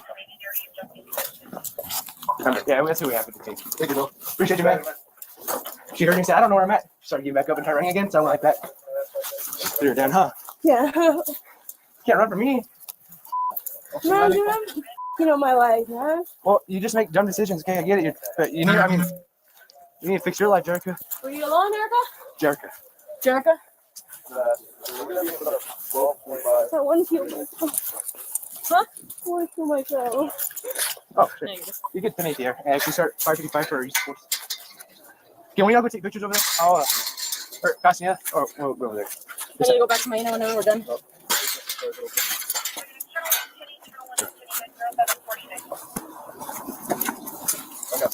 Okay.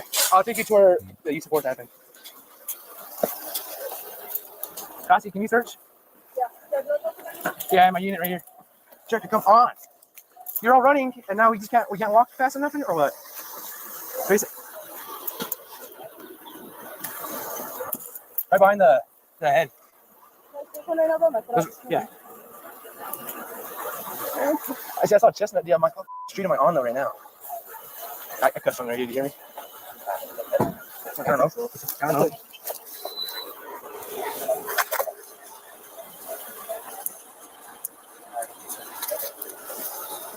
Anything in your pocket you can poke me, stick me? Oh, I think I might have a point. Might have a what? Where? A needle? Oh, yeah, I need I just took it. That's cheaper now. Oh.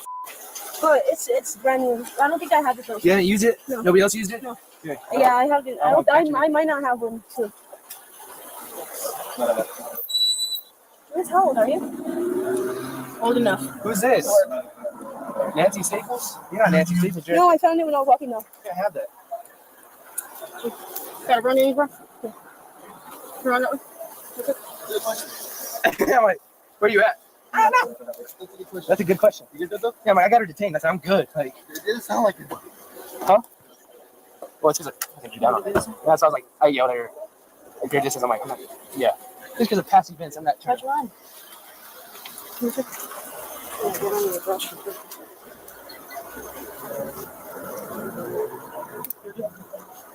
Okay, let's sit in the car. Some water. Yeah, I'll see if I can get you some water, okay? But sit in the car and we're going to think about our actions that we just did, okay?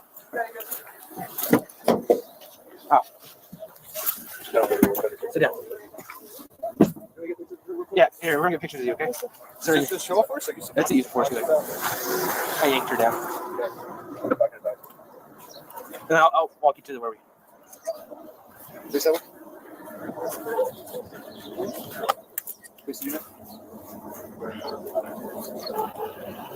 Face your left. Your left. Do you hurt anywhere? Or where? In my chest. In your chest? Yeah, it feels like I don't want to like I cracked my chest, like my bone. Okay, we'll get you checked out. We have the fire department ambulance going to check you out, okay? Sit down. Are you physically okay? Yeah, this is a great first call to come back to you. Okay, subject takes off running after the crash. You spot a subject jumping fences. You Same pursue. description, brown, possibly male, but like somebody said it's a female. Right. So he's like, he's hopping fences over here, hopping fences. So I'm like, I'm just go down this. I should got the street name, my bad. But I went down here. I see running. That's why I said I have 2-5. They're running 10 through the air. She sees me. Oh, starts running right here. Hops it. That little fence right there. I yell, I'm gonna tase you, bro. Stop. And then starts slowing down. Stops. I drew down. Get on your face right now. Still doesn't. So I go up there and I go. Holster up. Get on top of her. Okay. Gandara, my name's Sergeant Baker. I'm with the Las Cruces Police Department. Okay, I'm a sergeant, like I said. Are you physically injured in any way, shape, or form? We have the fire department here to check on you. Okay, what is it that's hurting? Your chest? Okay, your chest and your bone? What bone? The one that's on my chest, like I really. Your rib bone. Okay. Why would it be hurting? The what? He fell on top of it? Okay. Huh? Because it's my fault. Because of your fault? What is your fault? Explain that to me, please. You know. Oh my god. I don't. I just got here. Oh, I'm sorry, sir. Yeah, I'm like, I have no idea. Sorry. Were you involved in something prior to this? No? Okay, you just were taking off running and then he stopped you and he threw himself on you is what you're telling me? Okay, so what happened? I was running from an accident. From an accident? Okay. So you were involved in an accident and then the officer saw you, you ran. Okay, fair enough. I just want to know what's going on so we can properly treat you, okay? All right, I'm gonna have the fire department come over here and talk with you for a few minutes and then we'll go from there. You will get medical treatment, but we have to start here and go from there, okay? All right, do not do anything silly, fair enough? All right. Hold on. You want us to check you out? You want to kill yourself? You want us to check your blood pressure, all that good stuff? Yeah. Or you want us to leave you alone? You want us to take your blood pressure? Okay. You're going to stand up outside of the patrol unit and behave? Okay. So when your legs out, stand out right here. Borrow this arm right here, okay? Can you spell Jericho with a J-E-R-I? J-A-R-E-K. Says her sternum or chest hurt. She was involved in an accident, took off running. The officer put his weight on her, which also aggravated the injury. I didn't look at the truck. Did the airbag deploy in the truck you were in? I didn't see in the truck, but it was very briefly because that's when we called out, Sure. so I just did already. But for sure, there's airbag deployment in the other vehicle. Yeah, so we saw that car. Were you wearing your seatbelt in that truck? No? All right, let's do your blood pressure real quick, and then we'll go from there, okay? So, Penicillin. Amoxicillin. I have no idea. Do you have warrants?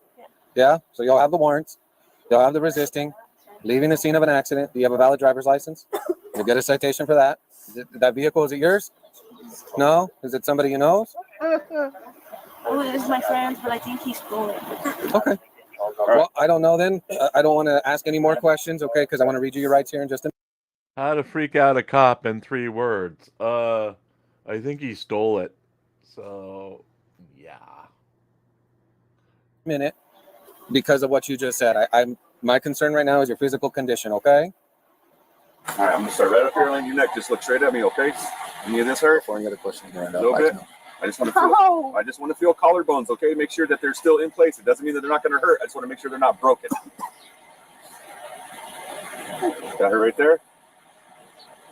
Yeah. Okay. So it's probably going to be the best idea, Sergeant, get her up to the hospital. Yeah. If she wasn't wearing her seatbelt, that kind of impact, she could have struck the steering wheel. We'll take this off. Everything feels solid. I didn't feel any fractures, no crepitus, nothing like that. I think if she was legitimately broken in that area, she would have called out a lot more. But barring exposing her right here and actually getting a good look at it, I would say just do what you got to do. But the quicker you can get her up there just to get everything ruled out, X-ray rise would probably be the best. Absolutely. Sound fair? Sounds absolutely fabulous. All right. What you're telling me is right now, from now to the hospital, if we transport her, it's not going to be an issue. Her blood pressure is good. Her heart rate is good. She's standing, talking. She knows what's going on. She's A&O times 4. She's breathing good. Her stats were good. So you guys should be all right. Cool. If anything changes, you just call us out and we'll meet you wherever you guys are at. Sounds good. You'll have a seat again for me, please, okay? Here in a minute, I have bottled waters in my car, and I'll get you one, okay? Just so that way we're on the same page. I'm going to read you your rights before any other questions or before any other statements, okay? Because I'm protecting yours and making sure I'm doing my job right, okay? You have the right to remain silent. Anything you say can and will be used against you in the court of law. You have the right to talk to a lawyer, have one present with you while you're being questioned. If you cannot afford to hire a lawyer, one will be appointed to represent you before any questioning, if you wish. You can decide at any time to exercise these rights and not answer my questions or make any statements. Do you understand these rights as I've explained them, yes or no? Okay. I'm going to tell you right now, my concern again is your medical condition right now. They said you're vitally sound, but you're still going to go to the hospital with us in handcuffs so we can make sure that you're okay physically at this point. If you have warrants, yes, you're going to be going to jail. Okay. If you ran from an accident, which you said you did, okay, you'll get a citation or arrested on that. I don't know. We'll figure that out in a little while. We'll get you exact charges in a little bit. You said you believe the vehicle might be stolen. Why do you believe it might be stolen? Because of the person let me borrow it. The person that you borrow it, did it have a key? No, like the person who let me borrow it, like they're just not, like. They're not a good person? No. Okay. Do they have a history of stealing cars that you know of? Okay. May I ask who it was that you got it from? No. Okay.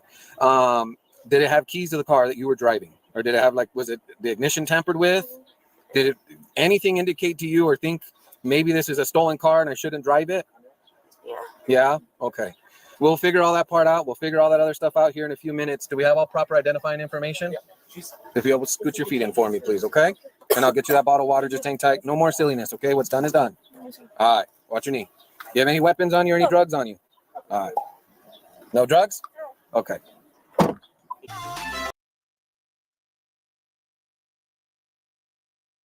Okay, folks, that was Drunk Girl here on Really Cool News. The Karen Reed murder trial is still not back yet, but we will pull up coverage in 1 second. We are going to be here today till about a little after 4, probably 4:30, if the court is rushing through lunch like it seems to be doing. Again, they're not in session tomorrow, and it's going to be quite the endeavor to get the 6 p.m. news done in time for 6 p.m. So cross your fingers for me for that. Any food from you guys? Anything good? I'd brought. You had a brat? Was it beer cooked? No. Oh, that's right. My mom will occasionally make beer cooked brats. I should just do them in a frying pan. Right. I know guys who do it. I know guys who do it. They call it a beer sauna. Okay. So they put their. Yeah. Well, you just you have a little tin, like a little bread tin or aluminum foil pan. Put beer in there, your onions and stuff, and then you just kind of soak. They call it a beer sauna on the grill. Sounds good to me. Now I'm hungry. It is. Now I'm hungry. Again, we're going until 4:30 today, 6 o'clock, or maybe 4:30 today. 6 o'clock tonight, that's 6 o'clock Eastern, 5 o'clock where it counts, 4 o'clock Mountain, and 3 o'clock on the West Coast will be our normal nightly newscast. We will probably go around 20 minutes tonight because we have 2 lead stories and 2 editorials. Well, basically 2 editorials. We are featuring stories on Floyd Wallace and Glenn Serio today.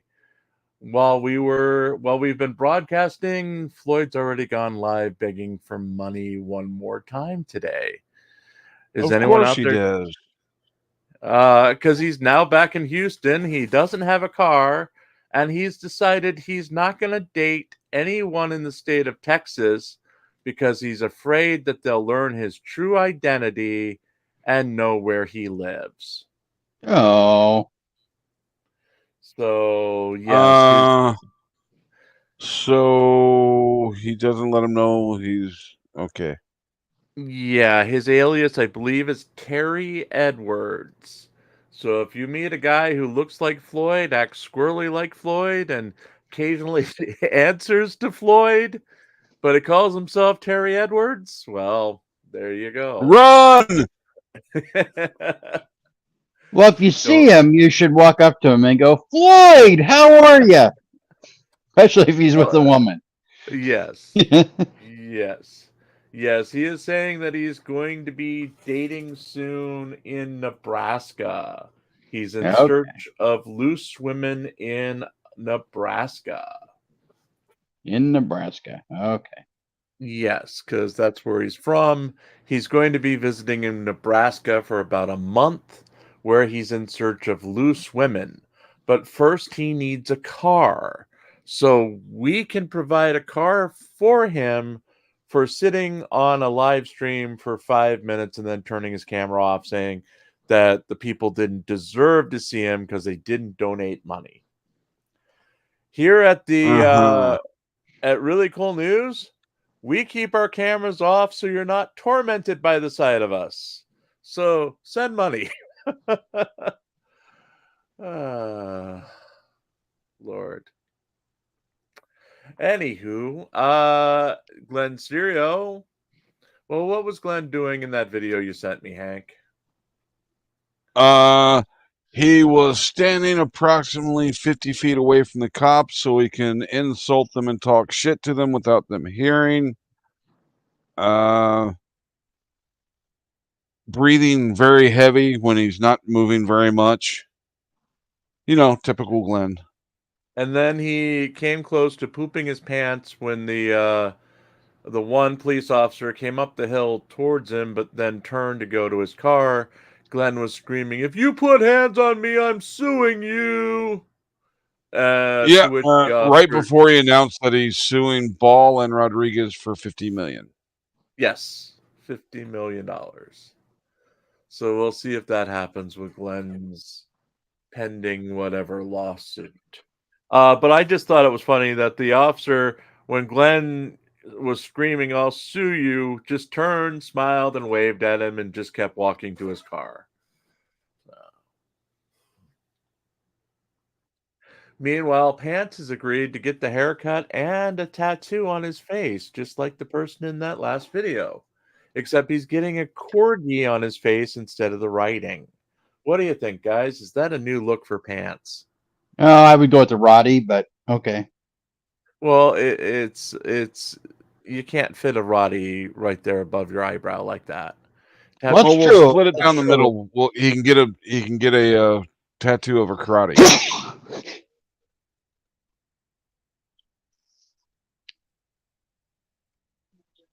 Oh, that's weird. The footage is they're back with Karen Reed murder trial. Do is every day, no later than 8 o'clock Do in the it. morning, let Madam Court Reporter know how many exhibits you think there are going to be for the day, because you may or may not know, but each sticker, Madam Court Reporter puts the exhibit number, the date, and her initials, and that takes a lot of time. So if we can streamline that, That would be much better. How many more do you expect to have for today? May we approach just on that? Okay. Sidebar number Bot 3. 3. Sidebar 3. Yes. Yes. Sidebar 3. Who's got 3? I don't think anyone's got 3. So Pants is currently in the lead at 0. I have 12. I always have 12. Yes, you always have 12, but Pants called 0. And until he's technically the closest out of all of our picks. Yeah, but it's more than 0, so he automatically loses. Oh no. Judges? By judges I mean Hank. Sounds good to me. Okay, so because Pants is closest with 3, Pants is currently in the lead. Cereal, Okay. I am not having ice cream. I wish I was. It's damn hot out today, and I wish I had a milkshake. I'm heating up some barbecue chicken mac and cheese. Ooh, sounds good. And Pope Phil already had a brat, and I had a bag of M&Ms. So healthy.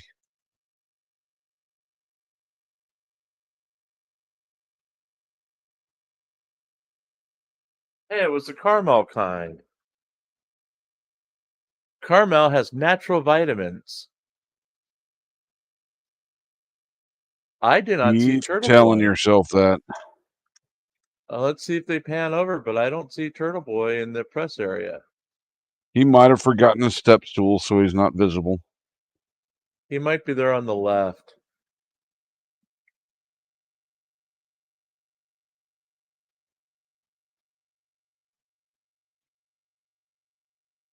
But of course, Grant Smith Ellis is no longer doing these because Turtle Boy's associate got a protection order against him, so he can't risk going into the courtroom when she's there.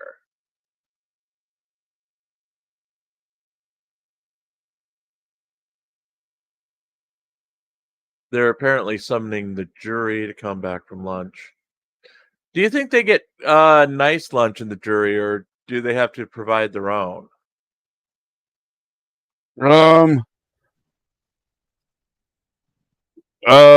They normally provide lunch for the jury. That's one Well, thing I guess it probably depends on jurisdiction to jurisdiction. Yeah, that's one thing I did miss out on when I went for jury duty the other week and didn't get called. I was thinking, what about lunch? I did get. What about lunch? I want lunch. I'm apparently owed 9. Oh, Karen Reed makes her appearance in the courtroom, conveniently late from coming back from lunch. Doesn't she crowdsource her lunch? Yes, she We does. can line them up and bring them in. Line them up, bring them in. Virgo says in Seattle they have to get their own lunch in jury duty.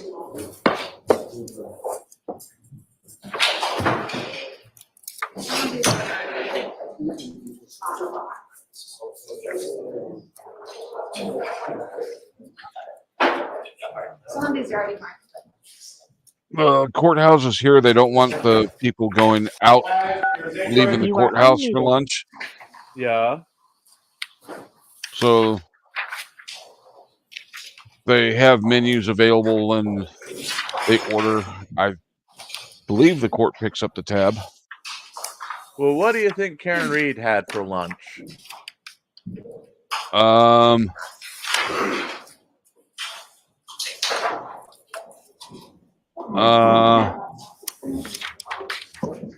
The blood of virgins? Turtle Possibly. soup. If it was the blood of virgins, she probably got them from Tom CPU. Turtle soup. Add turtle soup.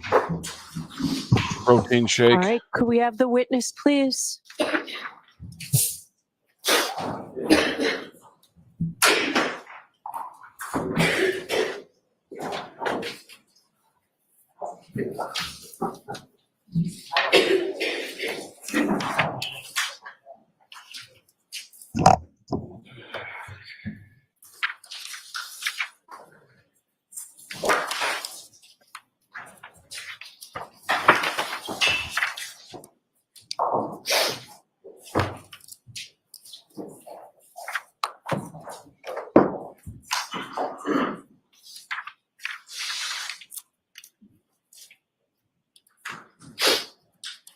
And cereal, yes. Custard is ice cream, technically.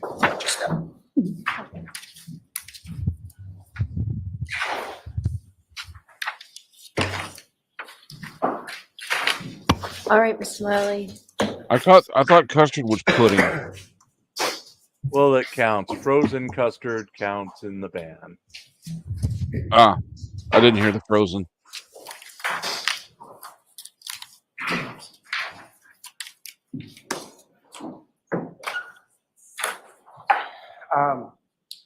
Good afternoon, Ms. Hart. Good afternoon. So with respect to the photographs that were just marked as exhibits of the orange T-shirt, that was item that was marked as 7-1. Is that correct? I'm sorry, 7-17.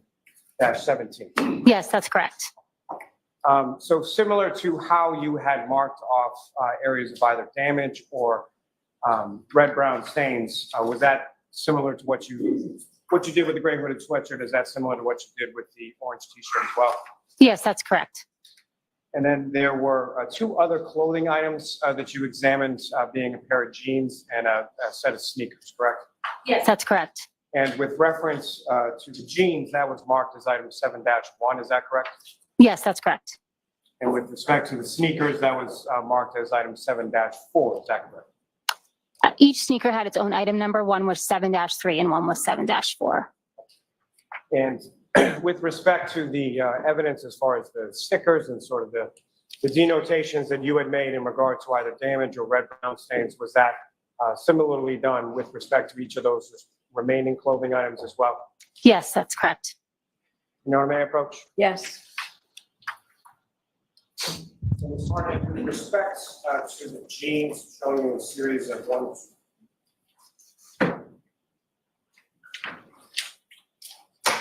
8 photographs. Do you recognize those?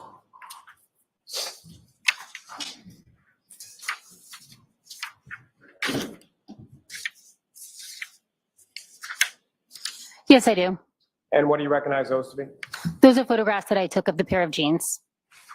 And what's contained in those photographs, a fair and accurate portrayal of your observations of those jeans when you conducted your examination of them at the lab? Yes, that's correct. May I approach again, Your Honor? Yes.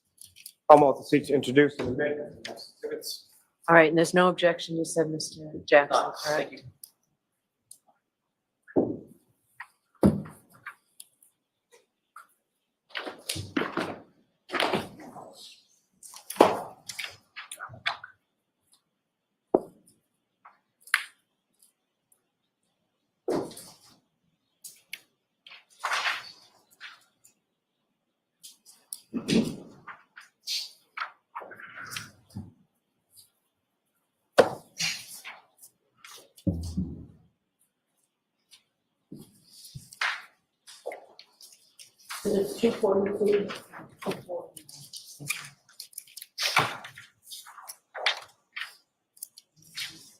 Yes, please.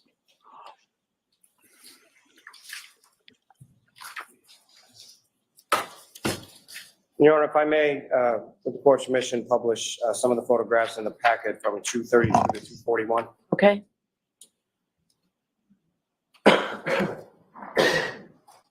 Ms. Gilman, if I could have, excuse me, photograph 9862.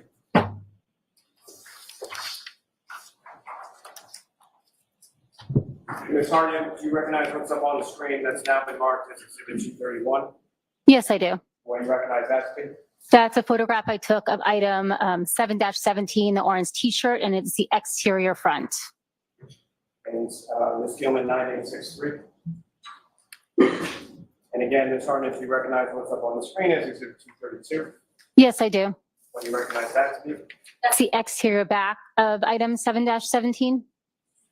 And Ms. Gilman, if I could have 9867. And Ms. Gilman, if you could zoom in on sort of the upper right portion of that with the stickers on.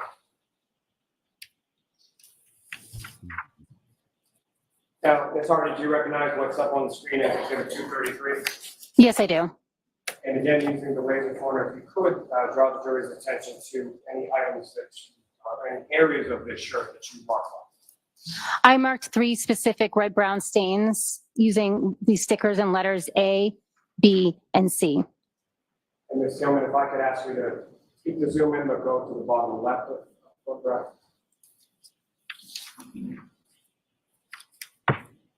And similarly, Ms. Hartnett, within this zoomed in portion of Exhibit 233, using a laser pointer to draw the jury's attention, what, if anything, you noticed there? I noted red-brown stain D, which I marked with the sticker, and D on the bottom right. Last name, Ms. Gilman, if I could have photograph 9873.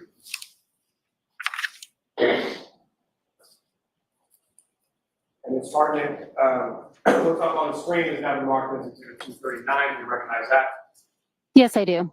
And Ms. Gilman, if you could zoom in on the upper left portion of the photograph.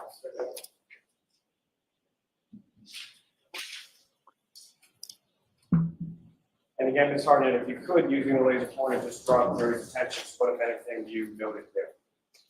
I noted this specific red-brown stain, and I marked it E.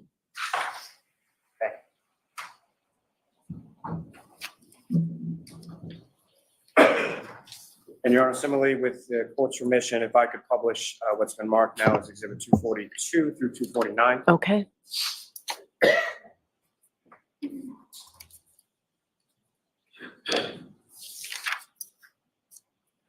Ms. Gilman, if I could have photograph 9878.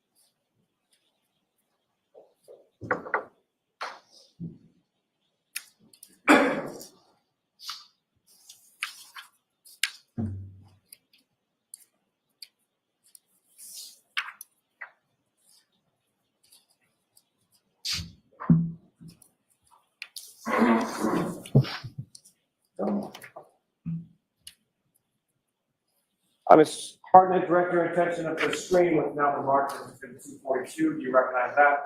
Yes, I do. What do you recognize that to be?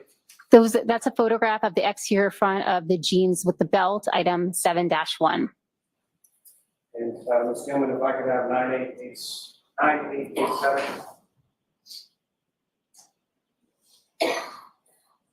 And as you testified before, similarly to the other clothing items that you testified about, did you mark off certain items of interest or areas of interest on this item as well with respect to the jeans?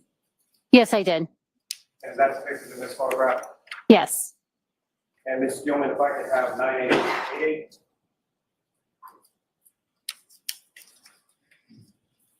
And if you could just zoom in, Ms. Gilman. And again, Ms. Harden, if you could, using the laser pointer before you, direct the jury's attention to those areas that you noted or that you marked off in respect to this. I marked off red-brown stains A, B, C, D, and E on the front of those jeans. Thank you. May I approach the witness? Yes.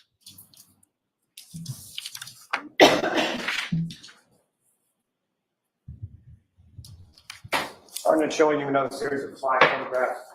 You know,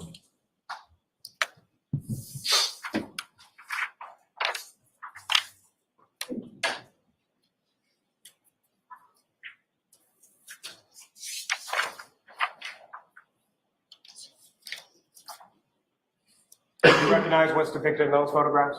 Yes, I do. And what do you recognize those to be? These are photographs of the sneakers, items 7-3 and 7-4. May I approach, Your Honor? Yes. Your Honor, the Commonwealth seeks to introduce the next exhibits. Okay. No objection. Thank you.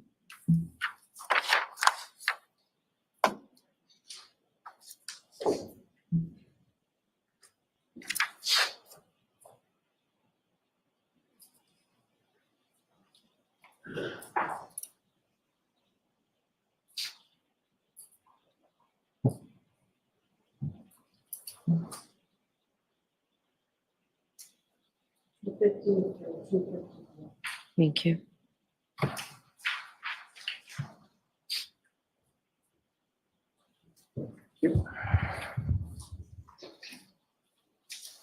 Now,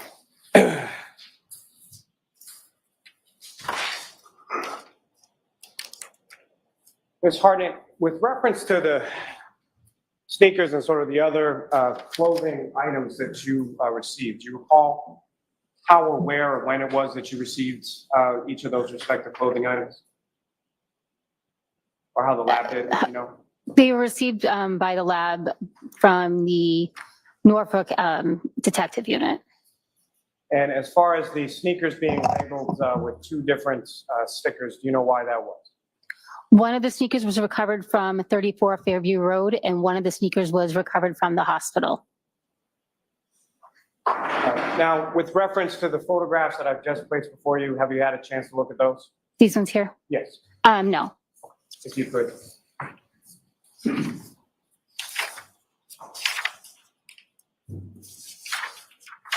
And do you recognize what's depicted in those photographs, Jack? Yes, I do. And what do you recognize those to be?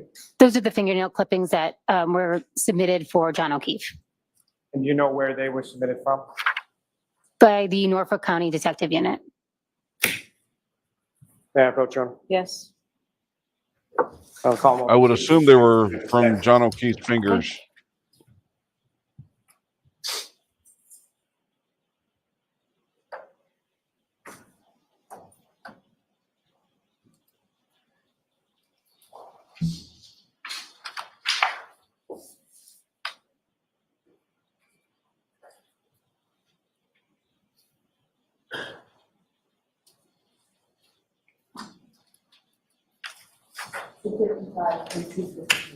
Thank you. And Your Honor, with respect to each of those, I'm not seeking to publish those to the jury at this time. So, Okay. Court officer. The lights back on, please.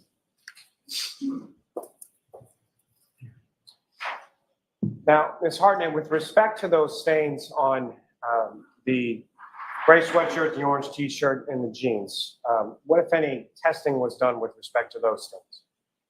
A screening test was performed on each of the Rembrandt stains on those items. I'm sorry, did you say the sneakers? Could you repeat what items you're speaking of? With respect to each of those respective clothing items, what, if any, testing was done with regard to any stains you observed on those items? For the sweatshirt, the t-shirt, and the jeans, I saw visible red brown stains, which I screened for blood. The majority were also, I also performed a confirmatory test for blood. There was one stain on the orange t-shirt, however, that was too small to perform that confirmatory test. So for that instance, I noted that the stain was quantity limited, and I preserved it after the positive screening test instead of performing a confirmatory test in order to preserve enough material for any DNA analysis. As far as the sneakers, given their dark color, I did not see any visible red-brown stains on the black area of the sneakers, so I used an alternate light source to aid in visualizing any potential blood on those sneakers. With that alternate light source, I tested several stains on the sneakers, one of which screened positive for blood. Now, with respect to the other clothing items that you were talking about doing the screening test and the confirmatory test for blood, with respect to the gray sweatshirt, the orange t-shirt, and the jeans, what were the results of that screening test and that confirmatory test that you ran with regard to each of those? The screening test and the confirmatory test were positive.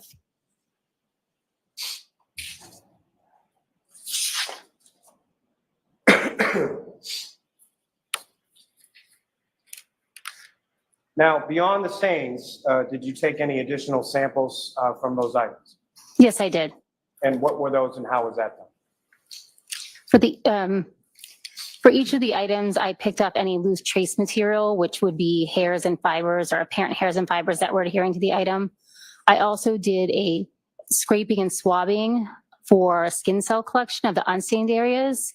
And that involves taking a sterile scalpel and swabbing the areas of the clothing that don't have any visible stains on them, and then taking 2 cotton swabs and swabbing that same area, and then combining those scrapings and swabs for potential DNA analysis. In addition to those, I also took a scraping of each of the materials, and that involves taking the item using something like a flat metal spatula and scraping down whatever adhering materials left on the item into a glassine packet. And as far as those items, once they're collected from the material or from the clothing, what do you do with them from there? Each of those items is given its own item number. It's a sub-item of the overall larger number used to mark the item, and those are sent to the appropriate units for additional testing. And as far as preservation is concerned, when it comes to sending something to either the trace unit or the DNA unit, what, if any, steps are taken in regard to preserving those items once they're removed from the clothing and sent off to the other units? Each of those items would be preserved according to protocol. They are sealed properly, initial and dated with my initials and date. They're entered into our LIMS system, so those sub-items could then be tracked throughout the laboratory, and they're stored in the appropriate storage unit.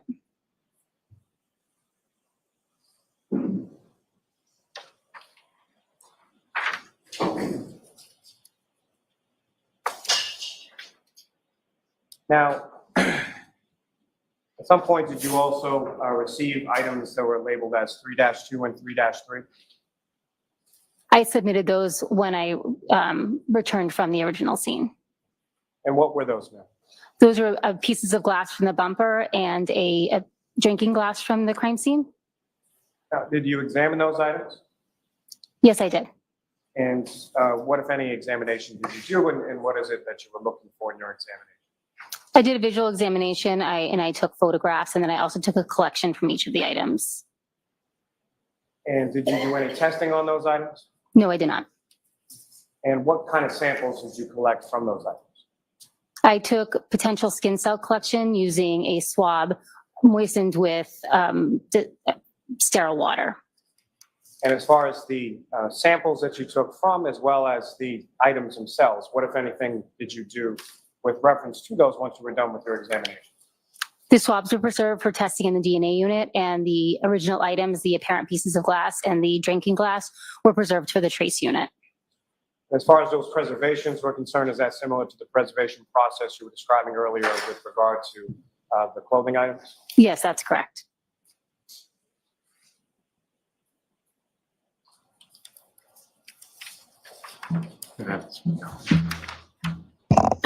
So both Ms. Tallali and Ms. Harnett, you have to keep your voices up, or we have to turn the air conditioning on. Understood, Your Honor. I may have one moment, Your Honor? Yes.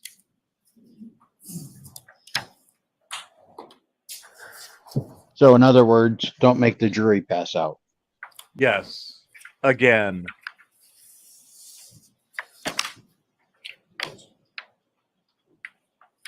Thank you very much, ma'am. I don't have any further questions, Your Honor. All right, cross-examination. Thank you, Your Honor.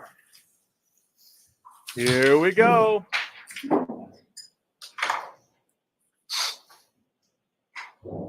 Ms. Harnett, you responded to Buffoon. about what happened in the South Port, correct? Yes, that's correct. You were asked if you responded to the Canton Police Department on February 2nd, and most of your testimony was predicated on that date, you going over there and doing some visual observations, as well as some removal of items and some other testing, correct? Yes, that's correct.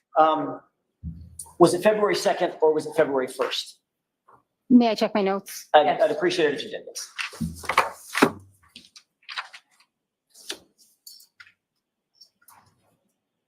My apologies, that was my error. It was February 1st. Okay. So everything that you testified to, you only went once. Yes, that's correct. So everything that you testified to having taken place on February 1st, we should assume it was actually on February 2nd, we should assume it was actually February 1st, the one time you were there. Yes, I was there one time. Okay. Were you dispatched to the Sally Port? And I apologize, I'm not yelling at you. I'm trying to keep my voice elevated, so just so you know. Understood. It's not my normal speaking voice. You were dispatched at the behest of one of the Massachusetts State Troopers, correct? Yes, that's correct. The detective Well, that was bureau a lie. specific, right? Yes, Normal that's correct. speaking Trooper voice Proctor, here. more specifically, correct? Yes, that's correct. And Trooper Proctor, you knew at that time to be the lead detective, the person that was in control of the investigation. May I check my notes who I wrote down as the lead investigator at that If it time? would refresh your recollection, sure. With the court's permission. Yes.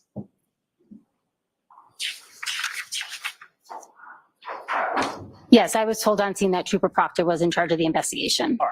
Now,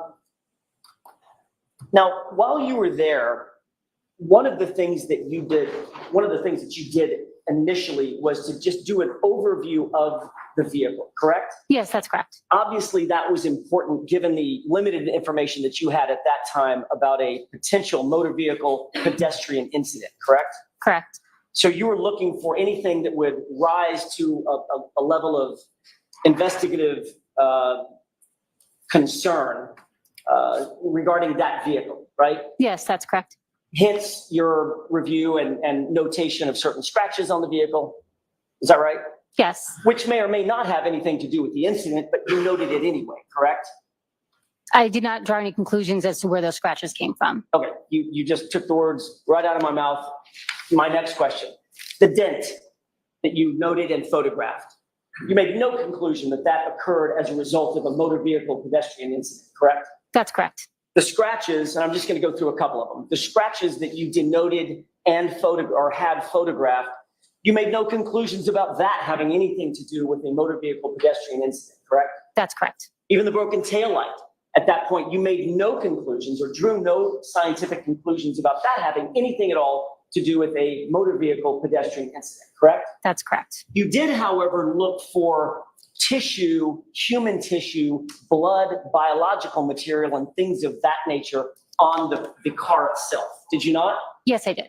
In that review, I think you testified that you saw nothing that suggested the transfer of human tissue to the vehicle, correct? I did not see any visible stains or tissue on the vehicle. You were told, Ms. Hartnett, that there were scratches on one of the extremities of John O'Keefe, correct? That's correct. Were you shown a photograph of those scratches to assist you in your visual review or examination of that vehicle? Not at that time, no. To this date, have you seen a photograph of his arm and the injuries to his arm? Yes, I have. Your Honor, if I may, if we have it, could I display for the jurors and for Ms. Hartnett Exhibit 19? Is this the one that's The arm covered a bit? has been Okay. cropped. Yes.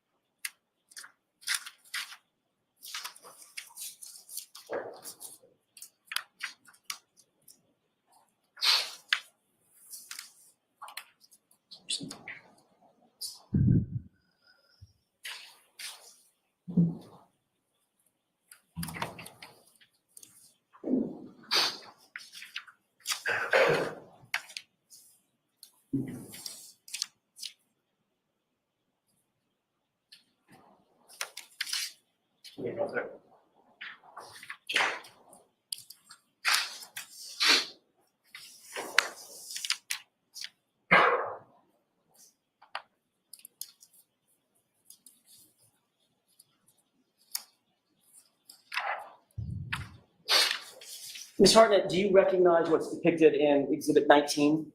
Yes, I do. And you've seen that pattern of scratches previously, correct? Yes, I've seen a photo containing Okay, and something that's similar. consistent with the photo that you've seen since your visit to the Sally Port on February 1st, correct? That's correct. All right. Was there anything in your, by the way, did you look at all around the vehicle 360 degrees? Yes, I did. Did you look toward the top of the vehicle as well as toward the bottom? I did not examine the roof of the vehicle.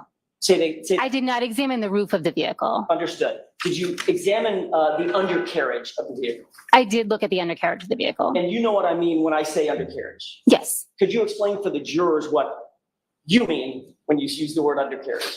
The parts that normally you would have to see by, bending over or laying underneath the car to view what's underneath the vehicle. That would include the frame and the axle and the drive shaft, transmission, things of that nature.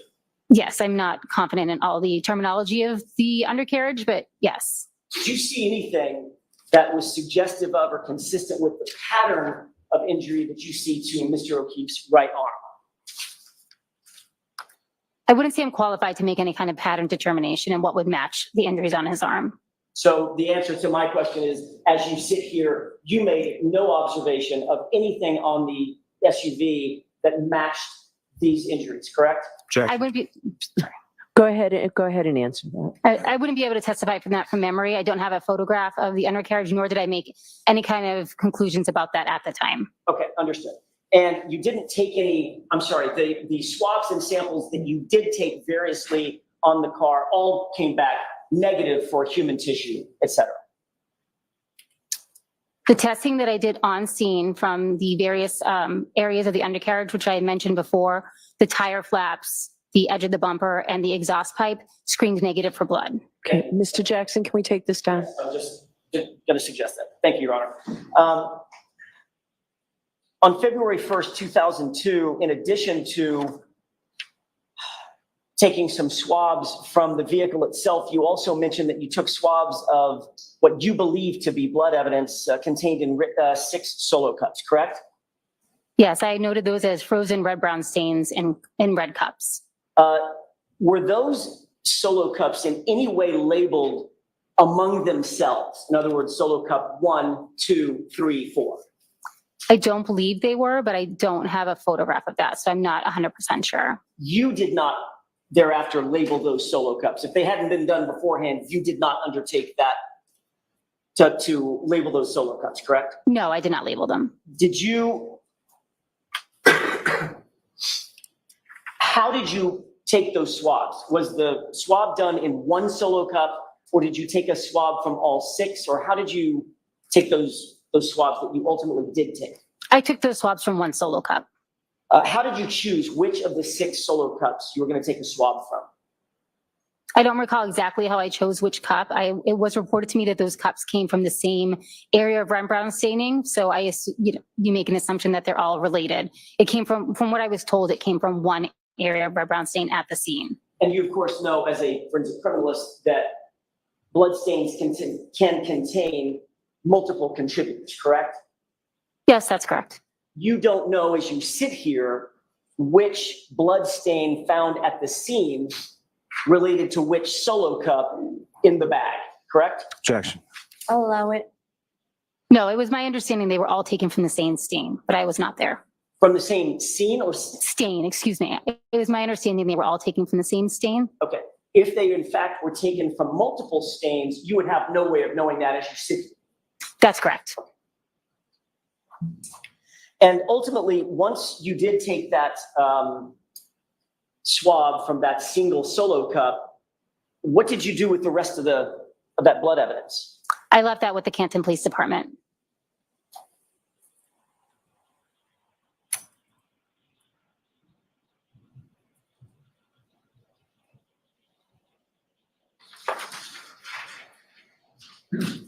Was there any of the swab? By the way, I should ask this. I've been saying swabs. Was there one swab taken of that one solo from that one solo cup, or were there multiple swabs taken? There were 2 swabs taken. Of those 2 swabs, did you seek to do DNA testing, or was DNA testing done on either one of those or both of them? DNA testing was not done on those swabs. So as we sit here now, there's been no DNA confirmation of what who that blood relates to, I should say. There was no testing done on it at all. And so therefore, we would not know if there were multiple contributors to those stains or that swab that you took from that single solo cup. That's correct. Okay. And again, the remainder of all of that solo cup, as well as all the other 5 solo cups, was retained by Canton Police at the Canton Police Department in the control of the lead investigator, Michael Proctor, correct? I don't know who was in control of it once I returned it to the Canton Police Department. Who did you return it to at the Canton Police Department? Whom, I should say. I believe I gave it to a Canton police officer. I don't know which officer that was. Michael Proctor was at the Sally Port at the time that you were doing your examination, correct? Yes, that's correct. Did he not take control of it himself? Not that I saw. I don't know who took control of them once I was done with my collection. They have, you just don't know. Correct. Okay.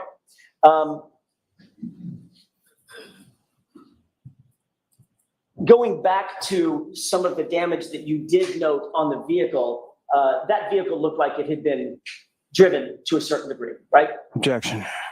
Can you answer that? I'm not, if you could clarify the question, I'm not sure what you're asking. Terrible question. Let me try it again. That vehicle was not a vehicle that had clearly just come off the showroom floor and had not been in use, based on your examination. I don't think I am qualified to make that kind of decision. It looked like there was some normal wear and tear on the car.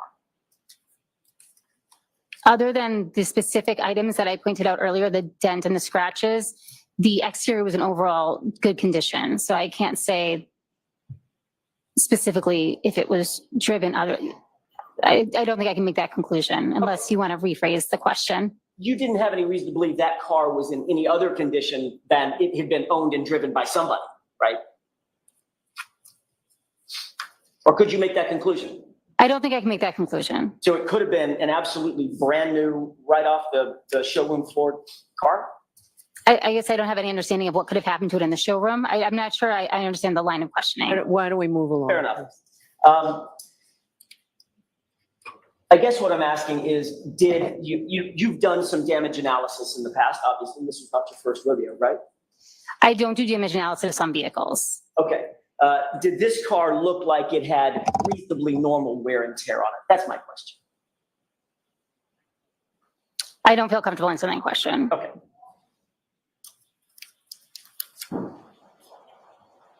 Ultimately, the right rear taillight housing was removed, correct? Yes, that's correct. Were you the person, Ms. Hartnett, who actually used the tools to remove that taillight, be it screwdrivers, wrenches, anything else? No. Who was that actually did that work? It was a Canton police officer that had entered the garage, and as I was removing it, he offered to help. He said he knew how to basically take it out of the housing, which at that point, I was not sure how I would do that. Okay. I'd like to show you an exhibit that you'd been shown just a few minutes ago before the lunch break, 187 with the court's permission. Okay. Does that look like the same housing that you removed from the SUV, or you saw being removed from the SUV? Yes, that is the taillight housing that I submitted to the lab from the garage. Ultimately, there was a swab taken, you mentioned on direct examination, of that taillight somewhere on the house, correct? Yes, I took a swab from that taillight. Where exactly did you take that swab from? I took it from the outer exposed areas, which would have been on the outer side of the vehicle. So I did not take it from the internal, what would have been the internal portion of the taillight when it was intact. Can you point with a laser pointer exactly where you swabbed that taillight housing? Sure. Is there a way that, can it get zoomed in just a little bit so I can differentiate the silver in the front? I'm having a little trouble. Is that zoomed in enough, or do you need more? I believe so. I can start. So I took it from the red area here that would have been exposed. And then if we could zoom in a little bit more just on this front area so I can differentiate between the internal structures and the external.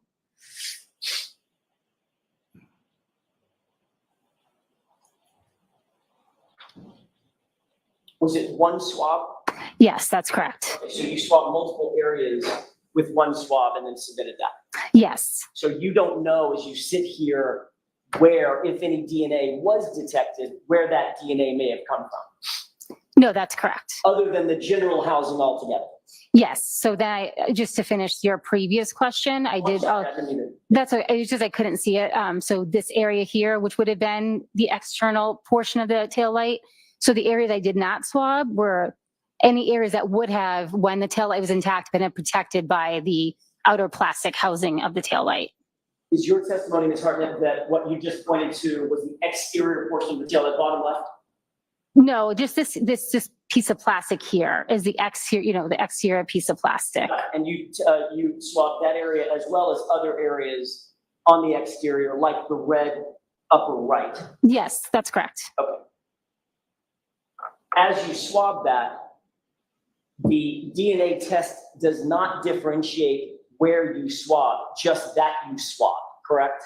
Yes, that's correct. That was all one swab, one collection. Got it. So we can't define whether the DNA was to the upper right, on the outside of the lens, or some other place that you pointed to. That's correct. And of course, you're familiar with touch DNA, et cetera, correct? Yes, that's correct. Touch an item, walk away, sweaty palms. Good likelihood I just left some DNA on this podium, correct? Yes, you can transfer skin cells by touching an item. Thank you.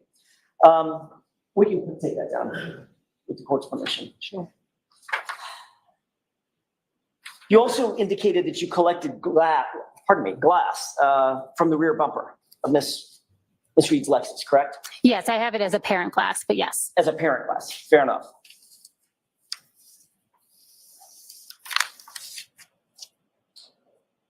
You labeled that as item 3-3, and it was 5 pieces of glass labeled A through E, right? A, B, C, D, E. Is that May I refer to my notes? with the court's permission? Yes.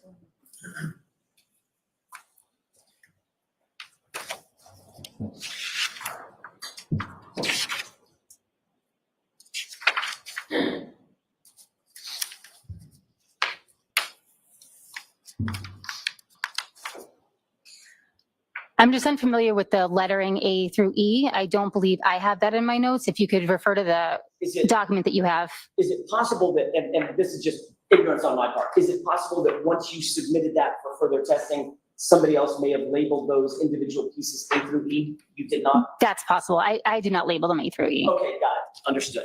Thank you for that clarification. As a matter of fact, you labeled it as quantity 1, correct? On an evidence submission form? In the LIMS system, that's correct. Each item is, that quantity value is only used for specific things. So when I submit something as one item, it doesn't matter how many pieces it actually is. It's just, I'm submitting it as one item. So in other words, one group. That's correct. But it's so we're clear, and I want to make sure that these numbers are crystal clear. In that group, under 3-3, there were 5 pieces of apparent glass that you recovered, correct? I don't have the exact number in my notes, and honestly, it's difficult to tell from my picture, so I don't want to say that I saw 5 pieces of glass. Did you not annotate that somewhere, that you recovered 5 pieces? Again, I have a photograph of it, but it's difficult to see on this printed page, so I didn't specifically write 5 pieces anywhere. Okay. Well, okay, then let me see if I can do it this way. Instead of pitching, let's cash. The person that you submitted it to would have annotated exactly what the grouping was that you submitted to try to be accurate. I'm the one that initially, after the item was sent to fingerprinting, then I examined the item, but I didn't write down exactly how many pieces of glass were present. I just took a photo. And as you sit here, you don't recall necessarily how many pieces you took off that bumper. Correct. And the quality of the photo does not allow me to see that at this point. Okay, let's take a look at that photo. With the court's permission, this is exhibit 168. Can we show that, display that? And if we could, Mr. Bates, with the court's permission, can we zoom in on the area, and a little bit bigger than that, capture all of the state. Zooming in at this point, and I would ask you, Ms. Hartnett, do you recognize this photo? It's zoomed a little bit. Do you still recognize it? Yes, I do. Is that a photograph that you caused to be taken at the Sally Port on February 1st, 2022? I believe it was February 2nd, right? Did we, or it's February 1st now? We agreed it's February 1st. My apologies. Yes, on February 1st, I did request that photo be taken of the apparent pieces of glass. Okay, and can you, I know you can't see necessarily every piece. Can you use your laser pointer and point to a piece? Sure. Okay, got it. So that's the largest of the pieces, correct? Yes, that's correct. And it's correct that none of these pieces of apparent glass were embedded in the bumper. They weren't dug in, stuck into that hard plastic, correct? No, I do not have that. I do not have that notation that they were embedded, just they were on the bumper. As a matter of fact, they were physically perched on top of that hard plastic horizontal bumper, correct? To my recollection, they were just sitting on the bumper, yes. Okay. And do you know, just in your experience, and if we could leave this up for just a moment while I ask the next couple of questions, Your Honor? Okay. Do you know where Dighton, Massachusetts is? I know the general area. How far would you say that is from Canton? I don't know, maybe a half an hour. I'm not exactly sure. Do your notes indicate that the vehicle was recovered from Dighton and towed back to Canton and placed in the Sally Port before you started your examination? Yes. So and you also had been apprised before you began your examination that the incident in question took place in Canton, correct? Yes, that's correct. So you knew as you were looking at this vehicle and doing your examination, the vehicle had to have been driven by definition from Canton to Dighton and then towed back from Dighton back to Canton, correct? I was informed that the car was recovered in Dighton. And ultimately either driven back or towed back, one of the ways, some way it ended up back in Canton, correct? Yes. Okay, so if Dighton is, how far would you say Dighton is from Canton? Again, I'm really guessing. I would say maybe a half an hour. 30 miles? Potentially. I don't know exactly. I was never in Dighton. Okay, so according to your notes, the glass pieces that we're looking at on the back of this bumper would have traveled, let's call it for round figures, about 60 miles in a blizzard before you saw it. I don't know when the glass pieces were ended up on the bumper, so I couldn't say. And of course, you knew that on February 1st, you knew a few days earlier, on the 29th, there had been a pretty significant snowstorm here in Massachusetts, correct? Yes, I did have that information. And that blizzard included high winds, freezing rain, snow, all the good stuff with a blizzard, correct? I don't recall the exact weather conditions of the blizzard. But irrespective, after all of that, whatever that was, you saw these 5 pieces just sitting perched on the top of the bumper, not embedded in any way, correct? That's correct. And you recovered those with little bitty tweezers, correct? Yes. We can take this down with the court's permission. You testified on direct examination that you also found a hair on that rear panel, the quarter panel of the car, correct? Yes, at the time of the scene, I noted it was an apparent hair, correct. And the apparent hair, and I'll try to use that same word, I keep forgetting, you'll correct me.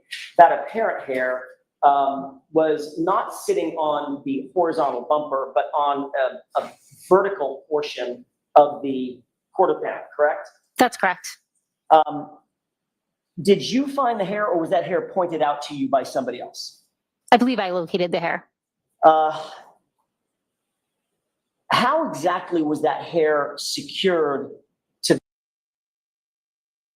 Just jumping in with a brief station identification. You're watching Really Cool News. We're live on Facebook, Twitter, and YouTube. We'll be with you till about 4 o'clock today with Karen Reed murder trial coverage. Then we'll be back at 6 p.m. Eastern, 5 p.m. where it counts, 4 p.m. Mountain, and 3 p.m. Pacific with our daily newscast. We won't be with you tomorrow because they are not in session tomorrow, but we'll be right back with you Wednesday morning.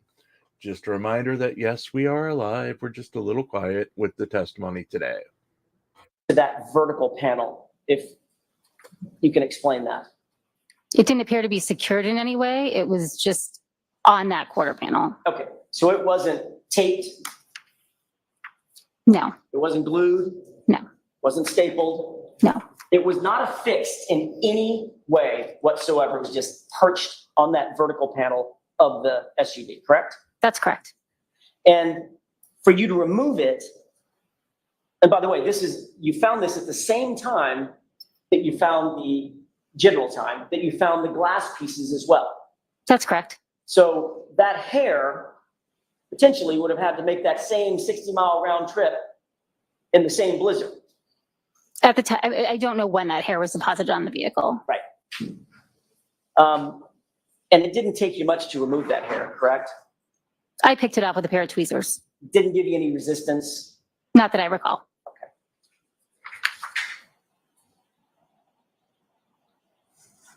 I'd like to take a look at that hair if we can. I know you've seen it just a few minutes ago. I want to look at it one more time. With the court's permission, these are exhibits 165 and 173. If we could start with 165 and publish those. Okay. Does that look like a close-up view of, actually, this one? Yeah. Can we pull that out?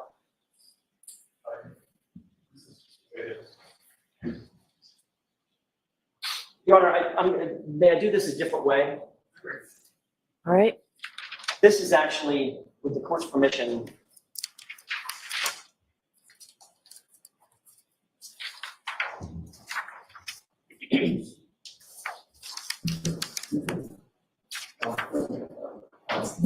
okay, I'll get to that in a second. I want to try to.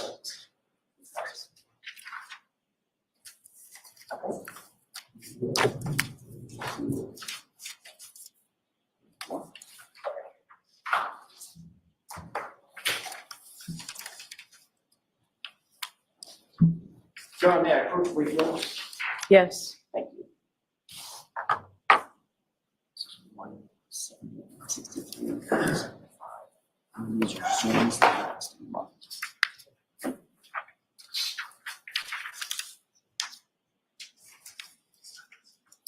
I'm going to hand you those very briefly. Could you take a look at those 4 photographs and tell me if you recognize the first 2 to be exhibits 165 and 173? They're not marked on there, but what you earlier looked at.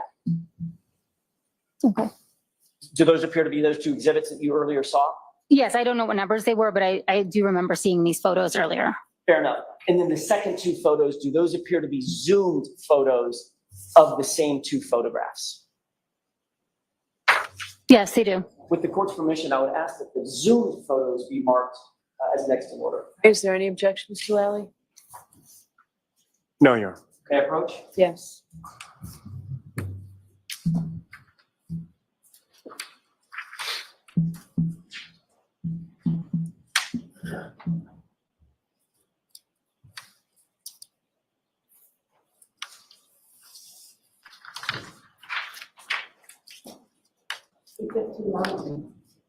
Thank you. Thank you. May I inquire, Your Honor? Yes. Thank you. All right, we're looking at what's previously been marked as 165. Does that appear to be a photo of the hair? Would it be possible just to zoom in on that, Absolutely. the This is not sticker? an eye contest. And just a little bit, I'm just trying to read the letter on the white marker. Yes, so that, correct. So that hair looks, as we're looking at it, you will agree, that hair looks like almost like a backward C, correct? In other words, it looks like it's more vertical than flat in that photograph, correct? I would agree, it looks like a C on the side of the car. If we could go to exhibit 173.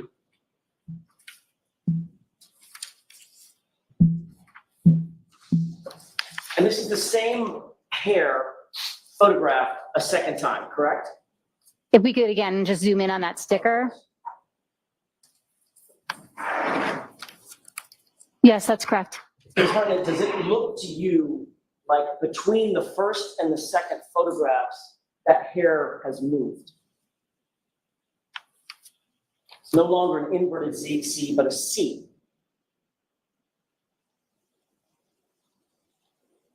I don't know that I necessarily agree with that. I see the 2 ends, which may still be making contact with the vehicle. I can't make that determination based on this photo. Fair enough. So that was sort of my next question. I'll just dovetail it this way. Did it appear to you that the hair, which is curled, was making contact with the vehicle on the top point and the bottom point? I would say from this photo, I honestly can't tell if those 2 ends are coming off the vehicle or touching the vehicle. I just can't make that determination. But you would agree that that hair was somewhat precariously perched on that vertical quarter panel, correct? Objection. I'm going to sustain the objection, ask it differently. Mr. Bates, we'll finish with that. With the court's permission, you can take that down. If you take a look at the zoomed photos that have just been marked as 259 and 260 respectively, can you take a look at those side by side, and when you're finished, I'd like to ask you a question or 2 about those. Okay. Does it look from your perspective, seeing those photos side by side that the hair appears to have gently moved just a little bit between the two photos. I just don't think I can make that determination. They're taken from different angles. I just don't know. I can see that they have a curl in both, but I don't know which ends are making contact or if the ends are coming off the vehicle. May I approach, Your Honor? Yes. Thank you. Thank you, Ms. Stein.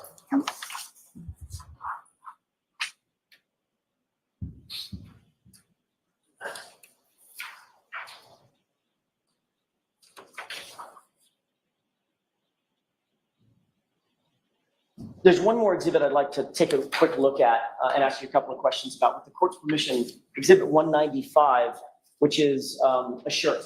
Okay.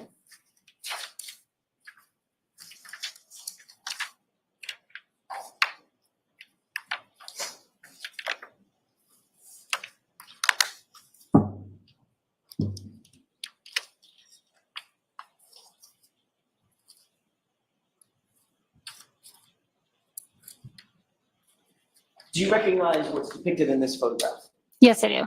And you saw this just a few minutes ago on direct examination as well, correct? Yes, that's correct. You indicated that you took 2 swabs from the, quote, area around damage, numbers 1 through 9 of the gray sweatshirt, end quote, correct? Yes, that's correct. All right, can you describe for the jurors how you took those swabs?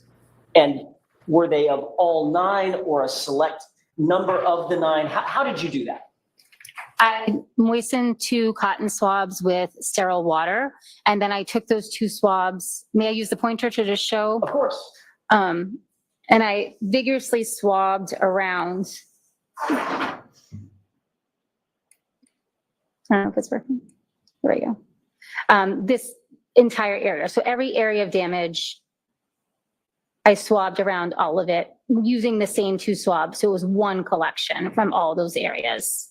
One collection on swab 1 and one collection on swab 2. You just repeated the process. No, I took them exactly at the same time. So I held the 2 swabs together. Oh. And as I'm swabbing, I'm rotating the swabs to make sure that all the exterior of the swab is coming into contact with that material in order to collect equal samples, or at least attempt to collect equal samples on each swab. Okay, we can take that. Thank you.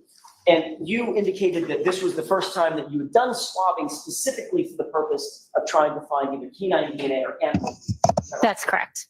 Had you been trained at the time that you took the swabs, had you been trained or received any training or any teaching about the relationship between keratinized tissue and DNA? No. Do you know what keratinized tissue is? No. Did you photograph exactly where any of those swabs were taken, or just notate it in your notes? I notated in my notes that overall photo is the photo that I used to describe the sample that I collected. And I think it probably goes without saying, you didn't videotape your swabbing technique on that shirt either, correct? That's correct. You did include a handwritten note on your report that you found, quote, debris from T-shirt 717 and shirt 718, correct? I performed a debris collection on each of those items. I don't know if that's what you're referring to. That is what I'm referring to. Okay. Okay, so there was a note in your report that you had recovered some debris or done some debris collection, correct? That's correct. And you indicated in your note that the debris was from shirt 717 and shirt 718. Is that right? May I refer to my notes? And with the court's permission. Thank you.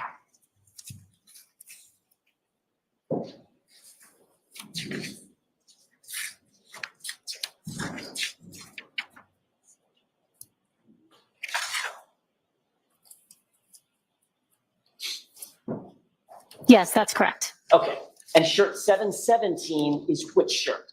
The orange t-shirt. And shirt 718 is which shirt? The long sleeve gray shirt. All right, so you took, is the right word scrapings?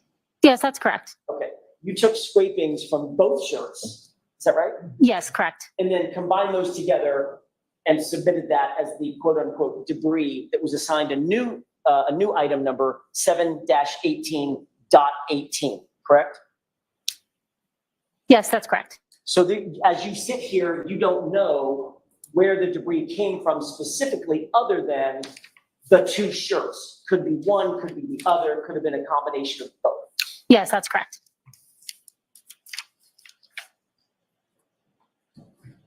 Did you describe in And detail do you have a anywhere the point? actual debris that you found? Little fibers, little hairs, little pieces of green or blue or whatever? If I was able to pick out a hair or a fiber, I would have attempted to do that from the debris collection. The debris collection was just anything that was left on the item that I was not able to pick off. Okay, and you did not note any debris item that was plastic or plasticine, anything like that, correct? No, I did not make any kind of observations on the debris itself. And there was no marker put on any part of the debris that was recovered, correct? That's correct. And there was no photograph taken of the debris? That's correct. And there was no videotape of the debris collected? Correct. Okay.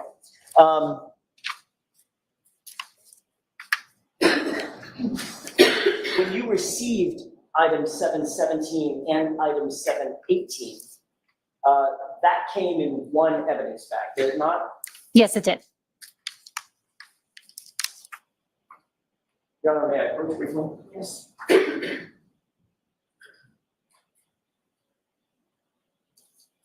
If you wouldn't mind taking a look at that. That's a photograph. I'd ask you to review and tell me if you recognize it.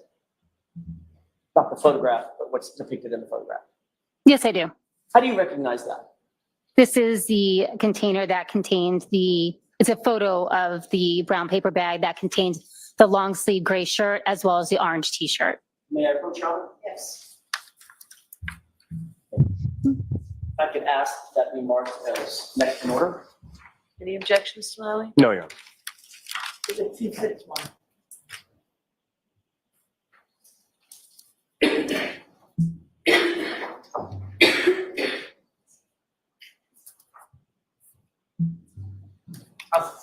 May I approach? Yes. Thank you.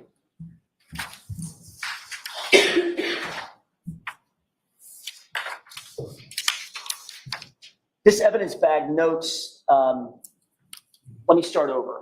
This evidence bag is in the condition that it was in when you received it, meaning the writing on the back was already there when you received it. Yes, that's correct. And it notes that these items of evidence were collected by Trooper Proctor, correct?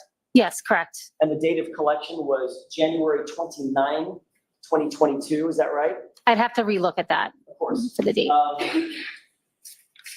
May I approach? Yes. Yes, it didn't. Display the. So you got an answer. My Right, I think- apologies. The date on there is January 29th, 2022. So I don't have to walk back and forth, may I, Yes. Okay, does that look like what you're looking at? Exhibit 261? Yes, that's correct. Thank you. Let's see if I can stand out of the way. You see Trooper Proctor's name on the evidence bag as the person that collected it. Yes, that's correct. And it also has a description of what's in the bag, and it shows both the orange t-shirt and the gray sweatshirt collected together and bagged together, correct? Yes, that's correct. And the date, again, once again, on the upper right is January 29, 2022, correct? Yes, that's Okay. You have no way of knowing, as you sit here, the journey that those two items of evidence took before they got to you in your lab, correct? Yes, they're tracked as soon as they're entered into our laboratory system by us. I didn't hear any of that. I'm sorry. My apologies. The item would be tracked as soon as it's submitted to our lab by us, by the crime lab. Thank you. We can take this down, Your Honor. Thank you.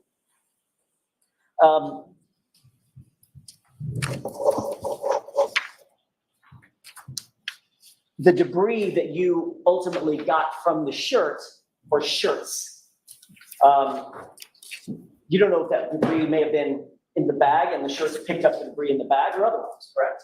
Correct. Because they were housed together, Yes, stored together. that's correct. Were you aware before you began your analysis on either one of those shirts that those shirts had been found at the bottom of an ambulance, on the floor of an ambulance at one point? I don't have any knowledge of where the clothing, what condition the clothing in was before I got it. Okay, and that probably answers my next question, but just for the record, you don't have any knowledge personally as you sit here that either one of the shirts or both of them were floor of a hospital room as well. I have no information about where the shirts were. One of the things that you did indicate was, in your direct examination, was how important it is to maintain sanitary conditions with evidence to avoid contamination, correct? That's correct. For instance, you wouldn't want to take the swabs that you so carefully utilized to swab an item of evidence and then, oops, drop it on the floor. You would have to discard that item and then start over, correct? If a swab is dropped on the floor, we don't discard it. We would preserve it, but that would be a note that we would have to put in our file, and that, yes, that swab would not be tested any further. Right, because of the possibility of cross-contamination. Correct. And at least according to the evidence bag, those two shirts were in the custody and control of which trooper before you got them? Trooper Proctor collected the evidence according to the bag. Thank you.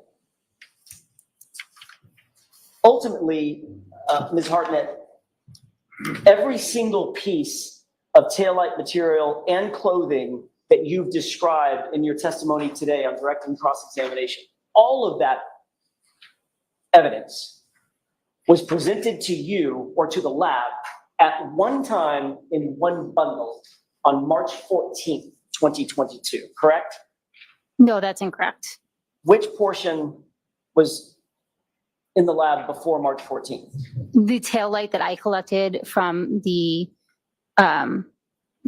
vehicle was submitted prior to that, as well as any other items that I took from the vehicle. Okay, that was a great answer and my mistake. I knew that and I forgot it. So the taillight housing you took on the first? Correct. Okay. Every other item other than the taillight housing itself, which you took personal possession of, all the taillight fragments, all the clothing, orange shirt, gray shirt, jeans, shoes, everything was all submitted in one fell swoop on March 14th, 2022. Is that right? No. What else am I incorrect about? So I just wanted to clear anything that was collected from the vehicle, as well as the swabs from the red Solo cups and the drinking glass that I was presented with at Canton PD was submitted by me on February 1st. The other items, the clothing items were submitted together. And then there was another submission that had the fingernails and the known blood standards. So there were several submissions. So I'm hesitant to lump it all into one because it did happen on different dates. Okay, fair enough. Can we agree that the earliest submission, with the exception of the stuff that you actually took with you from the salad bar, the taillight material, whatever swabs you took, I'm sorry, the taillight housing and whatever swabs you took, all of the other material that was submitted to the lab, all of the other evidence, the earliest date anything was submitted was March 14th, 2022. If you don't mind, I'm just going to take another look at my submission forms just to clarify. May I approach? Yes. I think I have it. It's a two-page document, if I can show Mr. Lally.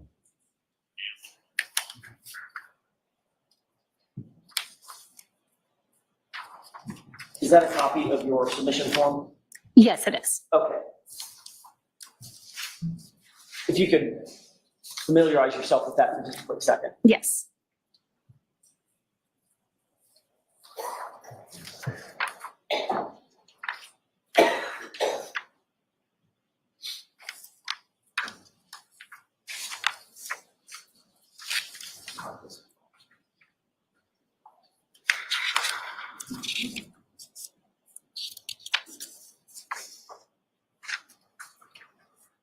Sorry.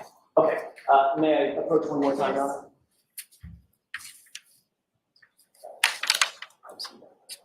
Tracking along. I have one more document I'm going to ask you to take a glance at. Okay.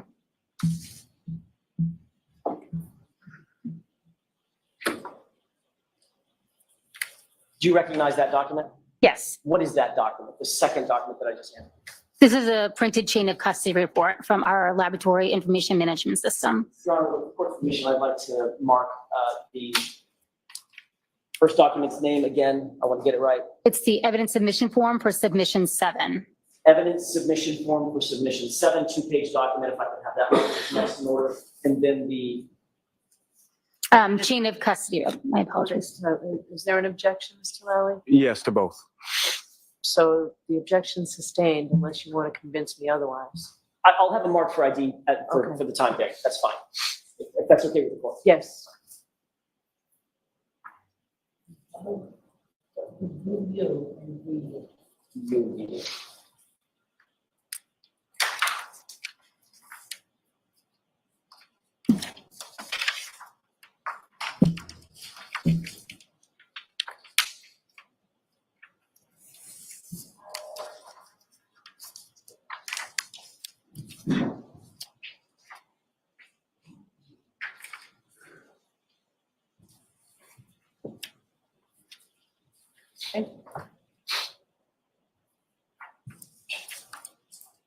You've got a lot of your Post-its on the other one. Do you want to take it off? I was going to actually ask if I think it would help with this.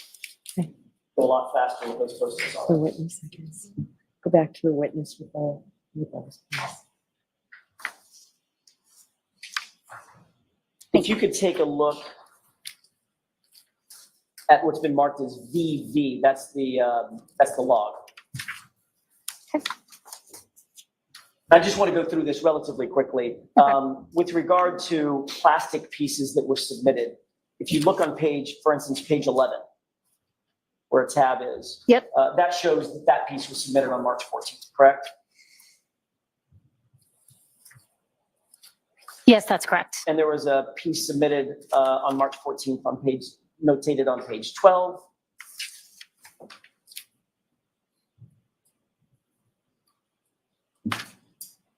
What item are you referring to? It's a plastic piece.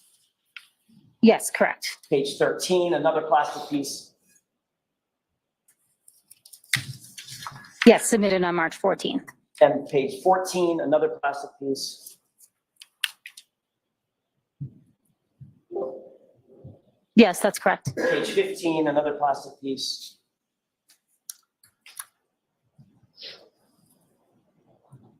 Correct. And page 17.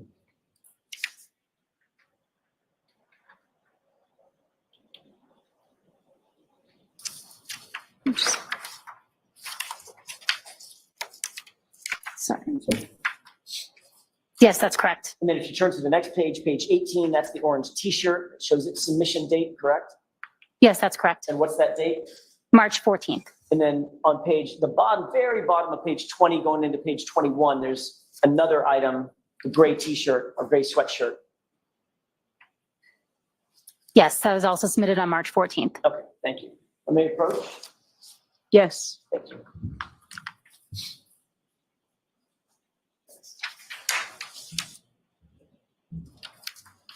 So we need those. They're marked for identification. I'm not sure if I'm going to use it one more time.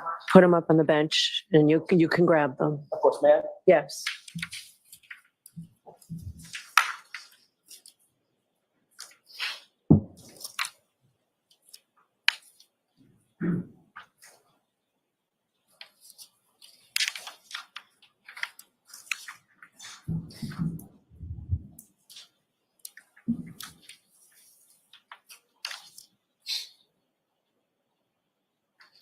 Ms. Hartnett, before you received all of the items that we've talked about and all the items that you've testified about, with the exception of the items that you physically took with you from the Sally Port, everything else that you've testified to was submitted to you on March 14th or after, correct?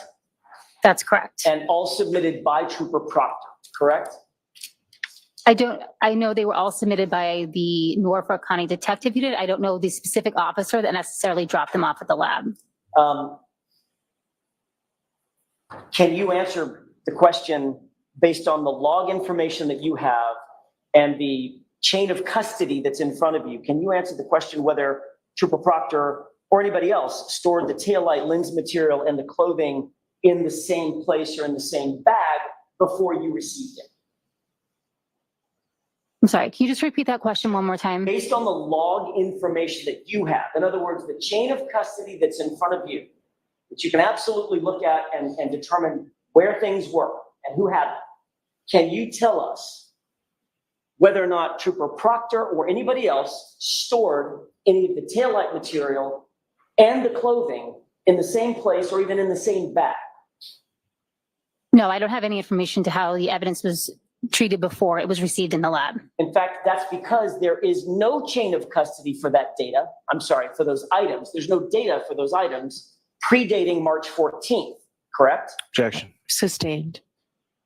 You don't personally have any chain of custody information about those items we just went over predating March 14th, do you? I personally do not have any data that would indicate where those items of evidence were prior to them being accepted into the lab. And one of the reasons why you have such detailed chain of custody protocols is to maintain control over where items go and how they're handled and by whom, correct? That's correct. Thank you. I have nothing further. Okay, anything, Mr. Lally?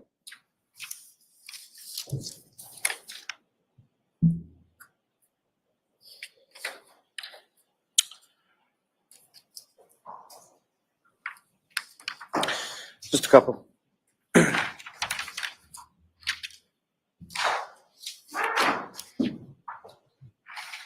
Now, the vehicle that you observed, the defendant's vehicle in the Sally Port of the Camp Police Station, that was in generally overall good condition, other than the areas of damage that you noted on the right rear, correct?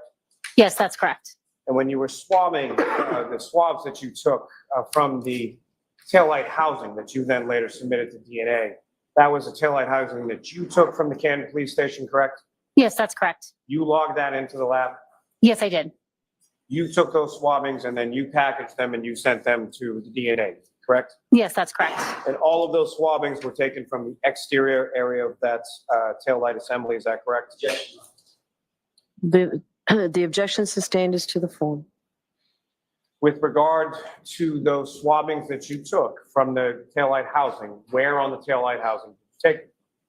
I took them from what would have been the exposed area of the taillight, should the taillight have been intact. So I did not collect from any of the interior portions of the taillight that would have been protected by the exterior plastic piece. Now, at the time that you were looking at the vehicle in the Sally Port of the Camden Police Station, do you recall what the temperature was inside the garage? No, I don't have that information. Was the temperature the same inside the garage as it was outside of the garage? If you know, was it heated at all? I don't know if it was heated.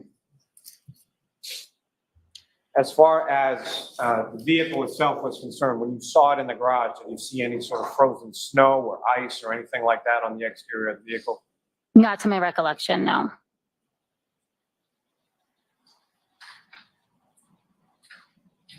I have nothing further on. On that limited bit, One follow-up question.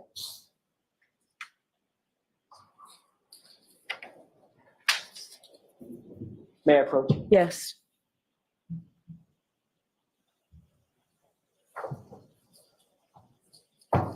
If you take one more look at that, what's been marked for identification is you. That's the evidence submission form, correct? Yes, that's correct. Who signed that form? Objection. So the objection sustained unless you want to see me at sidebar. I'll ask it a different way. Whose name is on the bottom of the form? Objection. It's the same question. Do you want to come up? Do you want to come up to sidebar? Yes, Rob. May I have Sidebar. Get your sidebar, people. Number 4. Sidebar number 4. Pants is still in the lead with 0. He's the closest to 4.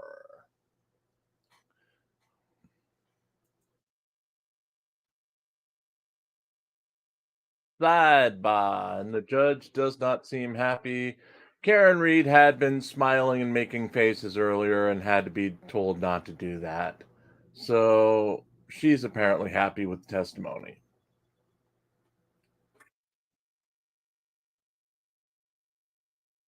One observer says, you're fully aware of how bad things are going when this DNA evidence from John O'Keefe comes in from the glass, the taillight, the hair, confirming again that Karen Reed's multiple confessions at the scene were truthful.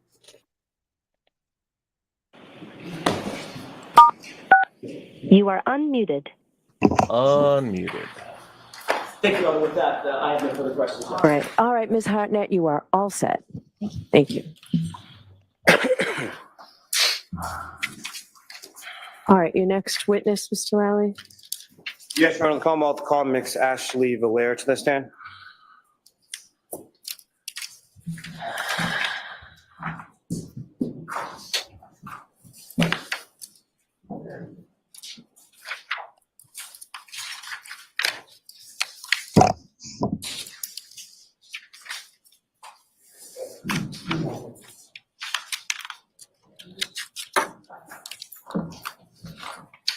Just step right up here, just watch your step for me. Raise your right hand. Do you solemnly swear the evidence given in court and jury in the case now here should be the truth, the whole truth, and nothing but the truth, so help you God? I do.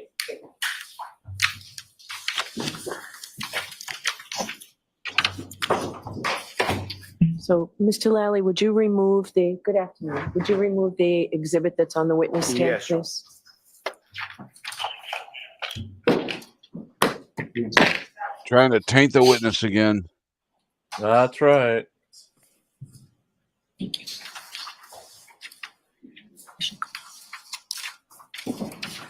All right, Mr. Lally, whenever you're ready. Thank you, Your Honor. Good afternoon. Good afternoon. Could you please state your name and spell your last name for the jury? My name is Ashley Valere, spelled Vallier. And Ms. Valere, what do you do for work? I'm a forensic scientist at the Massachusetts State Police Crime Laboratory. All right, so Ms. Valere, I'm going to ask you to keep your voice up. Okay. What we've been doing is we've had to turn the air conditioning off and we can't hear. Okay. Before getting a job at the Massachusetts State Police Crime Laboratory. Okay, As that far was as the them work at the jumping Berlin and not Institute, us. That's located in Cambridge, is that correct? Correct. And what type of work did you do at the Berlin Institute? I worked for the Center for the Development of Therapeutics Department, doing quality control checks on compounds that they think could have potential to be therapeutic drugs. And so you went to work for the Mass State Police Crime Lab, or the MSPCL, in early 2019, is that correct? Correct. And when you first went to work for the MSPCL, what unit were you initially assigned to? The Trace Arson and Explosives Unit. Is that the unit that you still currently work in? It is. And so you started with the lab as a forensic scientist one, is that correct? Correct. And so what sort of steps or what kind of training did you go through in order to go from being a forensic scientist one to being a forensic scientist two that you are? A forensic scientist one is the initial job that you're hired as. After you've been at the lab for a year and once you're qualified and signed off to do casework, you become a forensic scientist two. Now, within the Trace unit, can you describe to the jury sort of what types of things you're looking at or what types of analysis that you do with regard to working in the Trace unit specifically? What I do or what the unit does? First, as far as in general terms, what is a unit? The unit has a lot of disciplines. So there's fire debris examination, explosives examination, serial number restoration, gunshot residue analysis, fibers, paint, glass, physical match, trace recovery. And specific to yourself, what is it that you do within the Trace? I do gunshot residue analysis, trace recovery, and physical match analysis. And as far as each of those respective categories, is those the things that you've done essentially your time there, especially as a forensic scientist too? Yes. Now, with regard to, as far as the physical match component that you were talking about, can you explain to the jury, just again in general terms, sort of what goes into that, or what are you looking at, what are you doing in regard to your analysis with that? Physical match analysis is looking at two or more items that have broken or irregular edges and seeing if they fit together like a sort of like a jigsaw puzzle.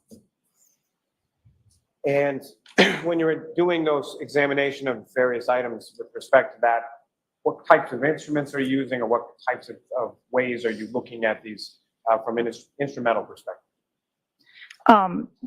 It's mostly the stereo zoom microscope, which is a microscope that's mounted on a stand, so that it can look at larger objects and not just slides like in science class. Now, over the course of your work with the lab, you're familiar with the lab is accredited, is that correct? Correct. And that's accredited by an organization known as ANAP? Correct.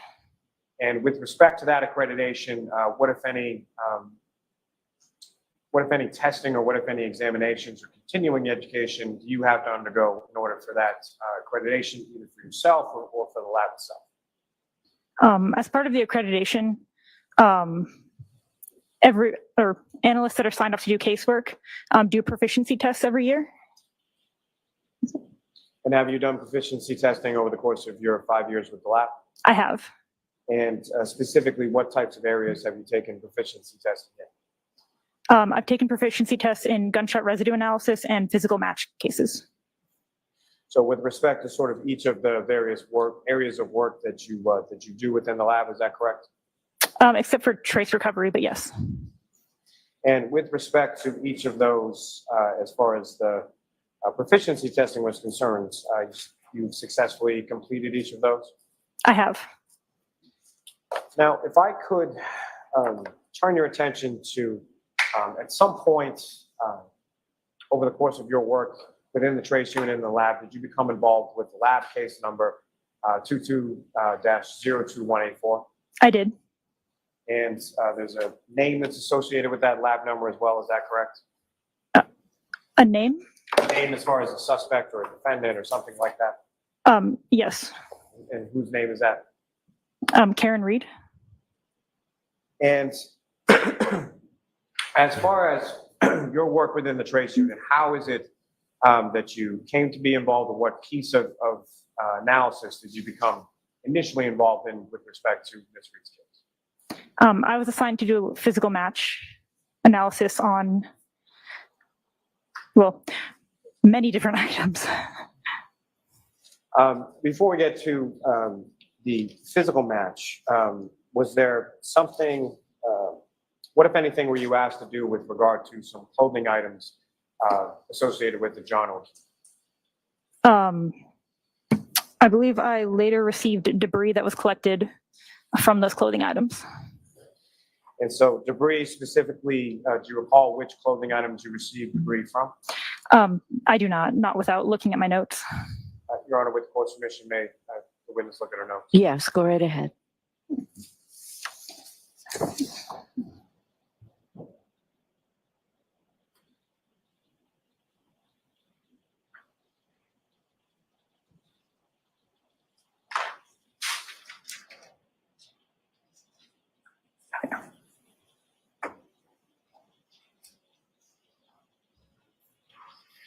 And is your memory refreshed as to which items of clothing you looked at?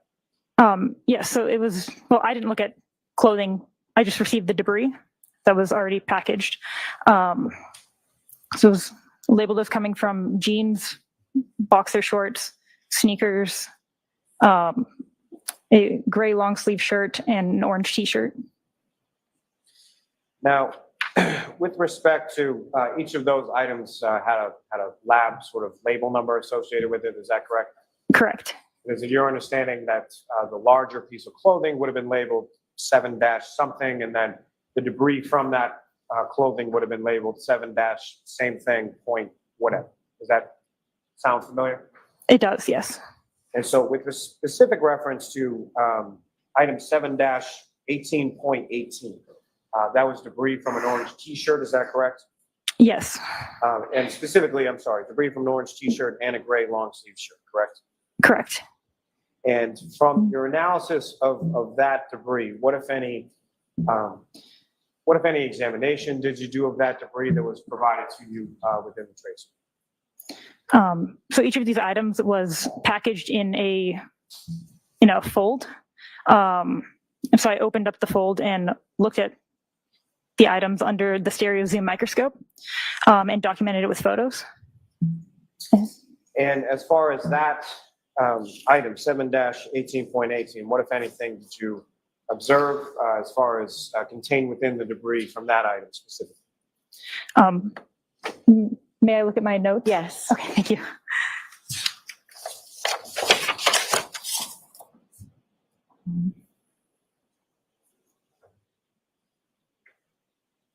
Okay. There was apparent dirt debris, many black, gray, blue, and orange apparent fibers, several pieces of red apparent plastic, several apparent hairs, one piece of green material, and one piece of clear apparent plastic. And the clear apparent plastic, what if any measurements did you conduct with reference to that? It measured approximately 1/8 of an inch by 1/16 of an inch.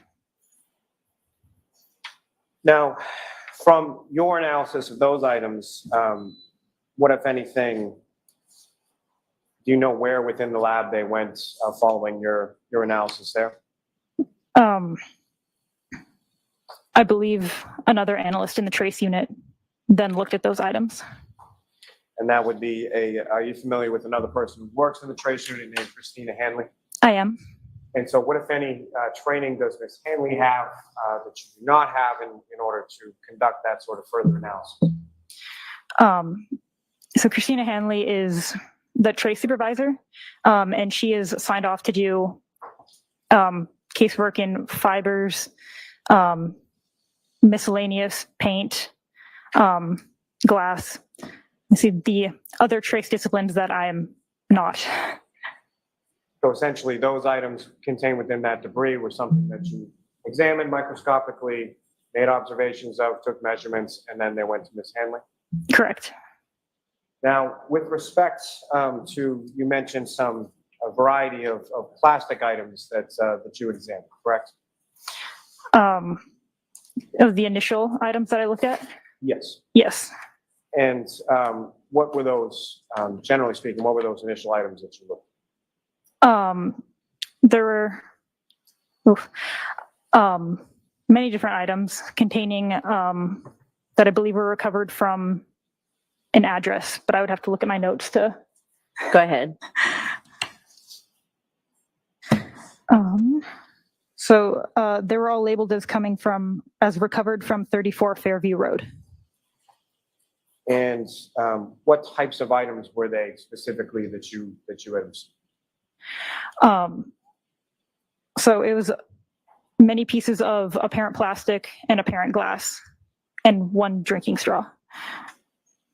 And those items were generally labeled as items 7-5 through 7-19. Does that sound familiar? Yes.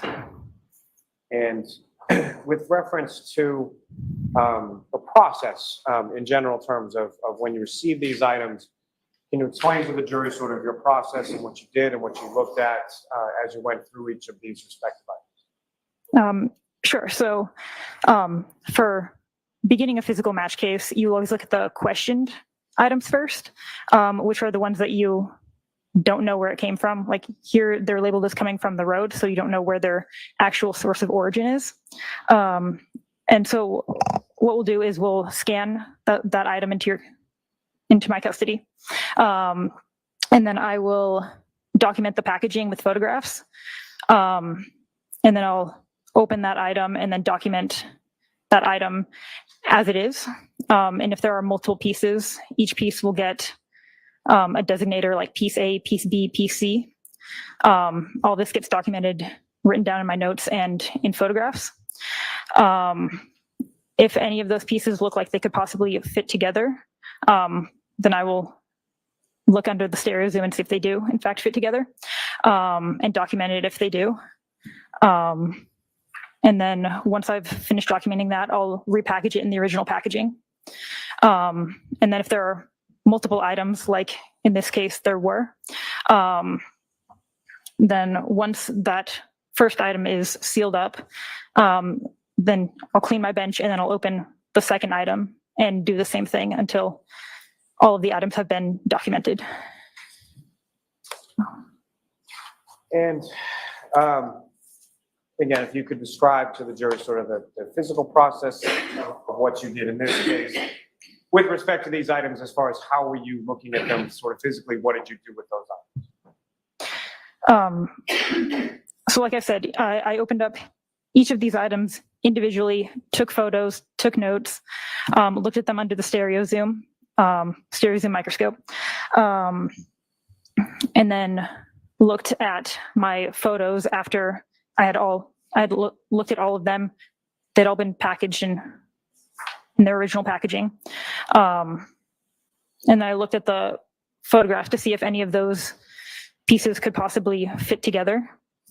And then once I looked at the photos and saw that it looked like there were possible physical match fits among those questioned items, then I opened up those items and looked to see if they, like in real life versus just on photos, see if they could have a potential physical match. And then if it looked like it did, then I brought them together and looked at that in the stereo zoom to confirm if there was a physical match.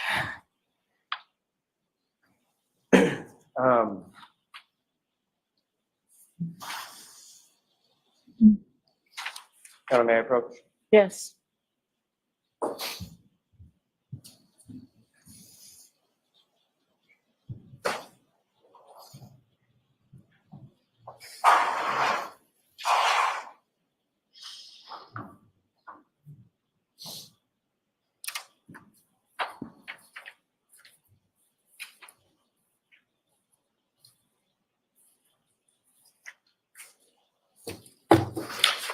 This way I'm showing you a series of 9 photographs. Just ask you to look at those and help me finish.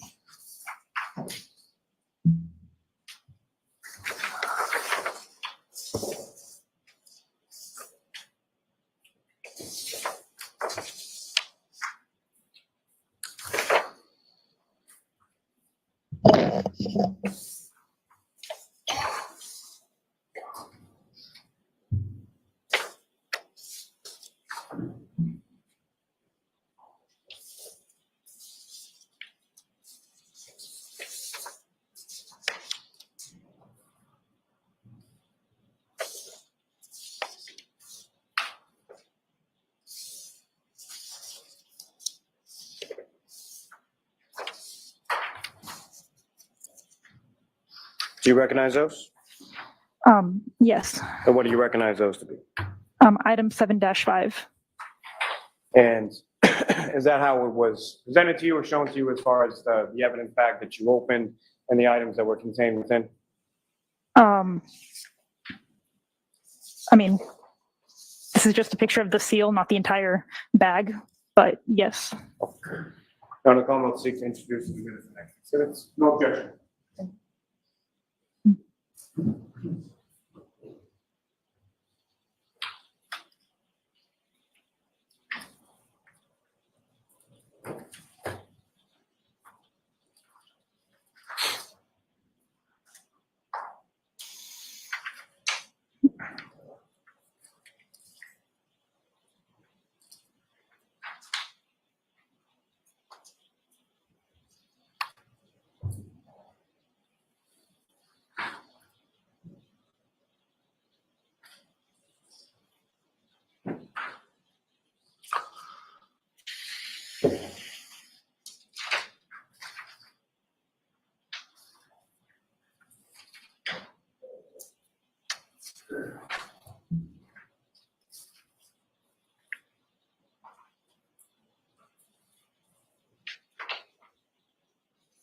It's 262 through 270.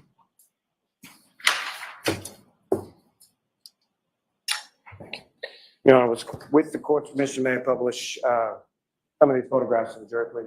Okay. And Ms. Tillman, if I could have photograph 1905.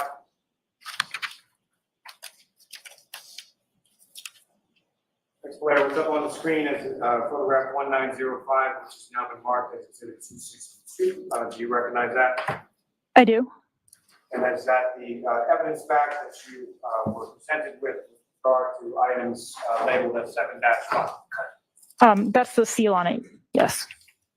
Now, just in general terms, as far as this process that you're talking about, sort of fitting the puzzle pieces together, how long and how laborious a process did that entail? In this case specifically, Yes. there were many items to look at, so it did take quite a bit of time. And if I can have photograph 1908.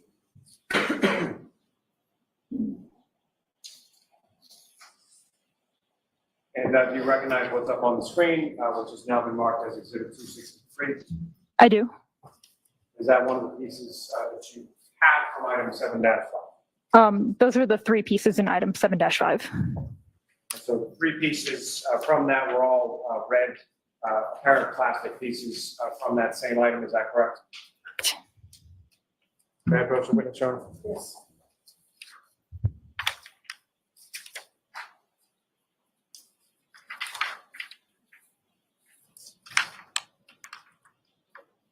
Showing you another 7 photographs. If you can give me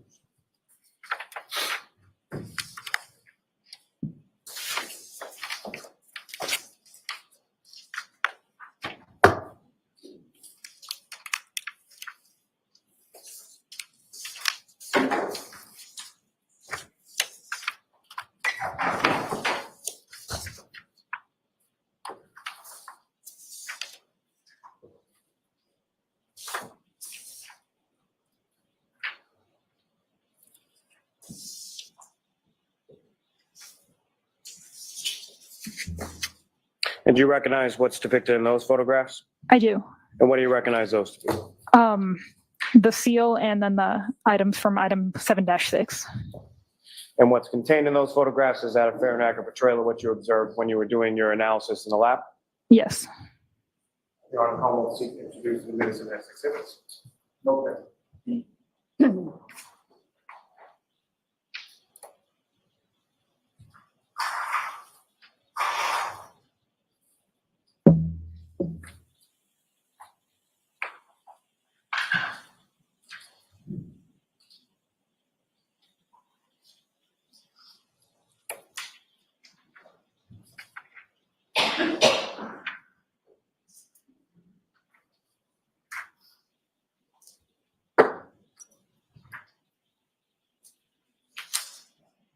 It's 271 through 277. Thank you. And Your Honor, with the court's permission, if I could publish some of those photographs to the jury at this time. Okay.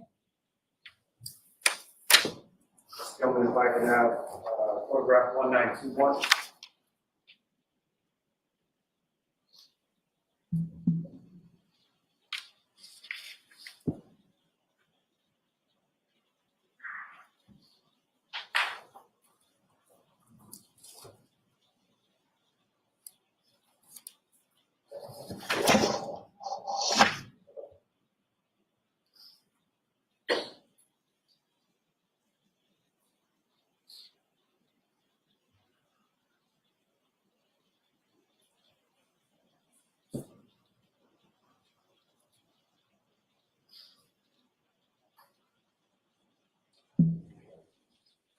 And Ms. Gilman, if you could just rotate that. So, Mr. Lear, what's up on the screen as that's photograph 1921, exhibit 271. That is the evidence bag box that contains the items in reference to lab item 7-6. Is that correct? Correct. And with reference to that, as far as the labeling is concerned, these are items that were submitted by the state police, correct? As far as you know. Yes. And from the labeling that's exhibited in labeling that's being shown in Exhibit 271, that actually has an indication of who the submitting agency is and the date that the item was collected, correct? Presumably, I don't know because that's not our lab's labeling system. It's fair to say, as far as your observation of these evidence bags as you were opening them, or boxes as you were opening them, they had different dates on them, some of them, is that correct? I don't know. I don't know. Ms. Gilman, if I could have photograph 1924.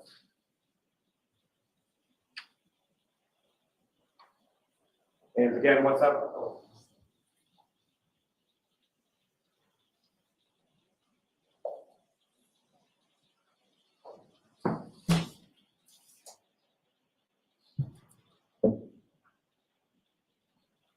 Now, what's up on the screen that's now been marked as Exhibit 272.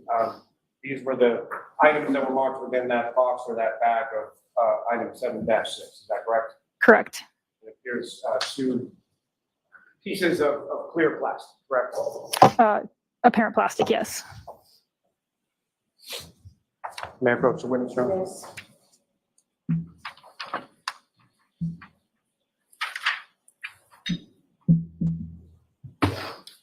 Bring you another series of photographs if you can review those. Look up when you're finished.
And do you recognize what's depicted in those photographs, ma'am? I do. And what do you recognize those to be? The item 7-8. And again, fair and accurate portrayal of what you observed in the lab with reference to item 7-8. Yes. Come up to introduce you guys today. Okay.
Did the chat freeze up or people just not chatting? 278 with 291.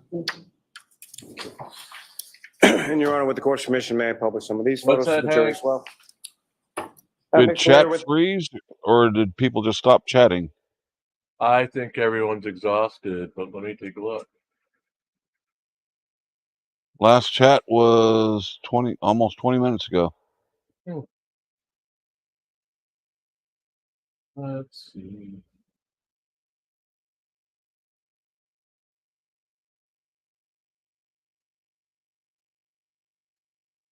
I can't pull anything up right now. So Everybody's just being quiet because Virgo just Virgo just woke everybody up. yeah. Yep, you woke everybody up, Virgo. With regard to the items that were. It's unlike our chat to be quiet that long. Yes, it is. As evidentiary items. What, if any, difference was there between sort of color, the size, the shape of the different items that you received? Sorry, well, can you repeat the question? Were they all sort of uniform as to their color, as to their size, as to their shape, or what, if any, differences did you know between them? Between the items that we've already published, or just all of them? All of them in general. So some of the pieces were clear apparent plastic, some were clear apparent glass, some of them were red apparent plastic, some of them were silver colored apparent plastic. And as far as the size of these pieces of plastic or glass that you had received, how would you describe sort of their physical size, shape, things of that nature? Some of them were very small, and some of them were larger. I can't tell you the dimensions without looking at my notes. And you took measurements with respect to each of the pieces that you analyzed, each of the pieces that you examined, and each of the pieces that you ultimately tried to find a match for, correct? Correct. Ms. Gilman, if I could have photograph 1931.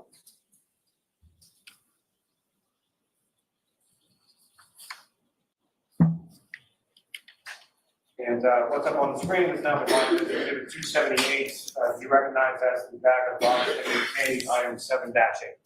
Yes. And Ms. Gilman, if I could have 1934. Now, what's contained in this exhibit up on the screen, number 279, do you recognize that as the contents that were collectively sort of labeled as item 7-8? I do. And so from a variety of those different pieces that are depicted up on the screen in exhibits 279, each of them would have been respectively labeled as far as say 7-8.1 or 7-8 point something else. Is that fair to say? So the laboratory numbering system where it goes 7-8.1, that's if you take like a subsample. So if I had collected like debris or something out of this item, that would then be labeled 7-8.1 because it's a new entry in our limb system. These are just the different pieces in 7-8. In my notes, I gave them labels such as piece A, piece B, piece C, all the way down to, well, however many there were. You labeled them individually as sort of letters, is that correct? Correct.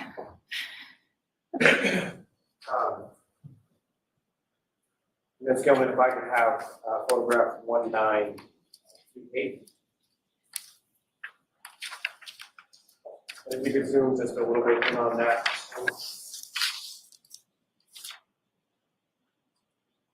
And next, what's depicted up on the screen within this exhibit of 282, do you recognize that?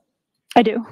Is that one of the pieces that was submitted within this as far as 7-8 that you examined throughout the course of your analysis, right?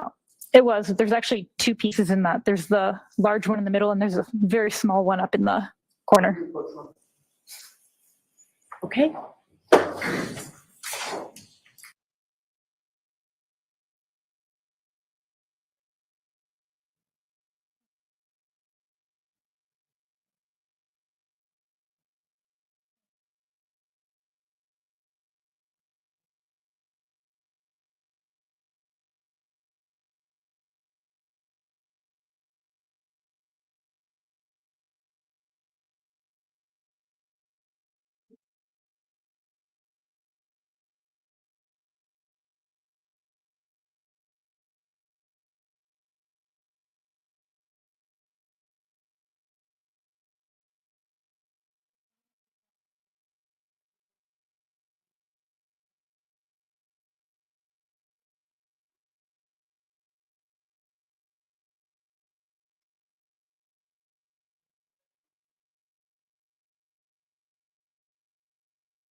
Did I miss a sidebar there?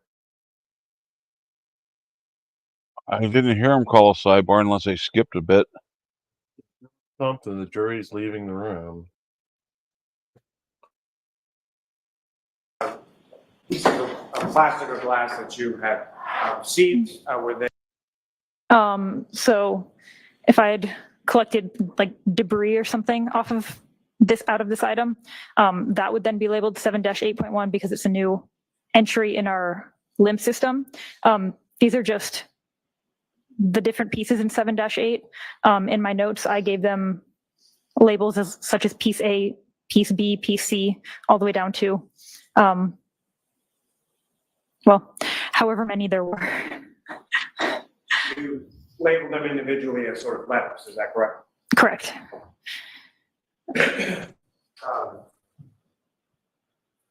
Ms. Gilman, if I could have photograph 1928.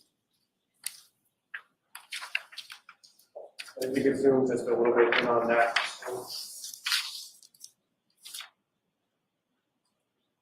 The next flare, what's depicted up on the screen within this exhibit of 282, do you recognize that?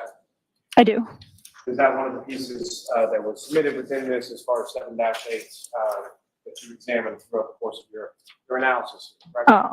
It was. There's actually two pieces in that. There's the large one in the middle, and there's a very small one up in the corner. Okay.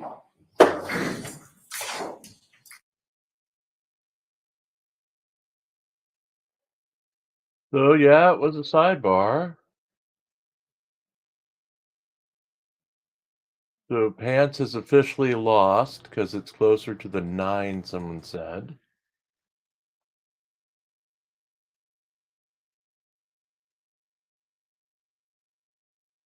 Sidebar. Pieces in that.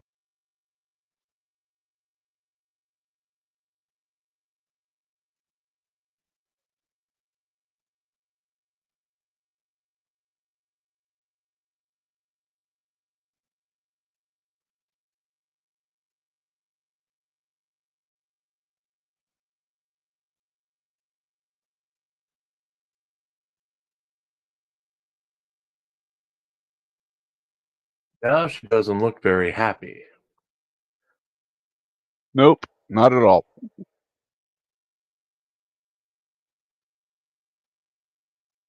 Looks like she wants to barf. Well, she's drinking a Pepsi, that's why. Not that we wouldn't take a Pepsi sponsorship, but Coca-Cola, the breakfast of champions. Why would you want to take a Pepsi sponsorship? Because don't you have money enough is shit to pour down your sink? Reminds me of suicidal tendencies institutionalized. All I wanted was a Pepsi, and she wouldn't give it to me.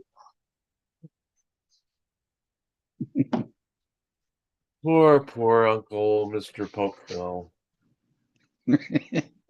Actual line from an actual song. And she's someone else is drinking an Aquafina, which is even worse. Ooh, that's just water. Yeah, but it's the water they use for Pepsi. So it's sterilized to hell. There's nothing in it. It's not. Oh, there's something in it because it's got a nasty taste to it. Yeah, it I tastes like ass. I prefer lead in my water. Thank you very much. Yes. From And the tap. fluoride. Straight I from the need the tap. fluoride. Need And the fluoride.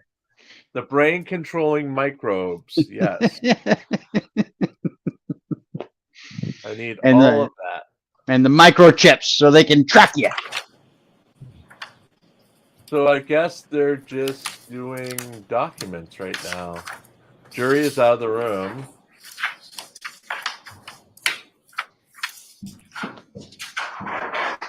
Look at Karen Reed being happy and smiling now.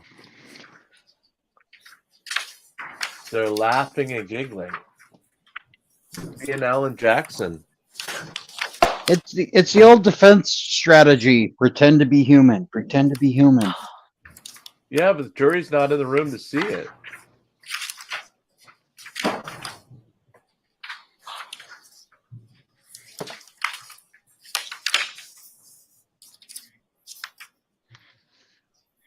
Well, that's because Jackson thinks they're proving their third-party defense.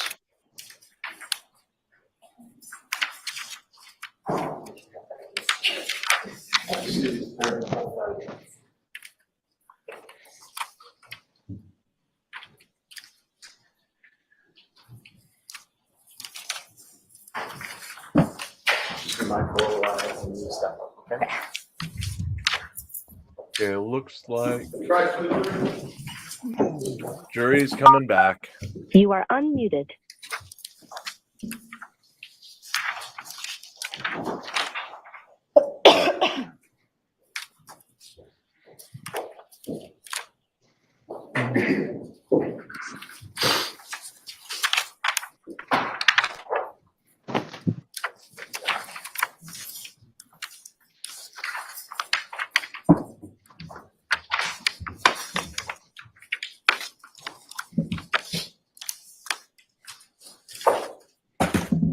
Thank you. Maybe see the close back.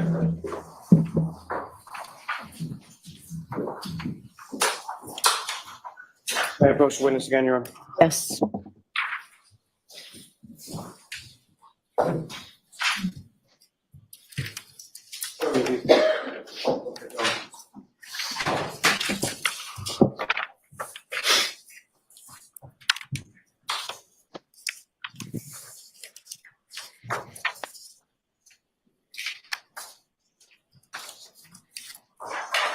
Do you recognize those, ma'am? I do. What do you recognize those to be? Photos that I took of item 7-10. May I approach? Yes. I'm going to introduce you as the next. Okay.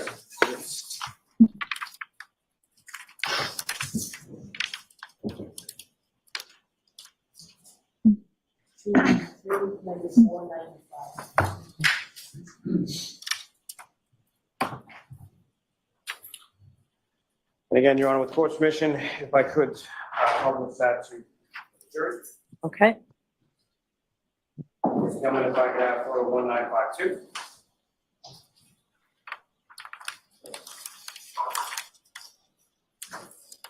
And Ms. Blair, what's picking up on the screen is that the bag of box that contains item 7-10. Yes.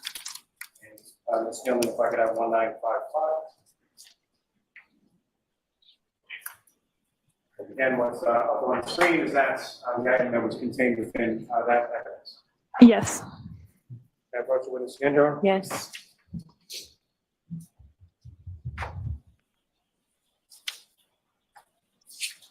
Showing another series of photographs. If you could review those before we finish.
And Ms. Blair, do you recognize what's depicted in those photographs? I do. Or what do you recognize those to be? The packaging that item 7-9 and 7-19 came in.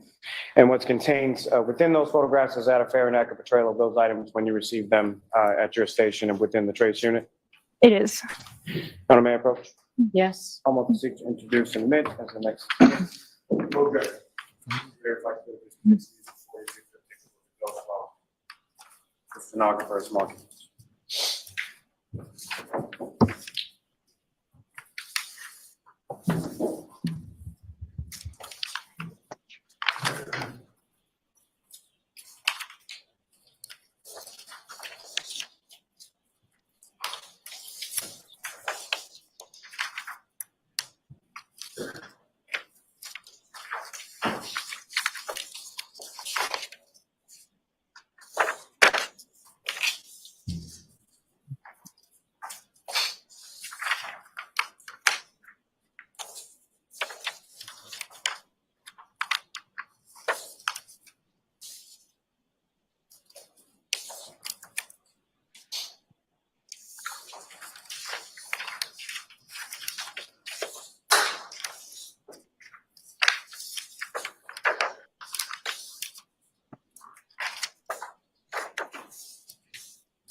Thank you.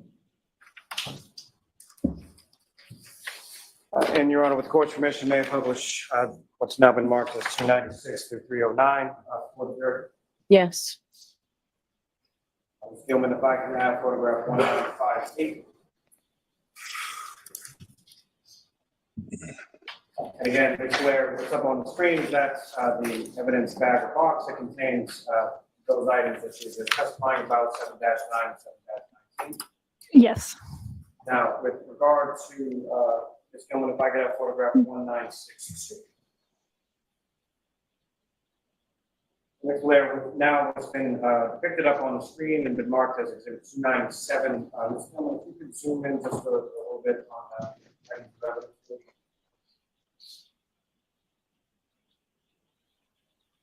Now, contained within this are 3 clear glass or plastic, if you know.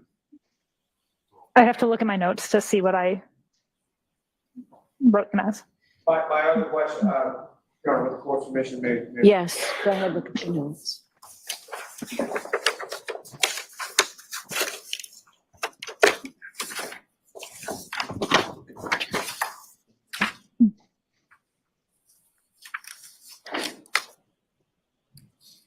And after referring to your notes, what type of material is that? 3 pieces of apparent plastic. Now, Ms. Gilman, if you could slow down. I'm sorry. Up. Thank you very much. The item that's contained above those 3 pieces of apparent clear plastic, what is that?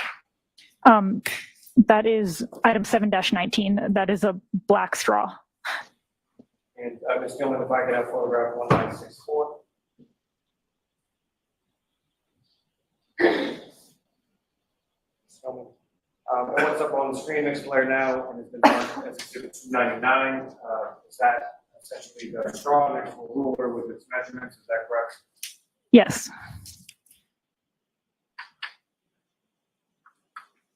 Thank you. Now, with reference to the photographs that I asked you to look at before, have you had a chance to review those? I have. And do you recognize what's contained within those? I do. And what do you recognize those to be? The photos I took of item 7-11. And what's contained in those photographs of item 7-11, is that a fair and accurate portrayal of what you observed in your lab when you conducted your analysis in reference to this case? It is.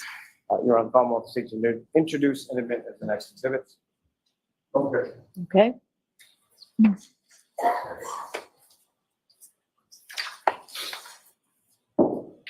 I wish they would enunciate your analysis a little bit more. Yeah.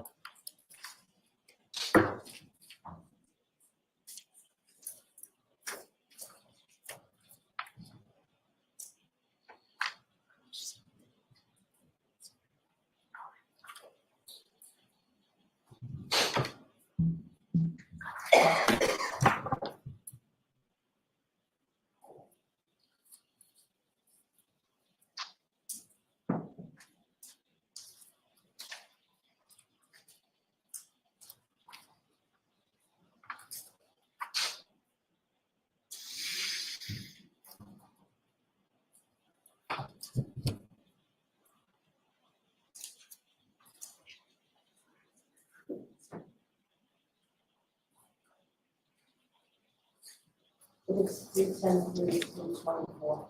Thank you. And Your Honor, with court's permission, if I could publish. Yes. Ms. Gilman, if I could have photograph 1979.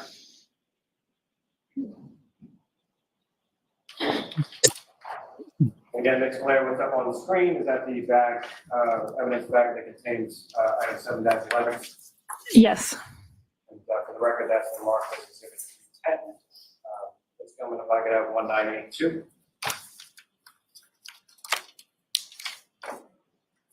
And again, Ms. Blair, what's depicted up on the screen on exhibit 311 is that the items, the pieces of plastic that were contained within the aforementioned evidence bag and abuse exhibit item 7-11.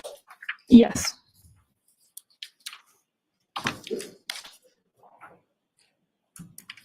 Now, with regard to the photographs that I just placed before you before, have you had a chance to review those as well? I have And do you recognize what's contained within those photographs?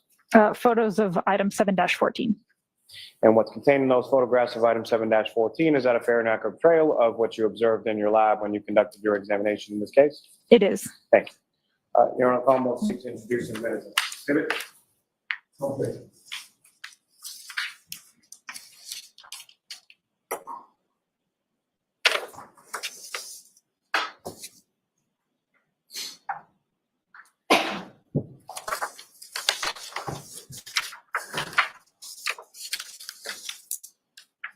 Thank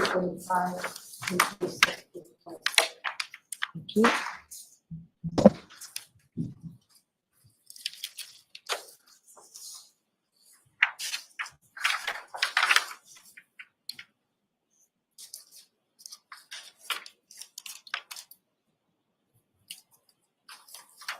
Ms. Gilman, if I could have photograph 2009.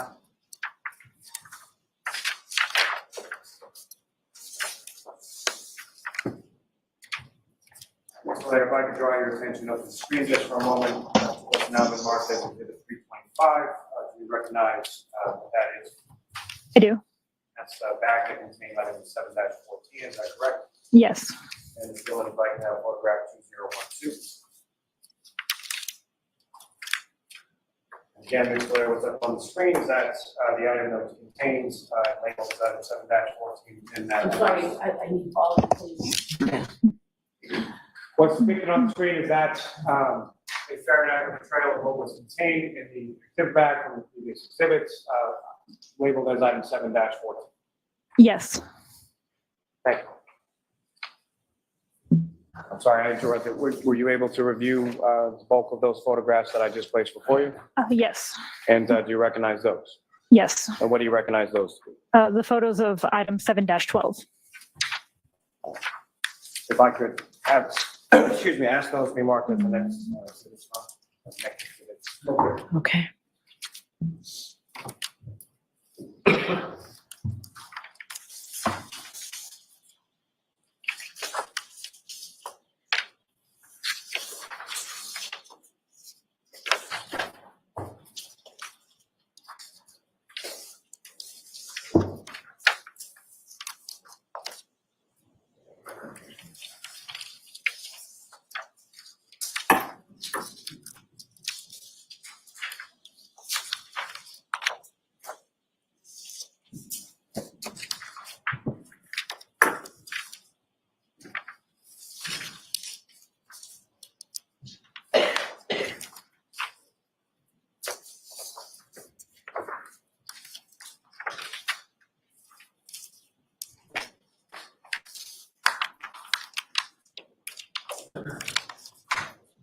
It's 328 through 342.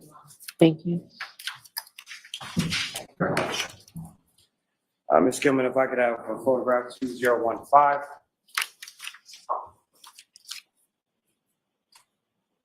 Mr. Laird, if I could direct your attention up to the screen, what's contained and what's remarked now is exhibit 328. Those, the evidence back that contain the items labeled as 7-12. Yes. And Ms. Gilman, if I could have photograph 2018.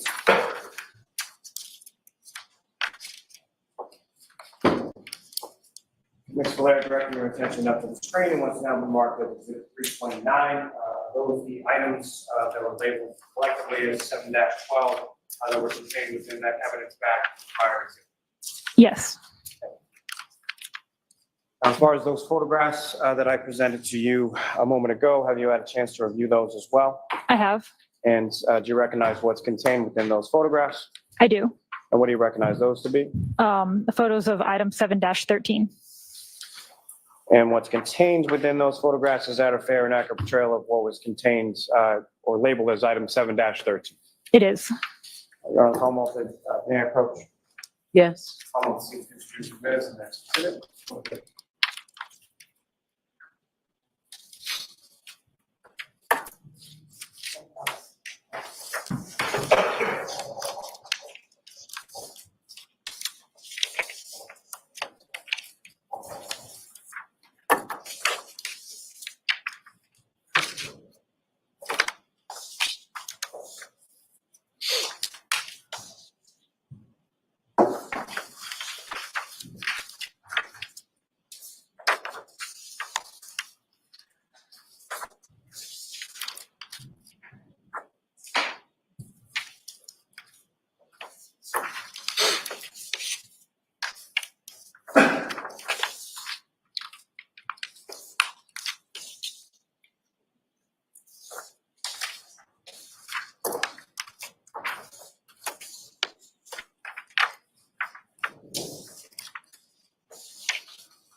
It's 343 through 351.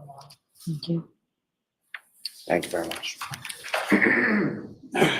Ms. Gilman, if I could have photograph 1997.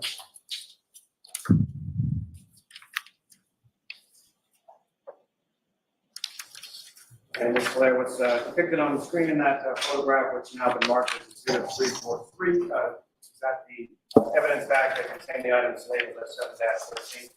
Yes. And Ms. Gilman, if I could have photograph 2000.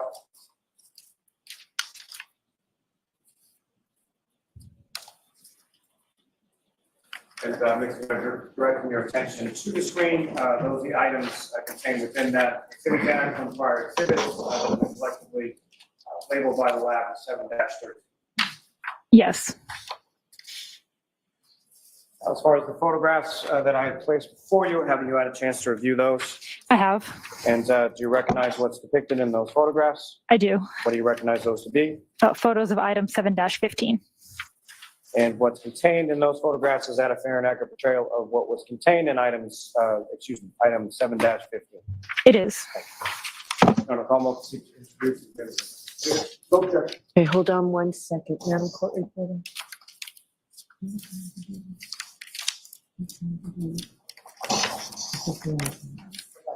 Yeah.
Just a reminder, you're watching the Karen Reed murder trial on Really Cool News. Thank you very much.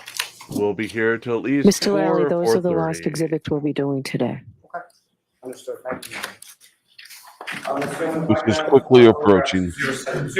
Thank God, because the judge just said that those are the last exhibits for the day. Ms. Blair, if I could direct your attention to the screen, you recognize this as the evidence bag that contains item 7-15 that's now been marked as Exhibit 352. I do. And Ms. Gilman, if I could have photograph 2077.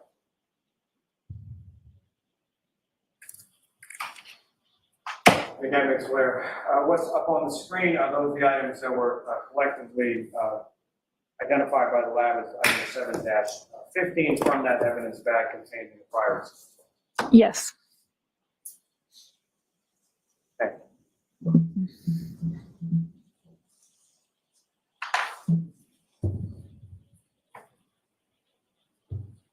Now, Ms. Blair, as far as your analysis was concerned with regard to each of these items, and we'll get to that a little bit, I think, the next time. But with regard to the labels that you assigned to them as far as letters of the alphabet, A through whatever letter that you went, when you were conducting your sort of physical match analysis, how was that shown on a particular piece, or did you label those pieces, or how were you able to sort of quantify that? The pieces that were large enough to, I printed out labels from a label maker with the lab number, the item number, and then the piece that the letter that I assigned it, so ABC, and my initials, and those are on the pieces. And then as far as those pieces were concerned, if you were able to find some consistency between, say, piece A and piece B, and you were able to sort of fit them together, what, if anything, did you do to memorialize that sort of physical method? Within the same item, if there were two pieces that fit together, I documented that with photos, wrote down my notes, and then if it was within the same item, I held it together with tape and then repackaged it still together as a single piece. And as far as these consistencies or the matches that you were examining or looking for, was that solely within piece to piece, or at some point did you also look at sort of a larger piece as far as a housing unit for a taillight? For this case? Yes. Yes. And with regard to the pieces that you had sort of put together, what, if anything, were you able to do with regard to some of those pieces and the taillight housing, item 3-1? From those items that we just saw, I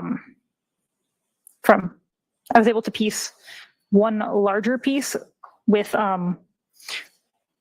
many of those pieces all fit together into one piece that I then called piece 1.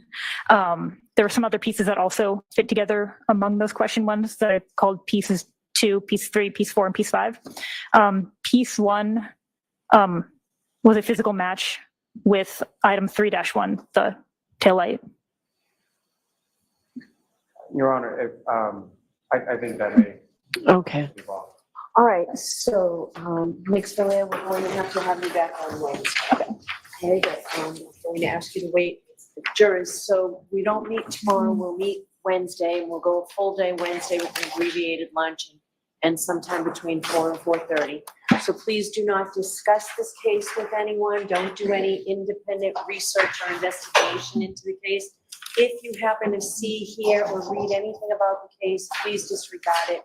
I know we took a long time today with getting exhibits in before you, but it's a very important part of the case, and it does just take some time, so we appreciate your patience. All right, we'll see you on Wednesday. All rise.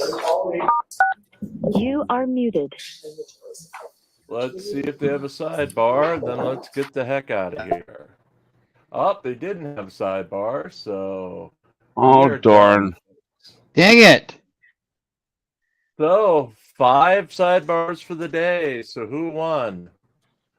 I think somebody else had a low number besides Pants, but I'm not sure. Lord. Well, I'll be back at 6 o'clock Eastern. And now you have plenty of time. And now you have plenty of time to get ready. So quit your bitching. Yeah, I've got 2 hours to finish recording 3 articles, putting it all together and getting it ready. And the surprise post-credit scene. So we'll see. Well, just to give you a little support, I will be thinking of you. Well, no, I won't. I'm just going to be sleeping. I would hope you're not thinking of me while you're sleeping. Oh, Hank, that's disturbing in so many ways. Anyway, folks, thank you for being here. If you want to stay through till the post-credit scene, go for it. But we're tired and we're going. Yeah. See you in a couple hours.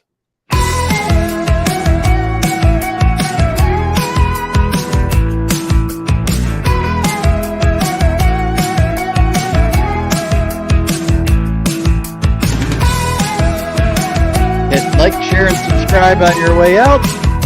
Don't forget to leave your notebooks. Tip your weights down. Jim, what are you doing to your cats now? Bam!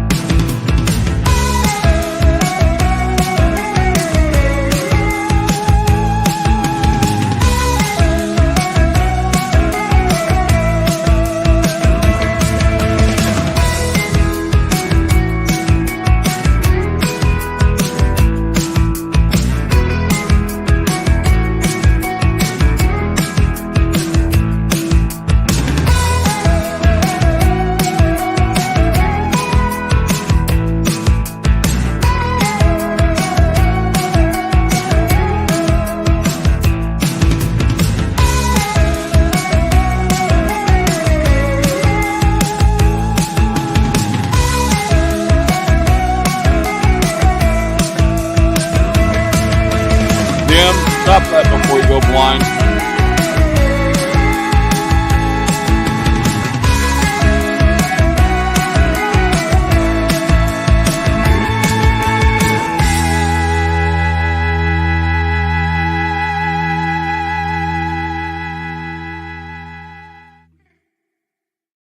Is this where we talk over each other? This is where we talk over each other. Every show we Wait, talk wait, over wait, each wait a other. minute, We wait a minute, just wait, stay wait, there. wait, We always talk over each horrible. other. This is just crazy. It's Gia's fault. Yeah.